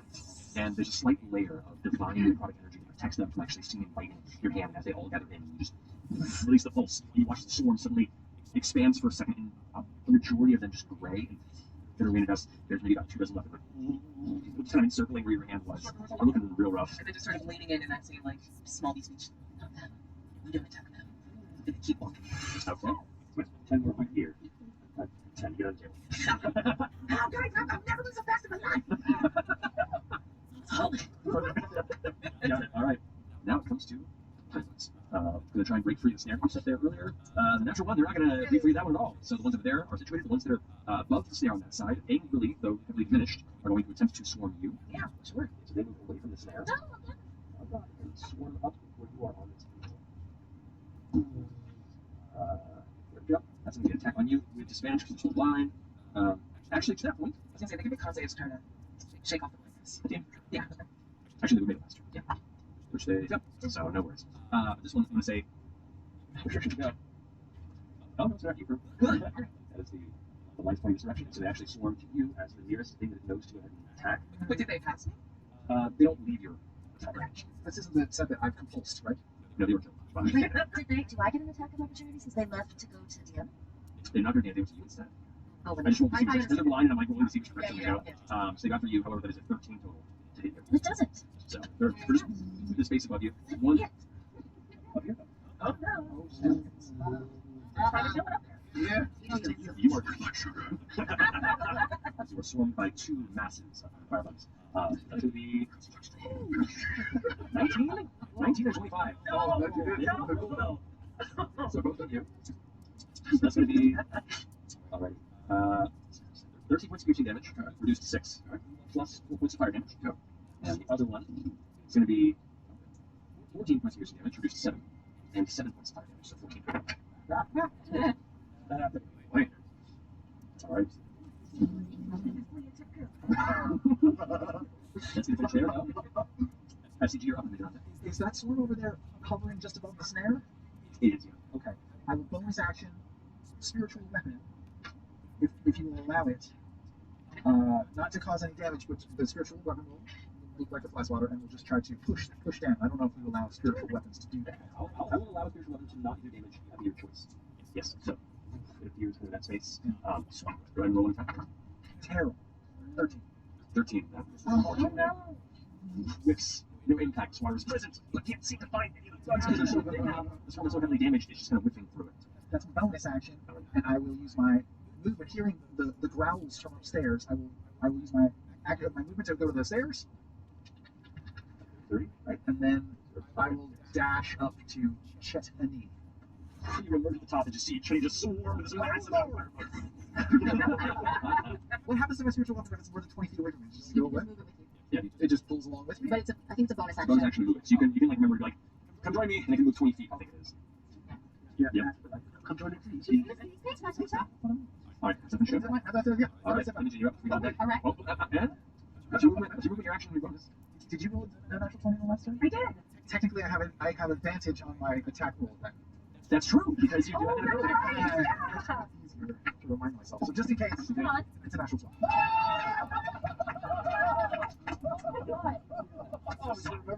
You go ahead and roll damage. No damage. Oh, that's right, no. That's right, damage. So yeah, the natural 20 definitely. You have the swatter like whips around and it does like a huge sweeping, like gather them all up into it, like it just rolls through it, and then slaps it down. Immediately, your set up snare of the weird gossamer neck just wraps around them, and then hangs from the ceiling. It's like a reverse mosquito net. And they're all 14 at this point. But they are currently now ensnared.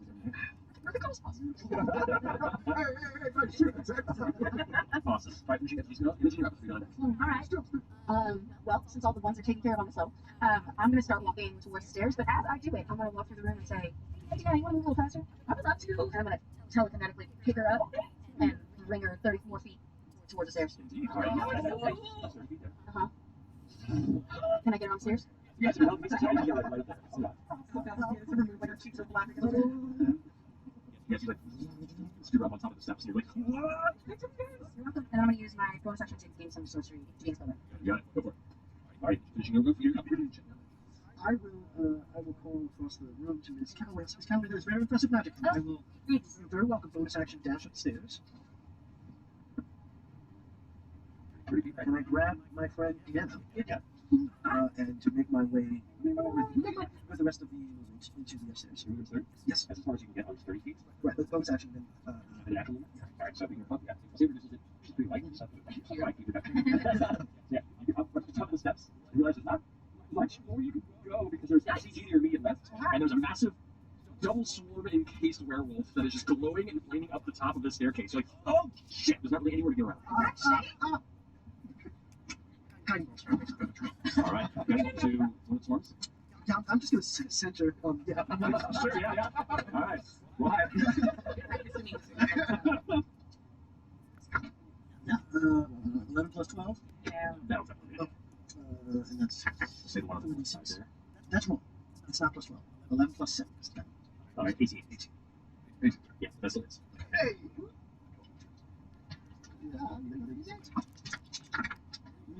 3, Yes. 4, 5, 8 points of damage. Just attack against that one has that one there has advantage. Right? It's glowing. One section of the swarm is now like brightly glowing from the guiding bolt. So the person strike out has advantage. Oh, wait, then Right. Yep, over there. Just blast it. It takes a little bit of damage. Just kind of hold together. The swarm's definitely angered. They're still focused on the werewolf for the time being. Can I use whatever little movement I have to place the enemy? This is one of the place surface. You're right at the top Can of I the put it steps. on my... Yeah, I'll say you put it on your shoulders. Yeah, cool. Got it. Alright, finishing that go. That brings us to check. I gotta swing through, so I stay in melee of both of them, but I'm on the other side of the. Yeah, and I'll take 2 swipes with my claws at the one that Frida just tagged. You got it. First strike has advantage. That's 24 to hit. That definitely hits. The second one, it's just that first strike that has advantage, right? Correct. Second one is an 18. 18 still hits. And 6, 10, 17 points of slashing damage. Got it. That's it. And can I use my bonus strike for a third strike with claws? Sure.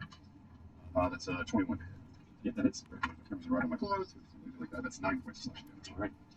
So you're like slashing through. It's cutting through and killing them, but it's like attacking a waterfall. Like you're still hitting, you're still splashing, but it just keeps pouring. The swarms still around you. It's not as effective. Yeah. But they are starting to look pretty rough. You've definitely taken some of the numbers up between your stroke and yours. I'm gonna run. I'm gonna take 2 now. I'll because I see it just over there, but I see like a partially open door, and that could be the source of these things. It could be more. Depending, I guess we'll come that way and take both attacks. Okay, so go through the swing at you. That's a 14. And a 17. Oh, misses. Yes. Just below, and they both just try and strike at you.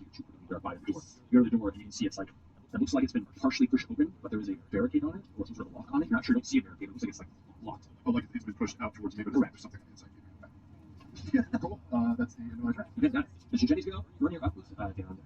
Alright, well, I think we took care of it. Yeah. Okay. Yeah,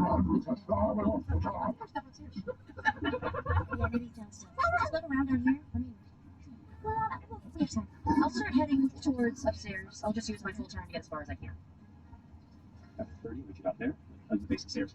Alright. So if you're actually, if you have anything else, you can use your action to dash if you want to. Yeah. But you look up the stairs and you can see it's pretty clumped right now. Alright, let me just look around and see. There's you. Yeah. I'm gonna. If there's, can I look around and see? Can I look at the chest or see? Just search for something. There's other stuff all around you. It's the toy store. I'm not gonna be serious. I'm just there's so much down here. I'm gonna just start. I'm gonna look into that. Yeah. I'm gonna just start rummaging.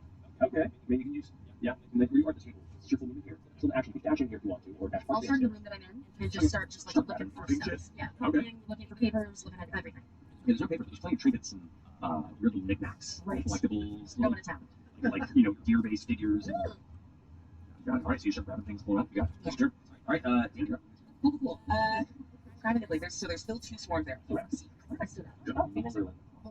Alright. This is such a little room. Okay, perfect. Yeah, I guess I'll just reach forward. Let's go, since we're in melee, I'll just reach out and cast another second level of the tools on sword. All right, there's the two. There's this one. It's looking pretty. Well, they get some hits, but some not. Let's see the untouched one. Can I see the nest that they came out of in the room too? You can choose your turn. No, I didn't see it. I've never seen anything. I No, just had no idea. All right, go for it. 3 on the die. You want to sandwich? No, it's the last one. Go for it. Yeah. Alright. That's a 17 though. That definitely hits. Yeah. Let's go ahead and roll damage. So 40, 10, right? 4d10. Yeah, it's just second level. Okay. 23 points. Let's go. Once again, you reach out as they kind of cluster around you. You just release that burst of product energy, as they retract, you watch a bunch of them just crumble into dust around there. I mean, like more than half the swarm has been scattered to the ground and it's crumbled insect residue. This is bullshit. Can I just try to intimidate them? Be like, how many of you have to die before you all just sit the fuck down? Because you can speak to animals, roll information. No, it was so close. It was close to being anything like 8. 8. The remaining stragglers, the 2 swarm, just brighten with fury in response. Nice. They definitely use their bench. Okay, well, I didn't do a great job. I just get behind you. Sorry. It is their turn, right? The 2 downstairs, and roll for the snare. That's going to be a 14 and a 10. So I'm not escaping it below. The 2 up here are both going to swarm in towards you. And so while you're on your back, they're just kind of swarming space with both of you. And then are they attacking together? They are. I will impose disadvantage. All right, indeed. So disadvantage each strike against you. They'll swarm you. Ooh, that would have been 23 and a natural 1. So one of them just ends up like screaming past you, getting lost in the middle of the stairway. The other one is going to be 14 and 1. So both of them just screaming around you, but you were like swiping at them, and then you get your cloak kind of wrapped around and protecting both of you in the middle of the stairway. Thank you. Awesome. All right, finishing that go. Now it's STG. I'm going to. It's not a weapon, so I don't know how it's going to work. But I'm going to take out my hand, hot swap it for my propeller. But instead of blowing, I'm going to suck. I'm going to suck them in and try to slice them up. All right, make an attack roll. 3. Really well.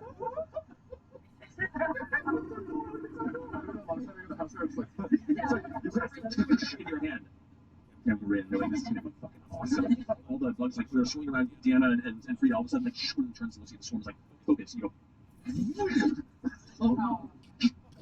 It's Jan, it's not meant to go the other way.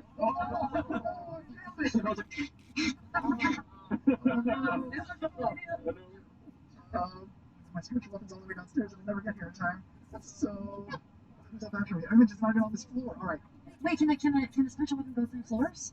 No, but I can recast it. Yes, it can. Why not? It's like spectral. I don't know. It can probably just go straight up. Go 20 feet, but I don't know if it can go through things. If spectral is physical, It is spectral. Can it go through the floor? Bonus action to try. I will try to have it slot up through the floor. Yeah, I'm guessing where on the floor it is. I don't really It's know. 15 feet. It goes straight up to the ceiling and appears right here. Oh! By more feet movement, you move it in. So what? So what? 11 plus 7. That hits. Go roll damage. 1d8 is a 4 plus 3 is 7. Yeah, we never really decided. Do I get to use my divine thing on this or no? No, it's only Okay, against so your 7 points. You get that like all of them blessed.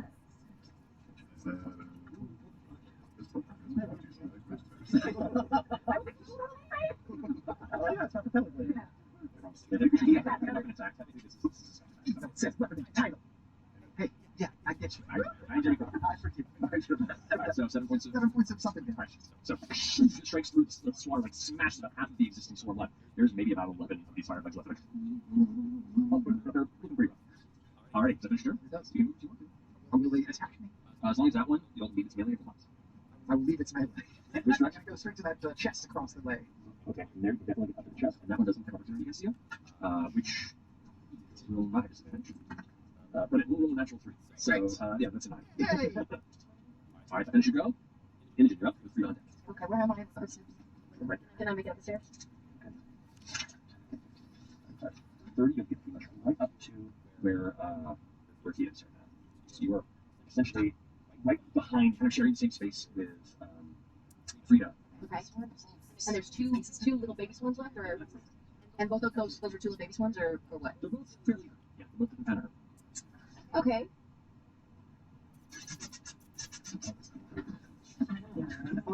Let's see. I'm gonna use.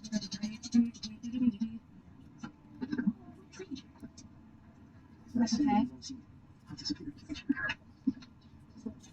Hold on. Sorry, I just got to check the routing. How far? Is there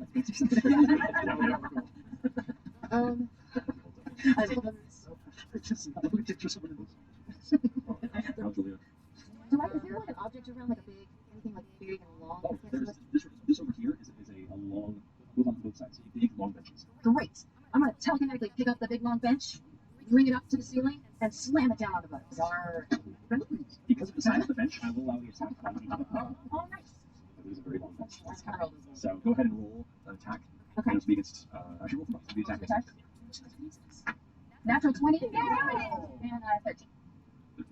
So one of them, which the other one does get snagged on top. I'll say because you're there, be 20 feet to get it there. There'll be 2d6 bludgeoning damage multiplied by 2. 12 points of bludgeoning. 12 points of bludgeoning damage. That'll do that one. So the bench entirely smashes the remainder of one of the swarms into the ground. It's gone, and the other one kind of like swarms around it. Put this all together. Some bonus action. I don't know that I can do so. It's Alright. Frida, it's your turn to check and dict. And there's a few left in that other swarm, and the last one's standing. Okay, so I sort of have the coach bubble up around the Indiana, and I will let the coach billow behind me as I raise the mark up, and I will take 2 shots. That ain't gonna hit. That's 3 plus 12. 15. 15 goes. Oh, your AC is only 14. 10 points of damage. 10 points? What do you say? 10 points of damage? 10 points of damage? Okay, so it fires through once again. Half as much damage as you would like, but it's still Just so small. And I will bonus action reload. got it. Yeah, that's 11 plus 12. You got it. Go to the next time. That is 16 plus 6. 6 is 22. That's 11 points of damage. How do you want Yeah, so I will let the cloak fall down, and I will shoot the first one, and it goes a little wide, and I will reload it. As I'm reloading, I will focus, and the eyes will glow a little brighter. Maybe a hint of red in there, and I'll focus on the eye of the swarm there, and I'll release the bump shot. If it happens in like slow motion, it would hit 1 and explode. with that one flash of powder, you watch as the remainder of the swarm, as it's gathering the kind of one continued assault against you, just scatters. There's shredded wings and bits of chitinous form just kind of thrown against the surrounding wall and floor. Aflame. Is everyone okay? That was awesome. Check the box. I've never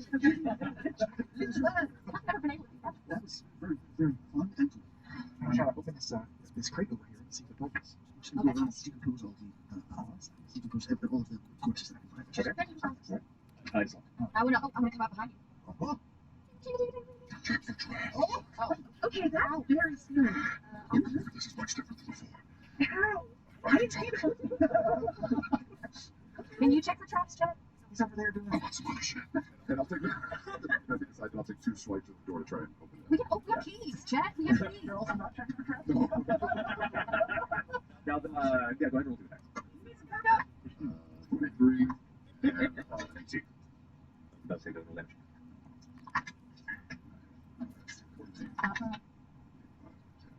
14.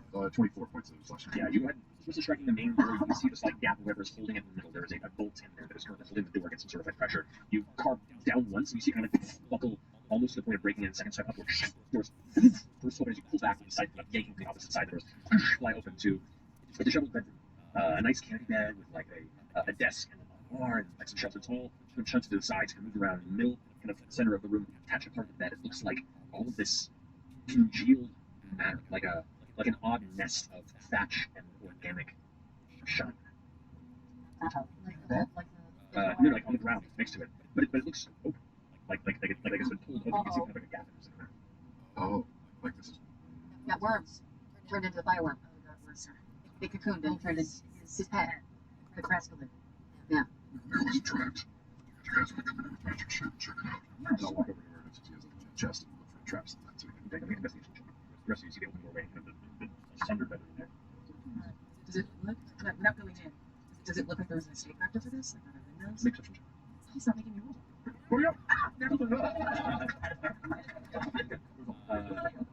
Indeed, there are 2 windows. Like they were barred from the outside. They look unbusted, if you will. See the room? Yeah, there's a I'm just gonna do a little bit. So that's a gross thing on the ground. I'm gonna bathe that mystery. It was a 21 for investigation of the traps on the chest upstairs. Oh, great. no traps. I was just, Mr. Howard downstairs with his bells upstairs. You're from Bell's upstairs? Nice. Are you going upstairs or are you staying downstairs? Now that we know it's kind of bad, do we really care about preserving?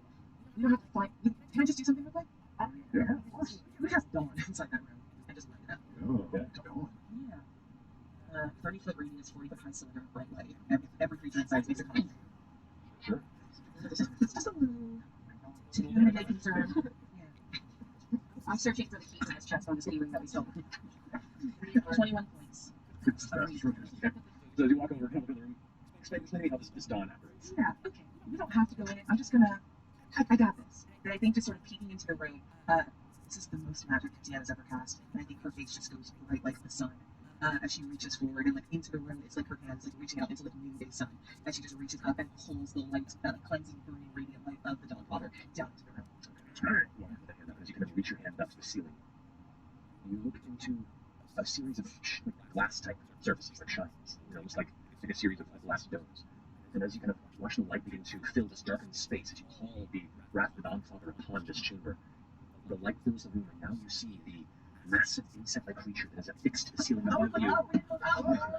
Its numerous spider-like insectoid jagged legs kind of clinging to the top of the ceiling, small kind of ratty claws that extend from the center of its torso, and the numerous orange-like eyes that appear across the surface as it begins to detach its legs from its resting place in the ceiling before it ignites white light, and you hear from above before it hits the ground.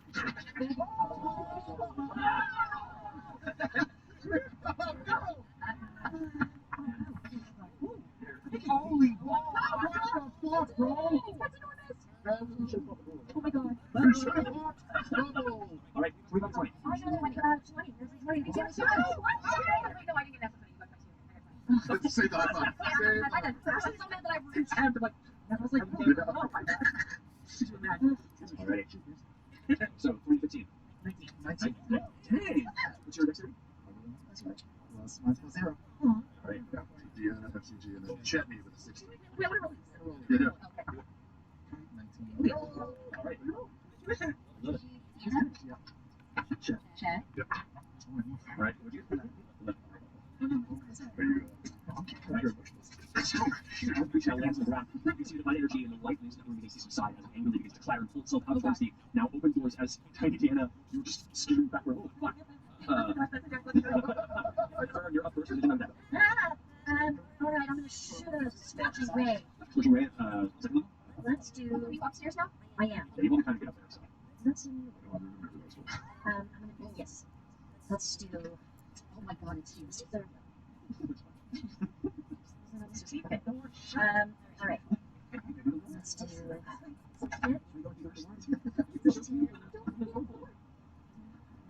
20. 20? That's cook without fire. You will not. Yeah. 20 again. Yeah, hit. Next one. Hit, and a crit. And I love that. So 2d6, 46, and the last 2d6 are crit. Jesus. Teeth. Wait, how many are those? So 46 normally, and then 2d6 are double. No. The question is, what's that? It's valid. Okay, 19 for the first two. Well, plus Mister's out, so I also get an extra one. That's true. Okay, legacy.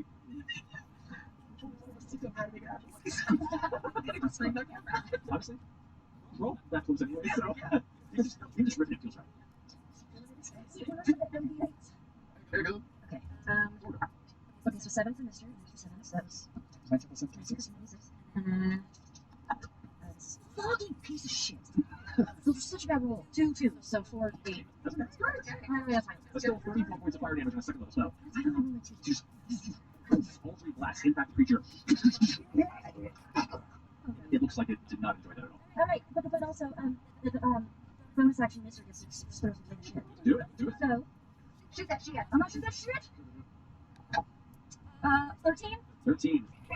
Throws it Oh. on the wall. Alright, and then what I'm gonna do is I'm gonna stay there. I'm just gonna back up against the wall. Alright, you got it. But just it's just gonna save me. Alright, so you guys are sitting in the wall. You got it. Finishing that go? Pigeon, you're up. I'm gonna Imogen and the creature, so you're making initiative. Oh, That's a higher dex than you. Okay, I'm gonna scooch kind of out so I can get a visual on the creature. One you there to get a view on it. As you see from like back away after blasting it, going into the wall. Oh shit! Oh, that's huge! Oh, that's huge! And I'm gonna wagging bull too. Okay. fourth level. Yeah, I'll say. If I can aim above Deanna. I'd say you can aim just past because Okay. it's 5 foot wide. So you suddenly smell just like this weird kind of dark battery smell, like that sense of like an electrical fire just in the nearby chamber, that sort of smell. But you wouldn't really understand the world. That's kind of what you pick up before this bright light passes by you and you lose out of the way as a bolt of purple light sparks out of nowhere just past you, barely like getting close to singeing the left side of your face. The creature make what? Save throw. It does succeed in natural 18. Go ahead and roll your lightning bolt. It almost like taking on a try to control and it arcs through and it tears up on the inside of the wall on the opposite side. You can make Ghostbusters speed. Exactly.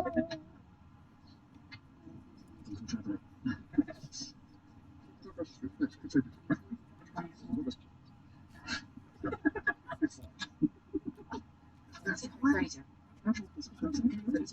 32 points. Awesome.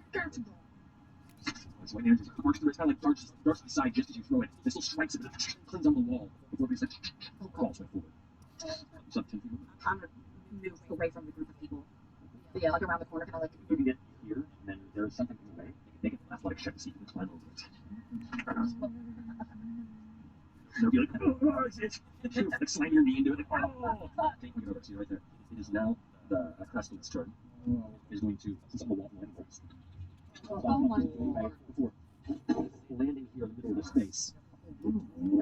It is definitely not designed for this sort of tight quarters, but it is kind of spreading out within the space that's possible there. It is immediately going to go ahead and make 3 attacks to make a fight strike against you. Oh no! Yeah, you are. That's going to be 18 to hit. Nope. No. You put your shield up. You feel it's like weird arachnid type teeth like scraping against the metal to no avail. Yeah, I got weird like orange eyes like darting around and looking in different directions. It's going to go ahead and make its claw attack forward against. Let's say Fern. Against you. That's going to be a 22. Yes. And that's 22. Yes. All right. You take 18 points of slashing damage. Okay. And 19 points of slashing I'll damage. take half of that second one. Okay, so that would be, instead of 19, that would be 9. Yep. Up there. And I need you to make an athletics or acrobatics check to see if this tries to grapple you with its claw.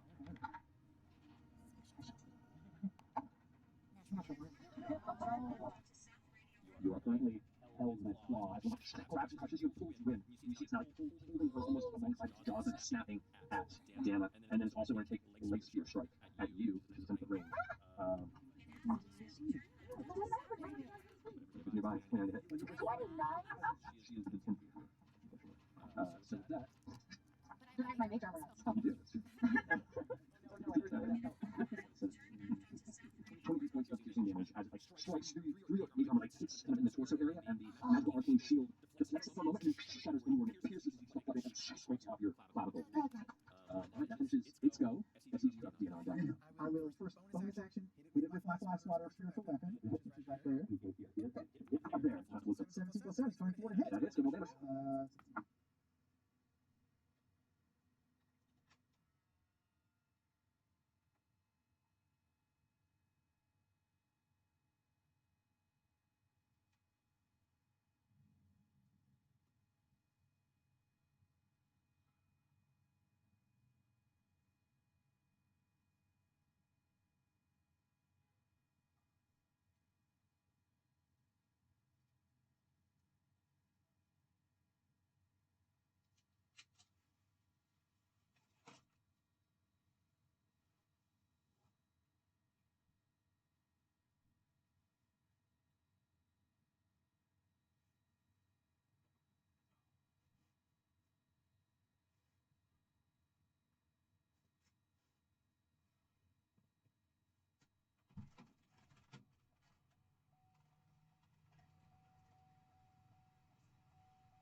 5 for 3, 8 points of damage. And then I will hot swap the propeller with a bolt thrower. Go for it. Fire a bolt.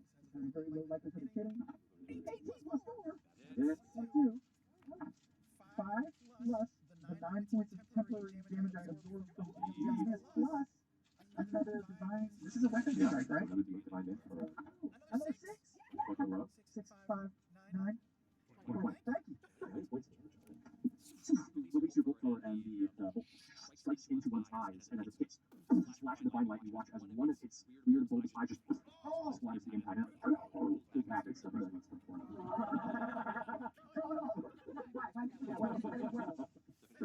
Alright, then you go. Julie, you're up second on that. Okay, I'm going to pass go around its neck to the front of it. Yeah. Okay, you are full on. What am I doing? It's fine. It's bad every part of it.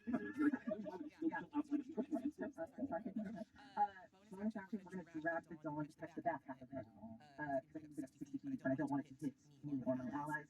So I try to keep its ass in the sun. And I keep the silence for it. Okay, Yeah. so you flash it back here, far wall, and try and catch the whole room. Yes. Right? To move it forward, you have to move it slightly this way, and you just, I think you can do it, just catch it, and it's like right on the cusp. Nobody else can move it that space. Yep, totally fine. No, I go back to where the more of it is. That feels like normal to do. Don't be there. And then with my action, since we're still in make, yeah, if it starts its turn, it'll end its turn there. Well, that's essentially like, oh, like that. Can I get a little bit farther just to get like this part? Any further here, the center of it, we will be on the wall there. It can't click through. Do you have a DM? Why are we observing physics in the game with our pretend brains? Totally fine. And Move up 60 feet as bonus action on turn.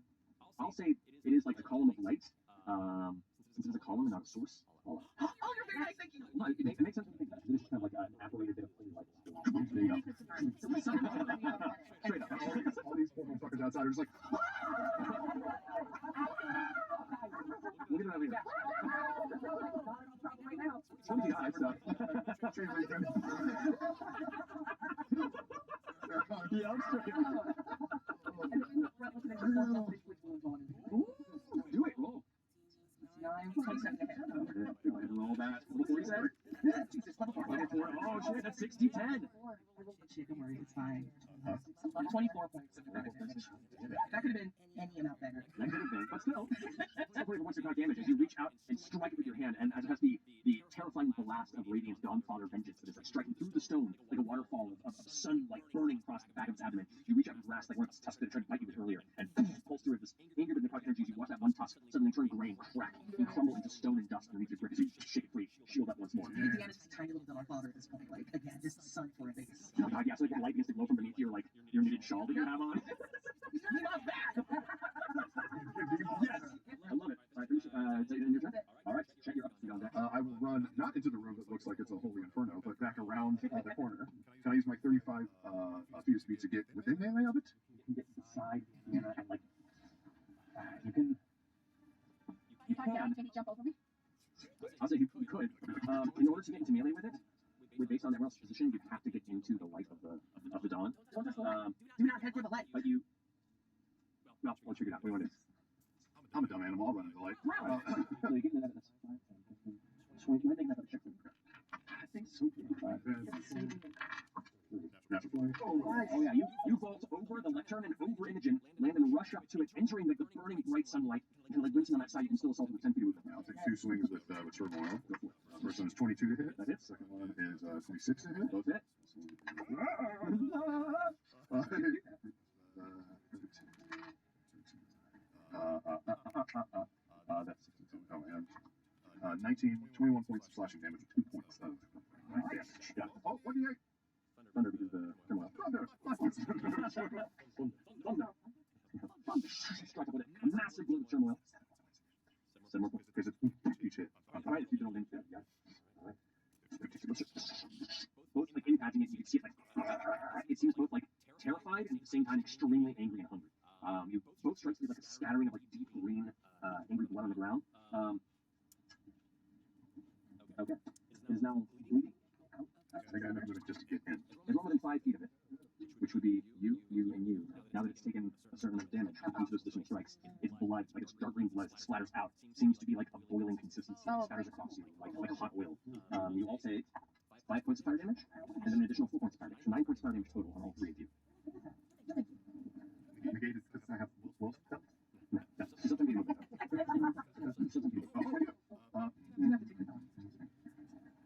Because I know my turn inside. Well, if I clear more feet, I bounce out and take a. If I run in on my. I just take it out. Okay. I'll take an attack of opportunity instead of sitting in the pillar of. You're good at con. You take 10 feet out of it. It's a different opportunity against it. So that is. Oh, 26 to hit. Okay, whoa. Alright, so you're going to take a light attack from his try to pull away from it. You see that? He's putting back in. He is now. He's going to be leaving the range. One. Yes, if I can, I would go disadvantage number 26. Oh, no, that's fine. That's going to make it 16. To hit? Oh, he misses. So, as you move past and tries to fight towards you, you go ahead and like push Chetney's wolven form out of the way and essentially like using the rest of your coat spin, kind of deflecting it, take it on your shoulder, and push off and no impact taken. That's awesome. Alright, finishing Chetney, go. I'll use the momentum of my coat, so I'll take it and distract it and turn back around. As I turn back around, DM, can I use the disarming shot to get him to drop? Huh? Yeah, I'll allow that. I'm going to. No, wait a minute. Too high right now. A sort of annoyance. Okay, I'm gonna call sharpshooter. Still snared. Okay. And I'm gonna say you put this cowboy down. And that is a 16 plus 12 minus 5. 16 plus 23. Yes, so it's excellent. So plus 10 to damage, 2d8.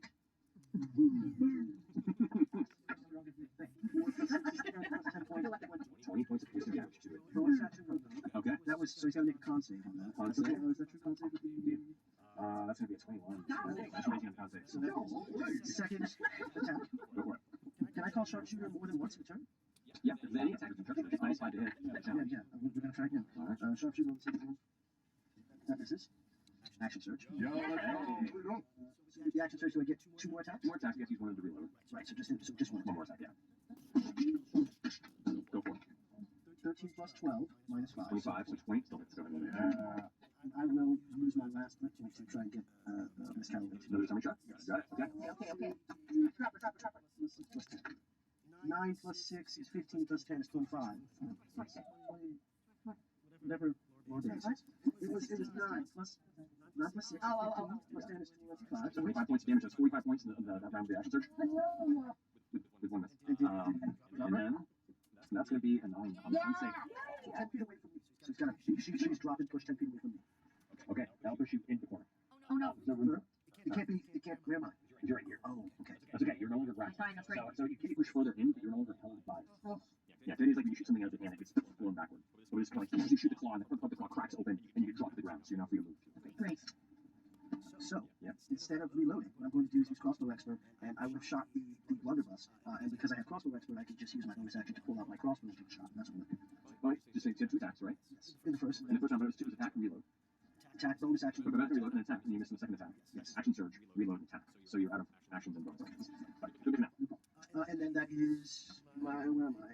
I'm going to. I'm going to move in front. I want to be in front of. I want to be in front of the monster. In front of Chet, so that I'm 5 feet. Oh wait, I push Fern back, right? Yeah. Can I try and get to Fern and stay within its range so it doesn't attack me? It's tough since it's also butter right now, and it's moving its turn. You can get to here, like right in front of me, but that would still be 10 feet from the creature. Or you can move here, you can 5 feet from Chetney. And then I'll stay within 5 feet of the image. Okay, so you can still stay within 5 feet here. There's no 5 feet everywhere. That's great. I'll stay there. Okay, so you're like in the middle of everybody preparing to hump down. All right, finishing your go. Top of the round, Fern. You finish on deck. I have an idea. Finish him. All right. What I would like to do is to polymorph it back into a baby. What it was. Okay. And here's the deal. It's going to change back in an hour when Trix comes back in here to go to bed, so he's going to have to deal with it. You're horrible. Oh. Okay. What's the save on this? 18 wisdom. 18 was okay. It's supposed to be like chaos. It's a 16. 14 plus 2. All right, so I'm going to reach out and try to put it. And instantaneously, the entity is reduced to this tiny little marble worm about 1.5 feet long that has this like natural smile and these like tiny little sleepy looking eyes, and it is fucking cute. Alright, this is gonna be like this for an hour, so we gotta go, and then Drix can come back and deal with it. I'm gonna put it back there. Like, it's gonna kill Drix. I mean, it's gonna kill him. That's okay if it wasn't that. It's been many years. Let's search this place. Wait, you want to turn off the dawn thing? Oh, yeah, but yeah. Can you turn off dawn? Well, this won't it? No. Well, or just get killed by it as well, potentially. Well, let's find out what's going on first. We have some time to we've got an hour. We've got an hour. I'll slap you with a cure wound. Drop my wolf form back to the Alright, got it. Then we start searching like his basket and stuff for like papers to show that he's like stealing from old fart. I'm just trying to get baby happy. What do you think that baby likes? I'll give you a chance. The 5 acids? Natural 20. 4 total out. I mean, I don't have to do this. Oh, 24. That's not bad. Okay. To thoroughly search, it will take about 20 minutes. All right. 23 minutes. So as long as you're okay to. Okay, so with the rest of this crew kind of looking through here, you find a number of ledgers and receipts that essentially tie D&O Toy Emporium to a number of children within Shady Creek Run that are building and making a lot of these toys.